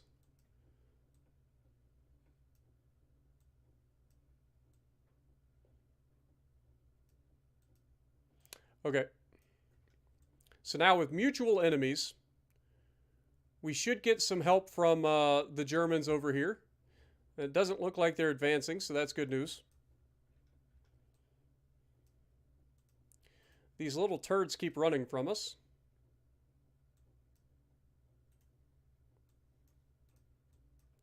All right, politics-wise, we should be able to do a naval invasion of the Liaodong Peninsula. So let's go ahead and do that.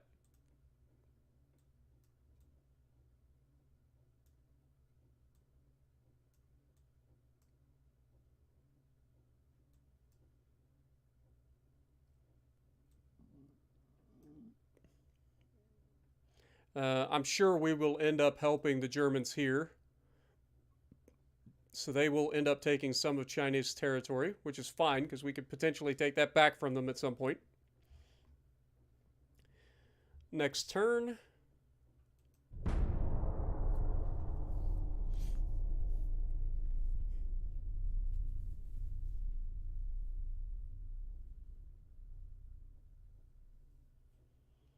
Yeah, I would highly recommend using William Sims. He's going to increase your ability to hit the targets, which with the Americans, like that's your bread and butter, right? Being able to reach out, touch people, and send them back to port as quickly as possible. Getting as many of those big old 16-inch super heavy shells on targets as you possibly can will be your best bet most often.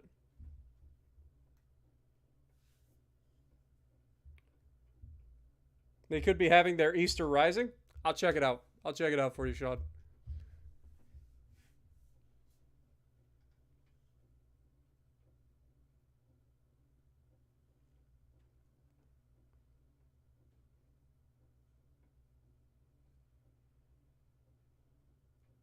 Fleet battles are terrible. You haven't played one match of it. Well, if you haven't played a single match, how can you say that they're terrible? Italian Empire offers an alliance agreement. The Italians don't have any territory, so this could only help us. So, oh my God, they just want money though. They just have money, or they just want money. Uh, how much do they want? $169 million.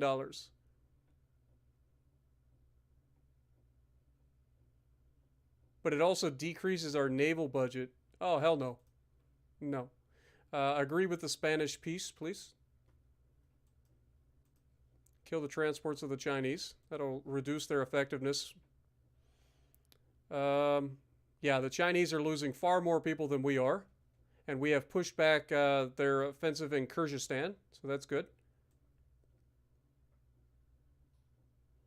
We have initiated our naval invasion, so that's good.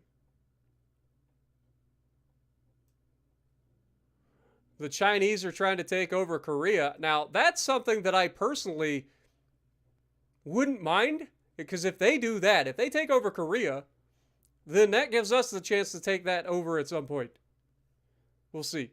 But currently, we need a total tonnage of 105,000. We currently have 223,000 tons in the neighborhood. So we got plenty. And if we move these guys up, we got even more than that.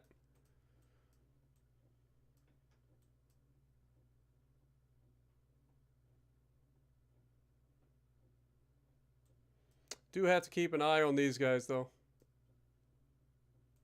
Yeah, let's not do that. Let's just move back down here. Try to engage these guys if we can.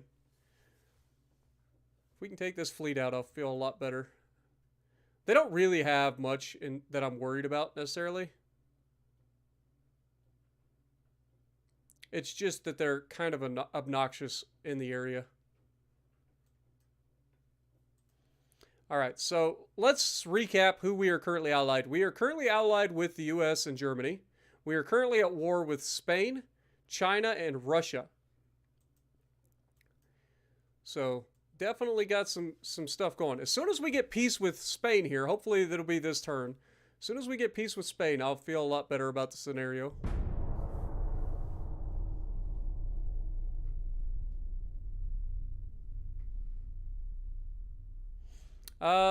It was going to take something like, what was it, 14 months to build them, so we still got a little ways before those cruisers come online.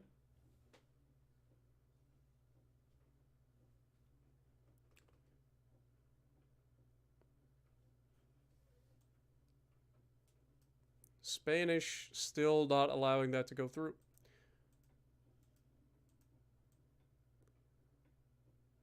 Again, they're going from Tajikistan against Kyrgyzstan. Okay. All right, so politics, once again, we're going to try to go for peace with the Spanish until we get it. Not losing as much money, so we're doing okay there. Cruisers will be 3 months until they come out. As for Ireland, as you can see, they are still well in hand under British rule, so they are not a free state yet. All right, other than that, I just want to fight these guys. Why won't you fight me?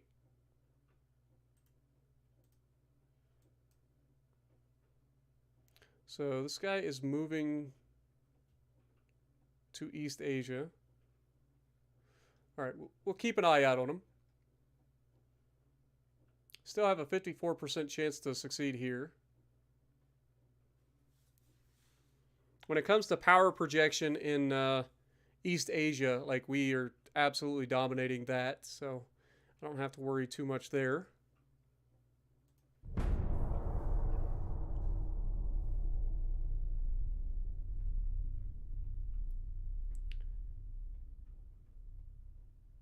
Yeah, Azure Lane, New Jersey, if you have it, is okay, but I would use it for ships like Georgia or New Jersey. Most of the time, you want to have a little bit more of a accuracy build. So for the heavy hitter ships that allow you to really do some damage, the only reason I run it on New Jersey is because, you know, New Jersey. But yeah, most of the time, it's not worth running on a ship, just because you lose accuracy doing it. So running it on a ship where you have like an epic mod like Georgia or something like that, where you'd put an epic or even a legendary mod on, I think would be your best bet. And then I would recommend running Arthas as well, so that you get the maximum amount of damage. So East Asia and Southeast Asia, we're losing transports. It's not good, especially considering I have people here.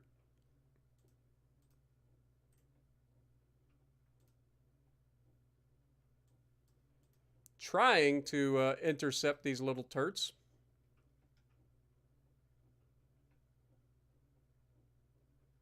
The Germans are in fact advancing, and we have in fact helped by supplying some resources to them. China's still not able to advance on us from Tajikistan, which is good news for us.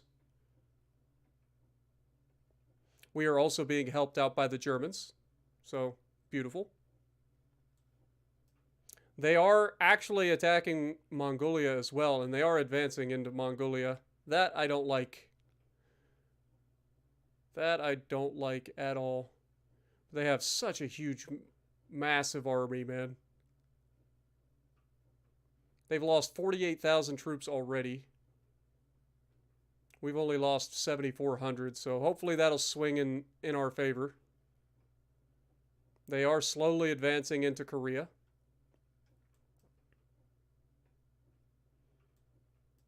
All right, next turn.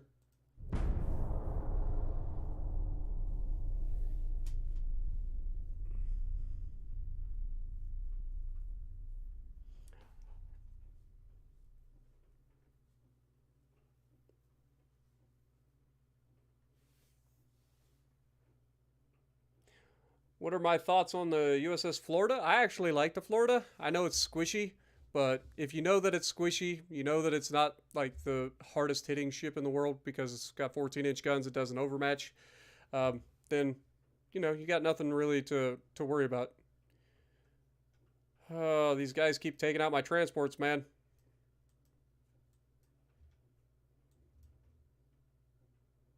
Still 52% there. They keep running away from me as well, so like they aren't allowing me to actually stop them.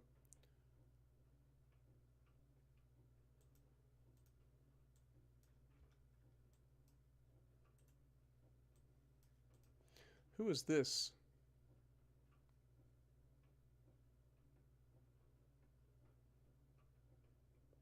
I know it's clearly China. This is a single heavy cruiser. All right, well, we're going to keep going.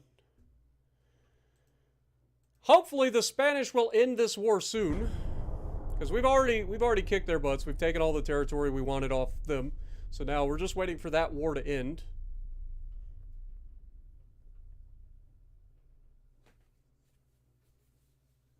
That is currently 1906 in the game.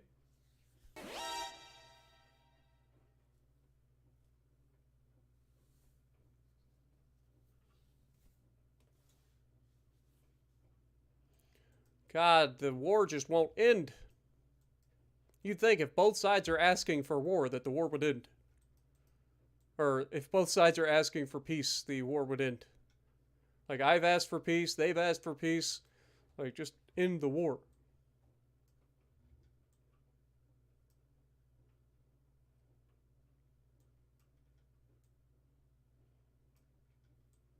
Okay. So what are we looking like now? 69% chance to succeed here. They're at a 26%. Oof. It's not good.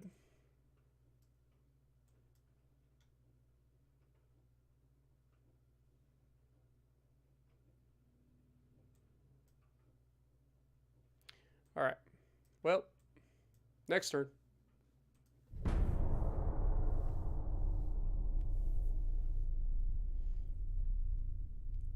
What up, Puddin'? How's it going?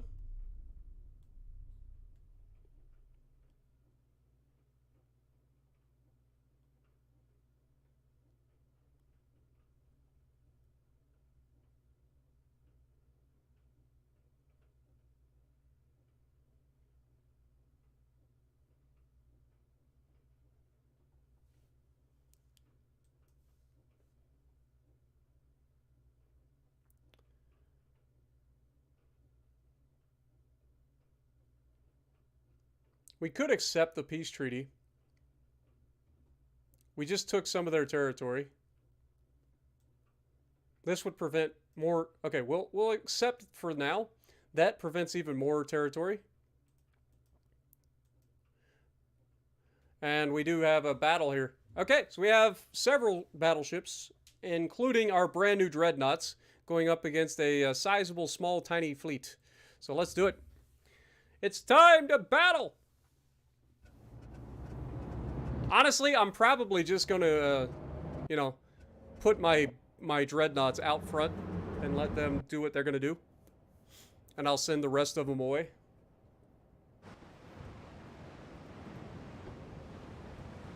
Okay. Pause. It looks like stormy conditions, which is less than ideal.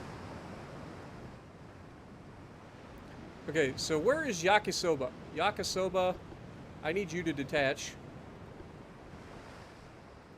And then I want Ghidorah to detach.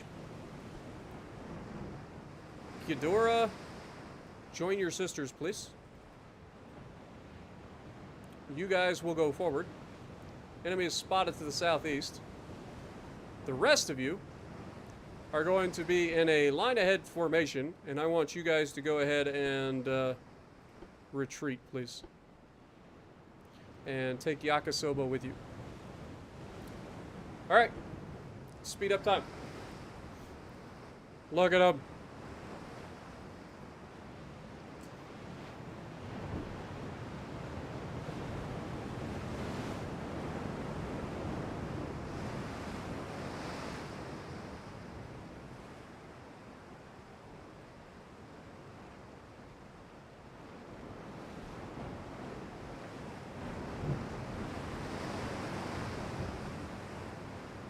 The Imperial Japanese Navy marches towards you with its brand new top-of-the-line dreadnoughts.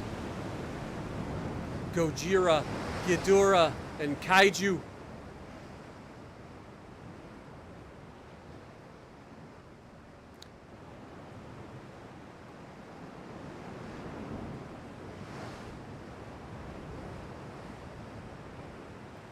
Alright, so we have been spotted.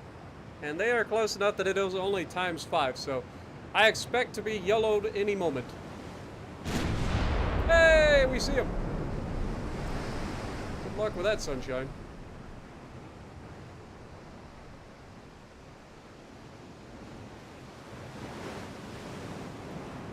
Okay, so he's going from left to right at the moment. Oh, we've already got a hit? Are you kidding me? He's dead. He's almost dead. Oh my god. I think the new dreadnoughts are gonna do okay. Remember, we got a green cruise and everything. Wow. That's a rough start for that poor little fella. I think it's a heavy cruiser.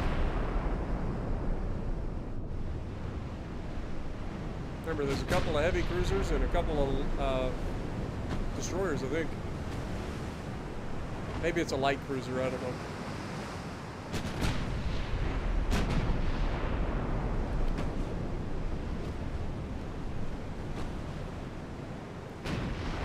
Go, go, go, go, Jira.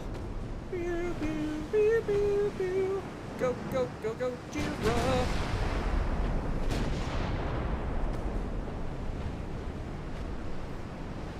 Gojira is Godzilla.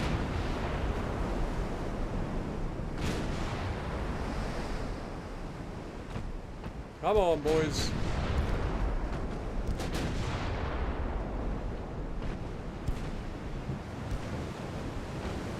Honestly, we don't really have anything to fear here, so we're just going to march right at them. We have super firing turrets over the front, so... Oh my god, he's dead. He's just gone. He's just immediately annihilated. I say that. He's still alive somehow.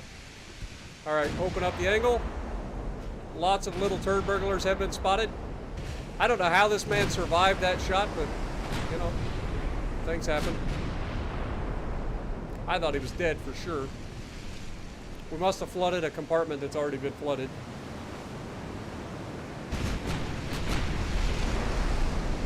Okay, can we get rid of that guy? Thank you. That'll do it. I like how I'm like, can we get rid of that guy? Death. That'll do it.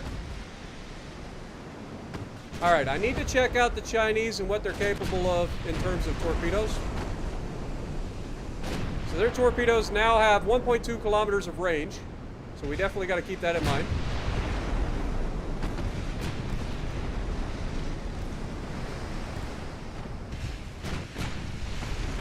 Oh, big hits. Big hits on the little cruiser.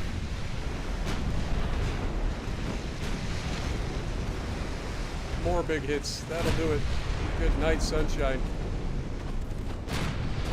Alright. Little turd burglar spotted. Immediately target with secondaries. I want that man dead. Because he is way too close.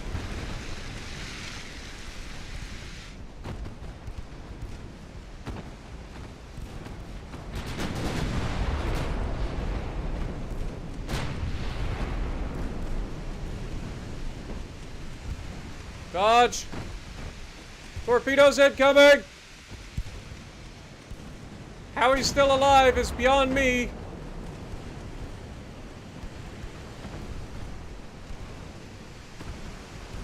Oh, Ghidorah, no! It's alright. We've trained for this. You will be fine. Now you hit him.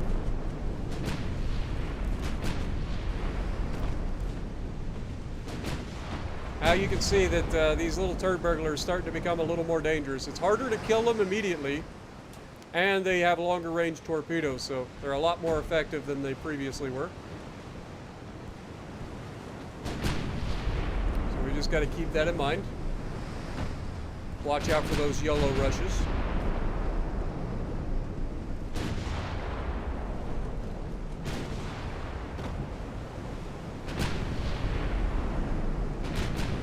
He's going to magically repair his flooding. Okay, there it goes. That's another big hit and a flood. That'll do it. Okay, beautiful. Keep it going, boys.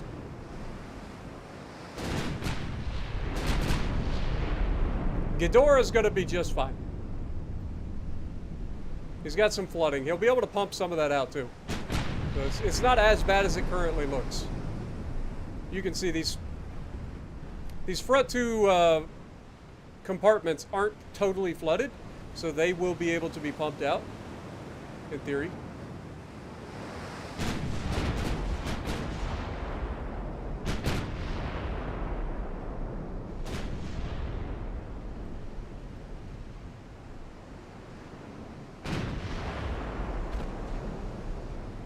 I'll be honest, if we go to AP, we should have SAP on these things.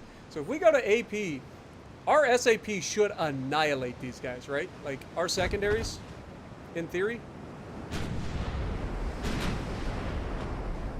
Like, obviously, we still shoot the HE out of the primaries. Oh my god.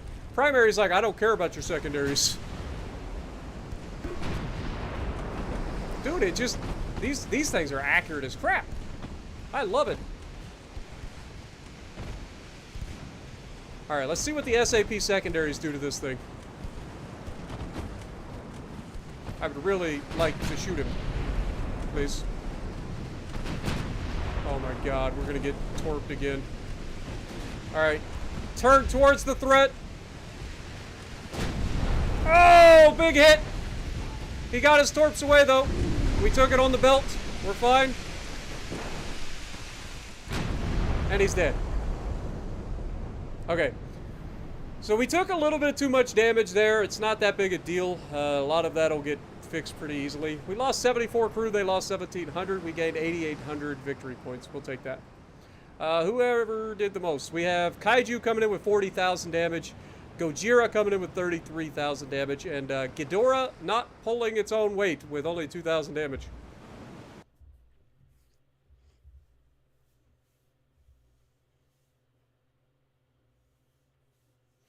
But overall, a successful engagement.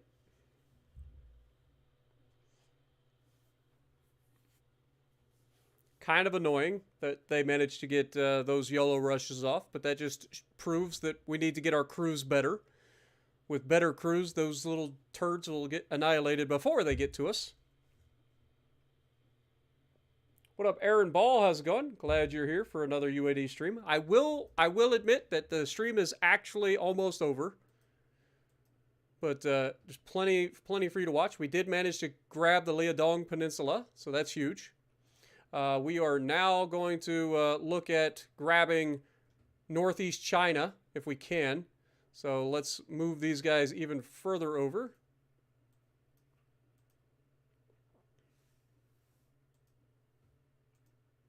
Wait, nope. Kaiju stays. Grim goes. Tsunami. Yakisoba. Move over. Politics. China naval invasion. Northeast China. It wants 100. How much? It wanted like 170,000. I mean, we've got enough for that. Let's go for that. I want to steal this from the Germans before it happens, preferably. Send them over here. The thing is, as soon as I go here, they're probably going to end up bringing them down here.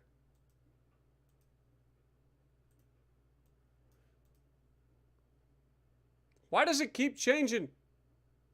Screw it. All right, you guys head down this direction, because I have a feeling they're going to end up down here.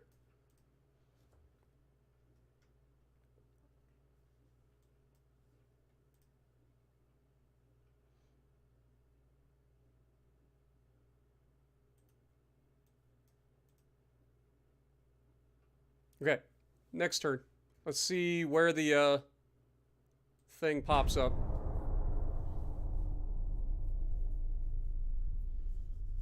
What up, Emil? How's it going? Appreciate you dropping in.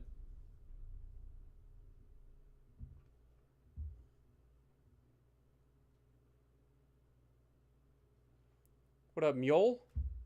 Do I have any tips for playing American and Italian battleships in World of Warships Legends?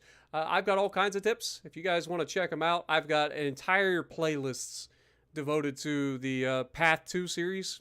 Highly recommend if you want to go Path to Iowa, Path to Kansas, that sort of thing, or the Italians. Check it out. I've got entire playlists going through each ship, going through strengths, weaknesses, discussing their armor, all that stuff. So highly recommend you check those out. It's hard for me to just talk in chat about it. Like, it's easier for me to show you in game. So highly recommend you check those out. No problem, my bro. Appreciate you dropping in. What up, Cal? Welcome. All right, so we got quite a bit going on in this next turn here.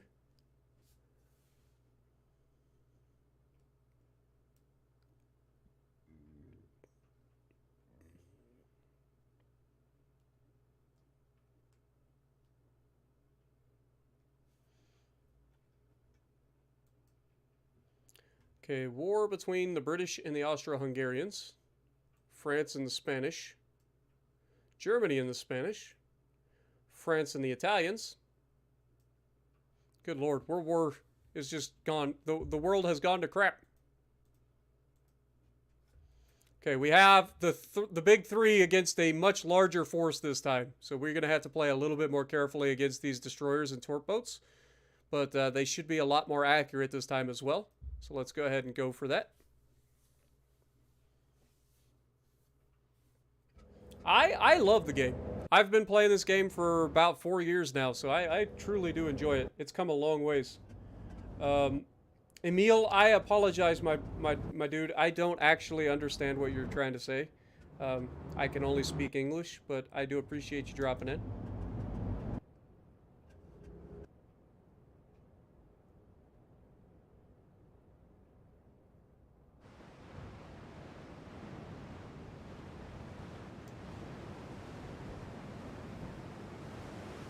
Appreciate you, Emil.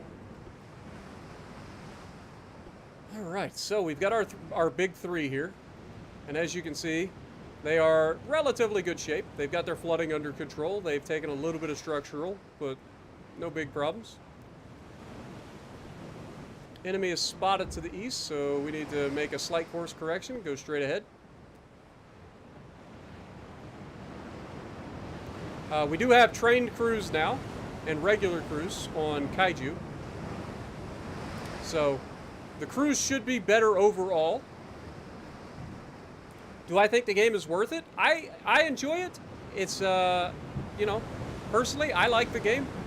I can't guarantee that you will. It takes a little while to get used to the game and the mechanics and stuff, but once you do, I think you'll have fun with it. I haven't met too many people that hate the game. Usually when people get it, they really enjoy the building of the ships aspect. Even if the campaign is a little difficult, they have like training scenarios and stuff that you can get into to learn, like different battles and stuff like that. So there's a lot of game here for what it is. But just keep in mind, it is not like the most graphically crazy game in the world. It's not the most optimized game. It only runs on a single CPU core. But the good news is that usually means that it can also run on pretty much any computer. Like, you don't need a crazy computer, and we've already landed a hit. Dude, the accuracy with the opening salvo is kind of crazy. I'm not gonna lie, it's kind of crazy. And we've already gotten our first kill. I'm gonna switch the secondaries over to shooting AP because I know it's SAP, and I want to make sure that we're able to sink these little turds as quickly as possible. And the SAP should do just that.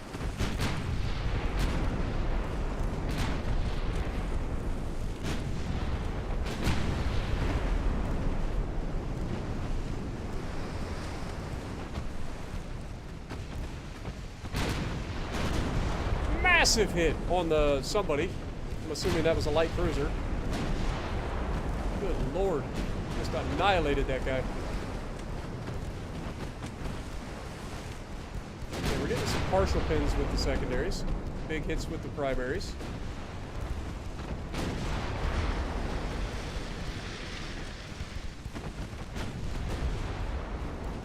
Big hit and another kill.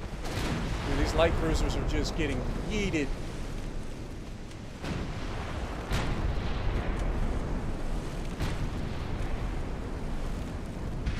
Fight going. Huge hits. Dude, these 13-inch guns don't play, man. These are nasty.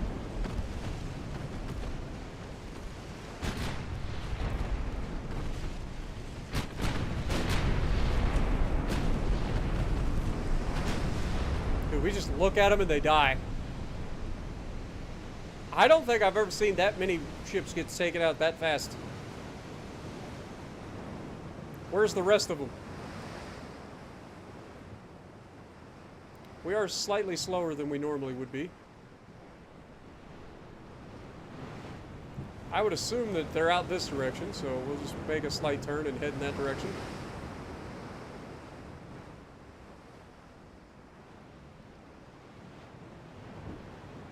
Enemy to the south, so I was correct. So, okay, we got smoke over there.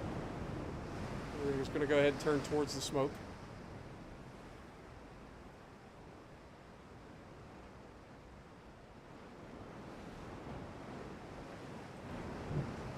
See if we can't take some more up.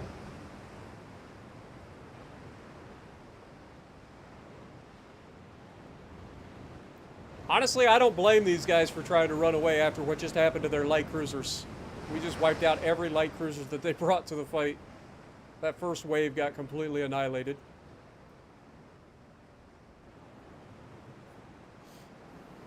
We are spotted, so we are getting closer, and as you can see, the smoke is very, very close. Okay, enemy spotted.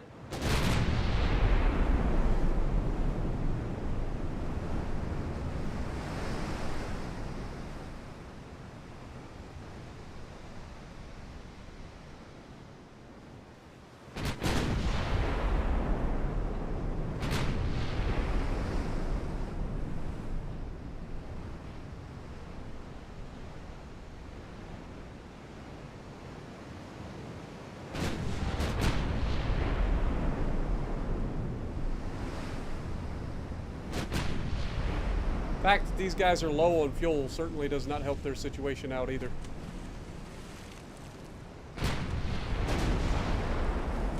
It's going to limit their ability to run. Alright, target this guy first.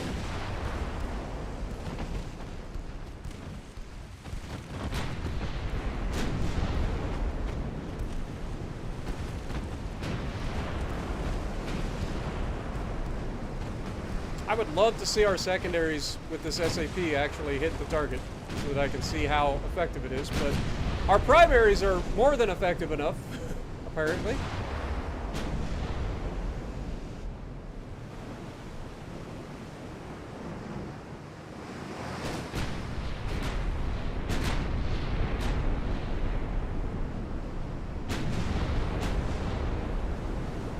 Another big hit on the torpedo. The fact that we're even hitting torpedoes at these ranges is kind of miraculous.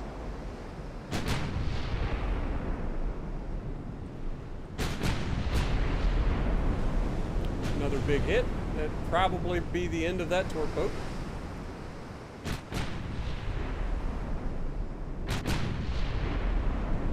Huge hit. Another flood. That's death.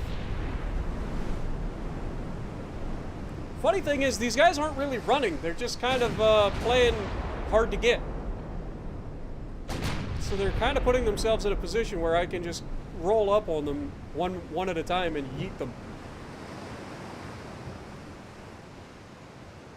So we'll flip around to the other side, give the opposite side of the ship a little bit of gunnery practice as well. Yeah, there's not currently any UAD for consoles.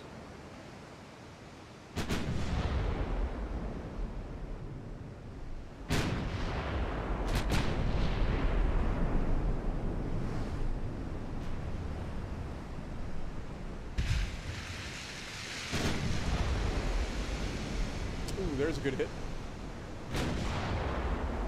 Surprisingly didn't cause a fire, or didn't cause a flood.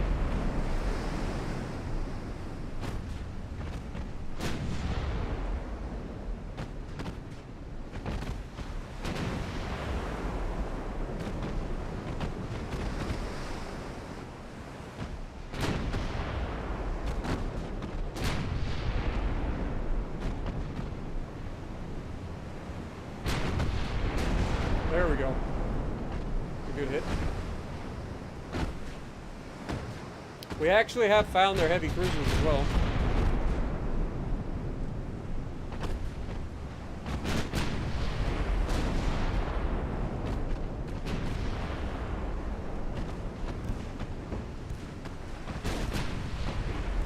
There we go.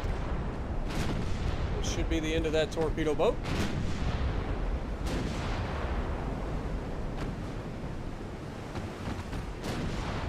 That guy's running away from us, so that's good.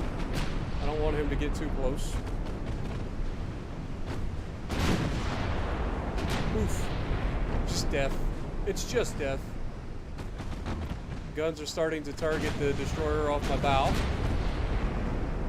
Secondary's doing what they gotta do.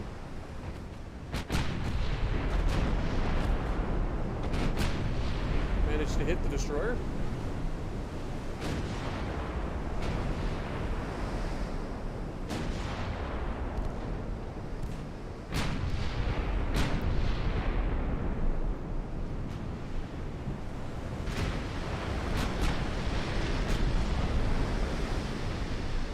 Oof. Big hit on the back.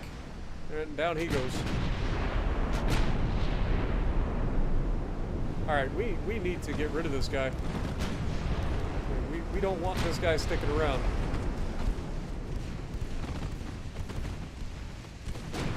He is far too close for my comfort. Okay, we did get a couple 5-inch hits there. But the main guns are doing the majority of it.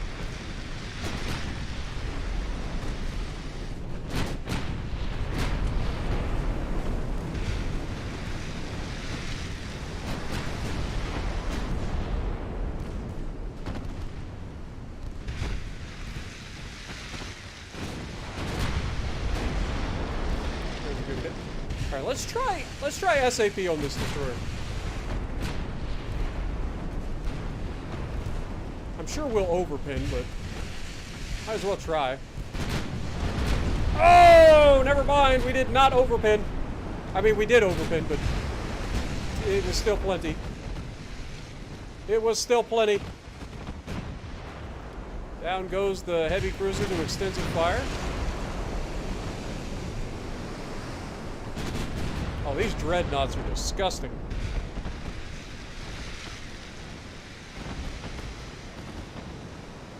This is a very good design, I think.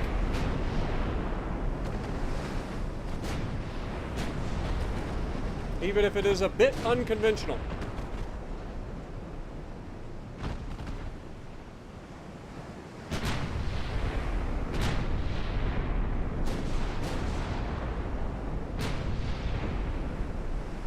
Another heavy cruiser goes down. Another torp boat goes down. Good hit.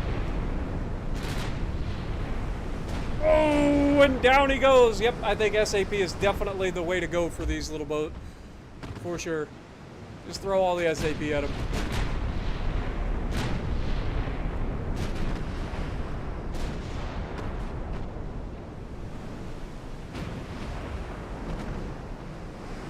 How long do you think he'll last out there? The fact that we're actually hitting targets at decent range now is kind of nice, too. Keep that in mind. Just shows the progress we're making as a nation.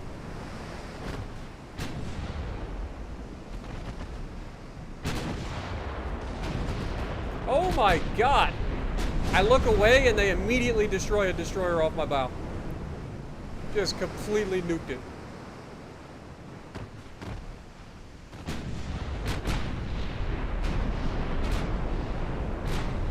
Good hit.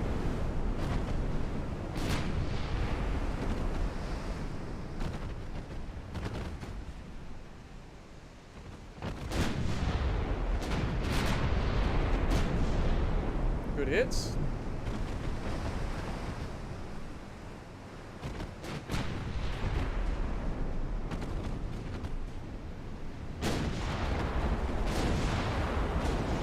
Oh, and down he goes. God bless America, these Japanese dreadnoughts are nasty. These guys are effective. They are very effective. If this was Pokemon, this would be super effective. That's what I'm saying. Good lord. You should have ran when you had the chance, you little turds. Your smoke has gone away, and we are much closer than we were previously.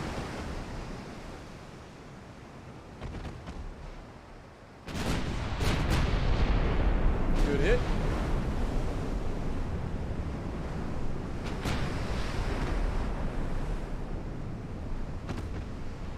We have officially spotted the rest of their entire fleet.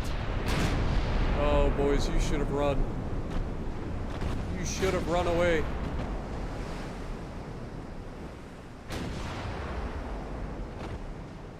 Target this guy, please. I would very much like him to be gone.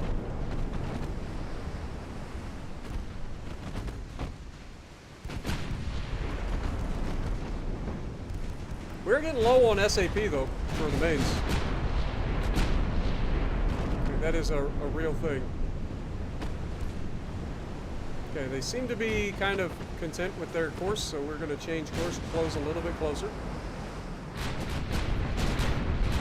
There's a hit. That'll be the end of that destroyer, I think.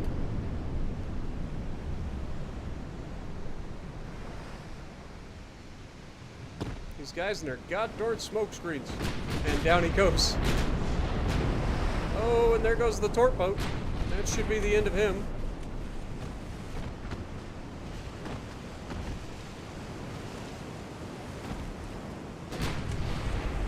Down goes the torp boat.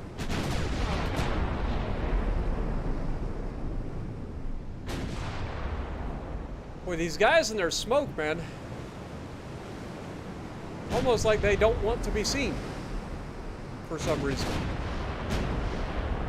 I can't imagine why.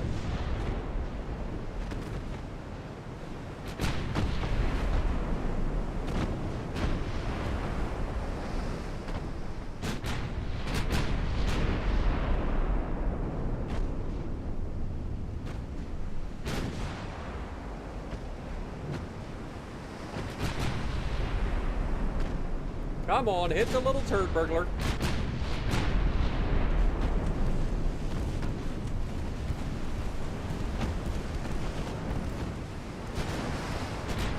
Oof, that guy got neutered.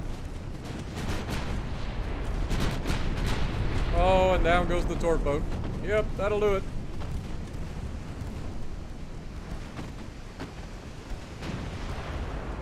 Good hit. Flood. Massive hits and floods. That'll be the end of that guy, probably. Now we target the other destroyer. And he's dead. Oh my gosh. We'll let the other guy survive for now. I think he took off that direction. So they'll get one guy that gets away, but yeah, they lost 3,800 crew. We lost 0. They never even touched us. 24,000 victory points. I don't know why they get 2 victory points. I guess you get a participation trophy. But yeah, they got 1 destroyer that got away. That's hilarious. Who did the most damage, though? That's the real question here. Ghidorah with 30,000 damage. Still pulling up the rear there. Gojira coming in with 130,000 and Kaiju coming in with 134,000 respectively. So Ghidorah needs to, you gotta get your gunnery up to par, my guy. You're falling behind your sisters. You don't know what I'm talking about in Norwegian. Yeah, that will do it. I definitely did not know what you were talking about in Norwegian, but I do appreciate him. Hopefully it wasn't too bad.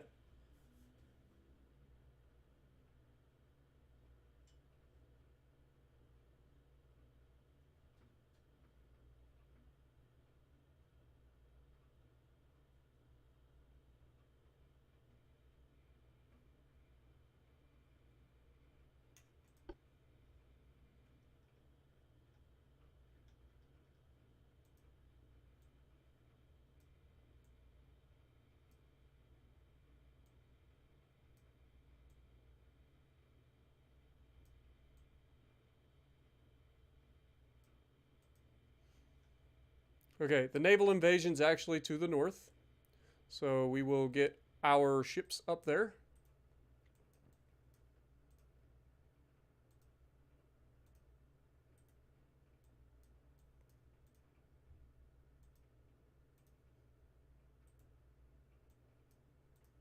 Okay, we also have a convoy apparently. Oh yeah, our new heavy cruisers are getting into a fight for the first time, and they get a battleship. Great. It's a small battleship with 10-inch guns, so we'll see how they do. They have 9-inch guns, so roughly comparable firepower. All right, let's do it. And then after this battle, that's probably where we're going to call this stream, because I've been streaming for going on 5 hours now.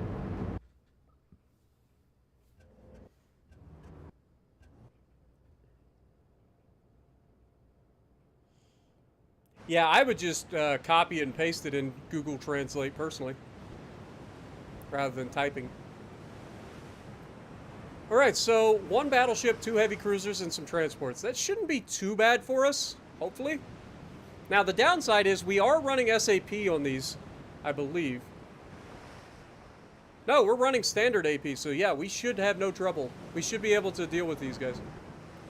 The only downside is we are cadets, so we're not going to be the most accurate in the world, and going up against a battleship is a little scary. Especially a battleship that seems to have guns everywhere. It's Kind of a crazy design, I ain't gonna lie. So you got two... Wait. They have two 9.1 inch guns, two 10 inch guns, two dual 9.1 inch guns, and a whole bunch of secondaries. So a little scary. Let's see what we can do here.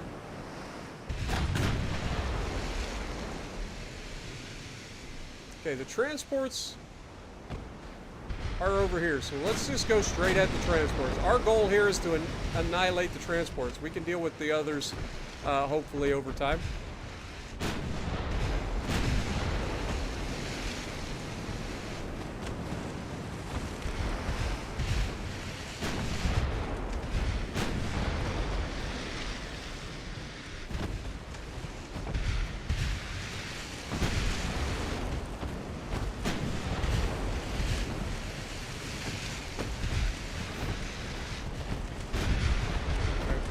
This guy at the moment.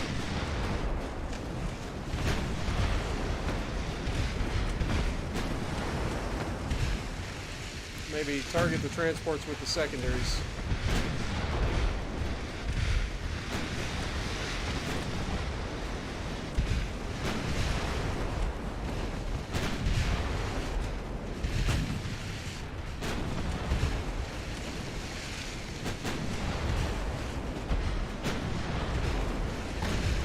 Secondaries targeting those guys.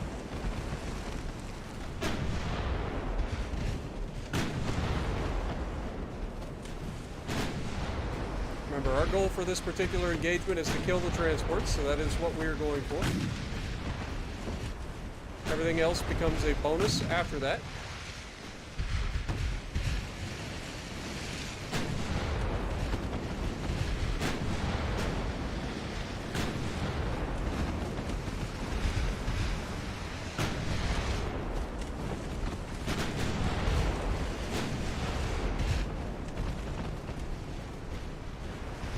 Getting some good hits on their transports.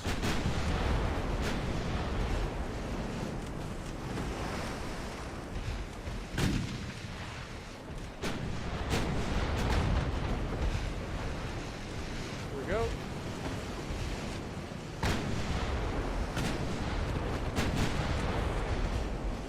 Good hit. Okay, we just took a nasty hit from a... Okay, we've accomplished the mission. What did we get hit with?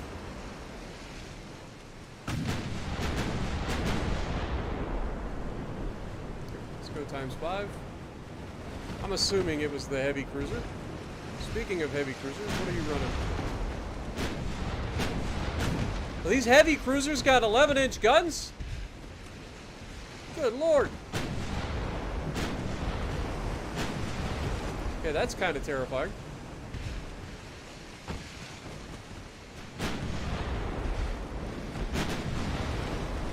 There we go. That's a hit. They can't have much armor if they've got that big a gun. Like, I refuse to believe it. Okay, he goes down. That's huge. The fact that they've got 11-inch guns on these freaking things. Let's take a look at this thing. He's just got one 11-inch gun off the nose. What a terrible design of a ship. Well, that's not going to do you any good.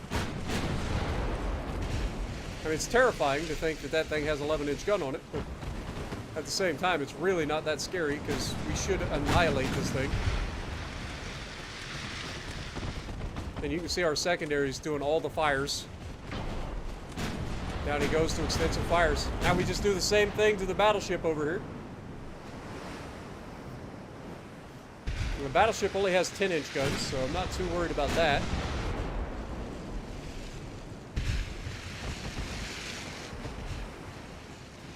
I mean, I'm obviously worried about it, but it doesn't have a lot of them. So I think if we get close enough, we get our secondaries on target, then we can burn this guy down pretty quickly as well.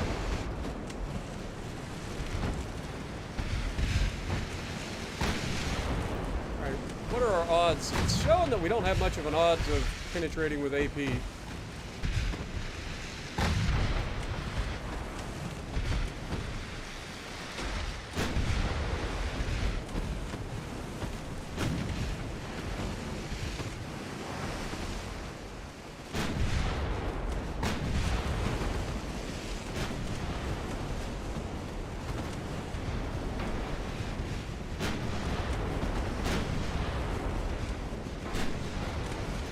Get too close here.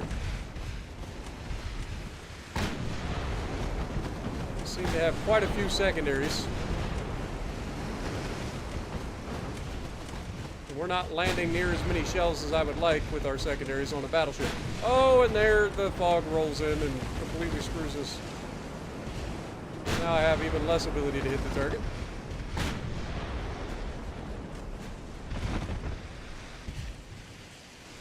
That'll slow him down too.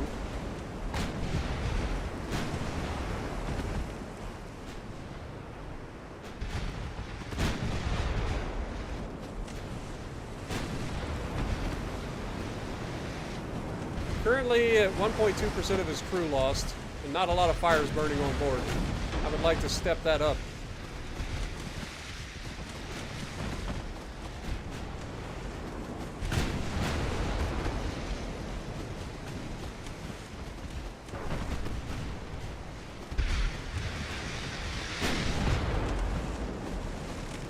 Come on, boys.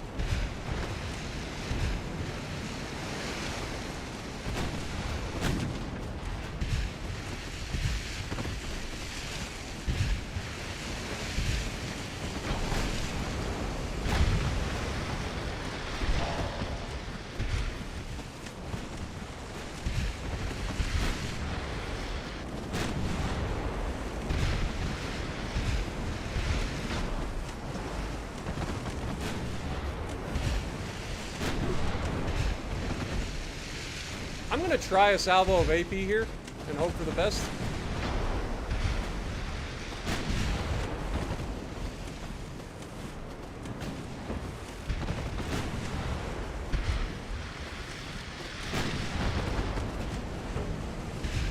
If we can get a good hit with an AP round and start some flooding, that'd be great.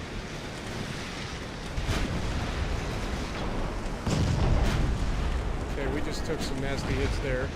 That was 9.1 inch guns.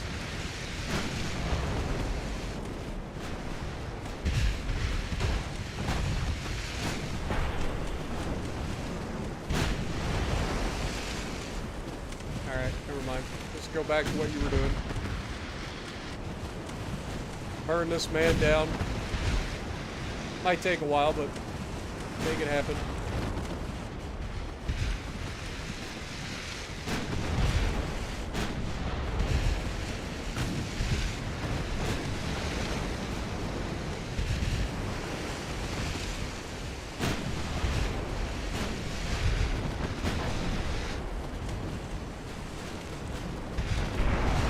There we took a 9.1 inch hit again.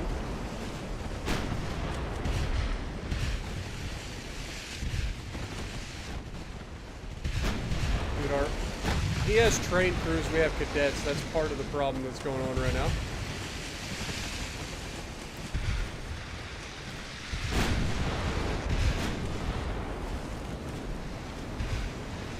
We've got him up to 5% of his crew lost.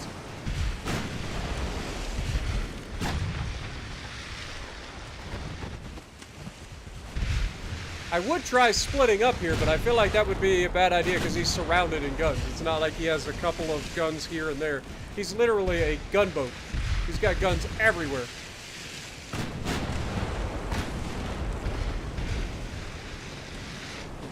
It is a floating gun platform.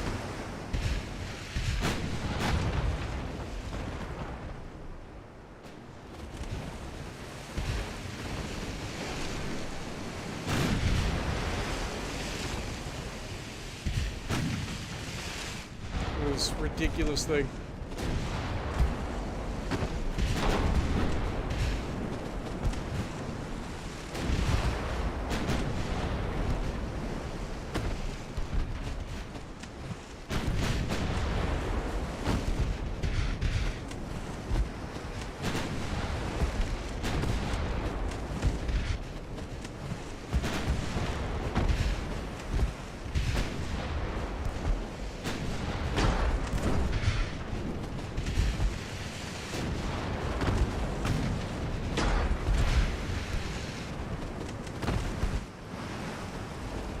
The fact that we can't ever seem to get our accuracy to, like, stay accurate is kind of annoying.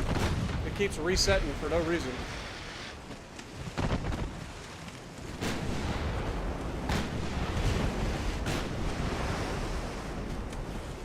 worried about getting too close.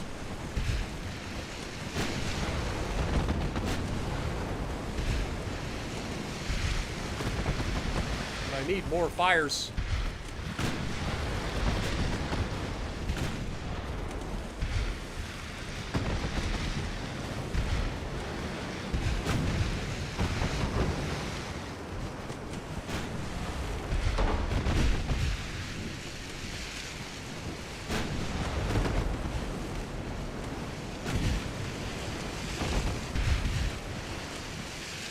We're damaging the main gun, but we haven't destroyed it yet.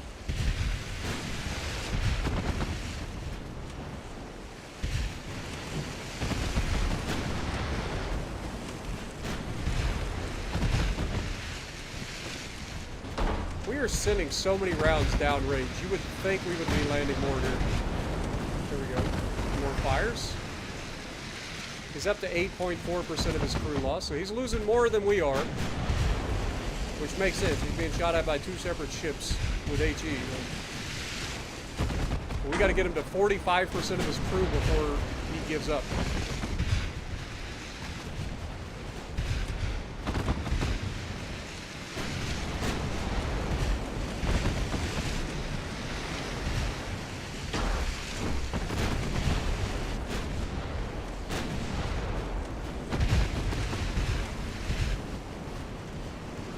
Come on. Yuki, how's it going? Miss.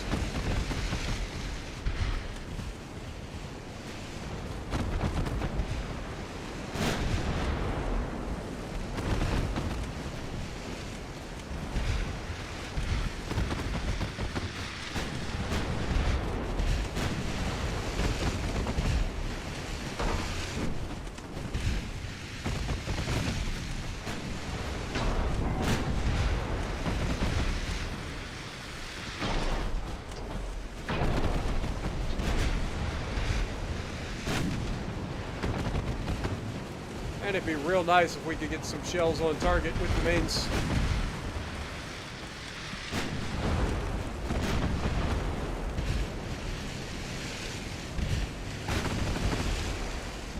It's up to only 9.4% of his ship lost. 9.4% of his crew, sorry. Yo, Cody, how's it going?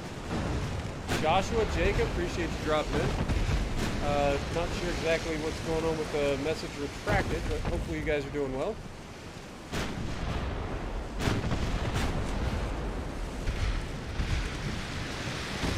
Yeah, I might end up disengaging, but I still feel like we can win this. We've got him up to 10% of his crew lost. We've taken very minimal damage in return. Remember, he's only got single fire turrets as well, so like he only has so many rounds left in those guns.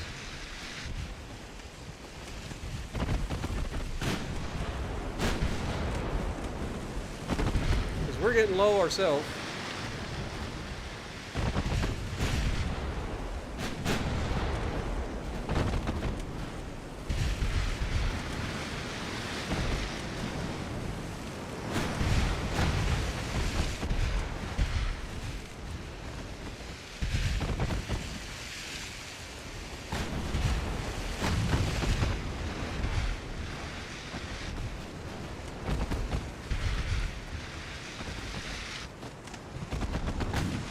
Definitely did not need this weather rolling in, making it even harder for us to hit this battleship, that's for sure.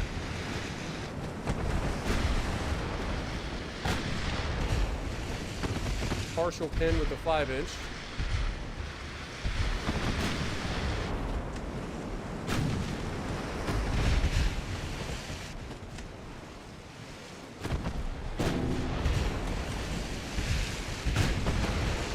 He's still got quite a few 9-inch or 9-inch shells for some reason.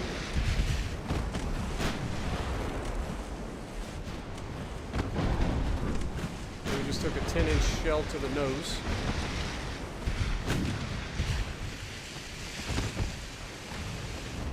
Okay, the weather has lightened up. That's actually very bad for us at this range.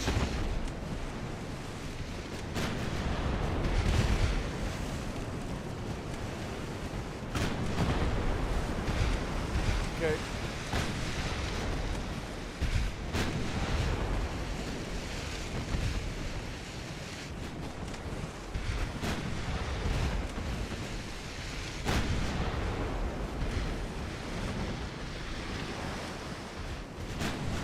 Okay, we are landing a lot more frequently now.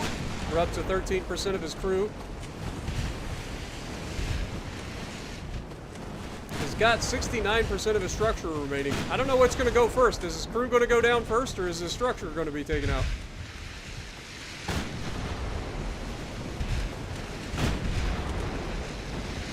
Just wish we could land some shells with the AP. I think we could probably pin this thing at this angle.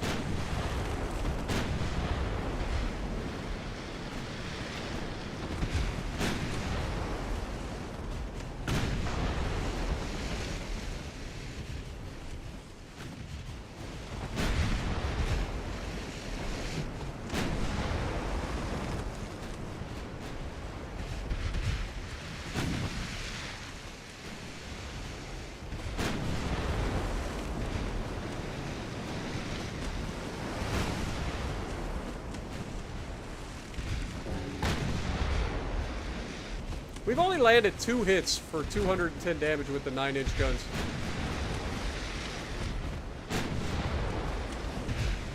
All because this keeps fucking not letting us aim. Okay. Yeah, I think we need to back off.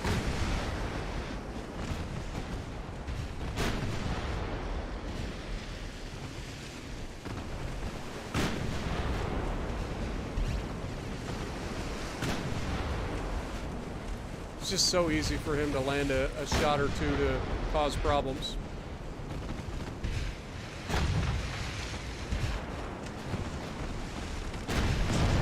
And that's what I was worried about with crossing in front of him too, is that he would land a shot on me trying to hit the other guy. It's annoying. And now they're going to flip back and forth because they don't know who they should be.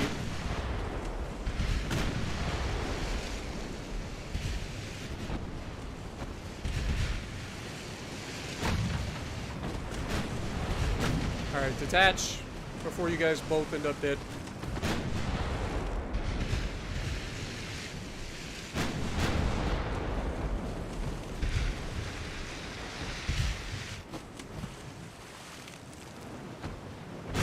I mean, we did quite a bit of damage to him, but unfortunately with these cadets, man, we just can't do enough damage. We're taking too many hits.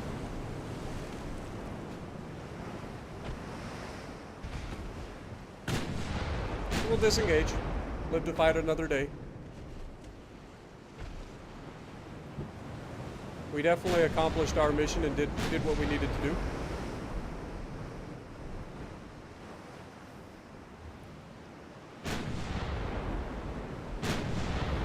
What up, Cody? Yeah, Kingswag, I'll be calling it after this battle. Been 5 hours. We made a good... Like, that battleship's gonna have to be fixed, so... I'll take that as a mission kill for him. We sank 7 of them for 1,400 crew killed and 4,800 victory points, so we'll take it.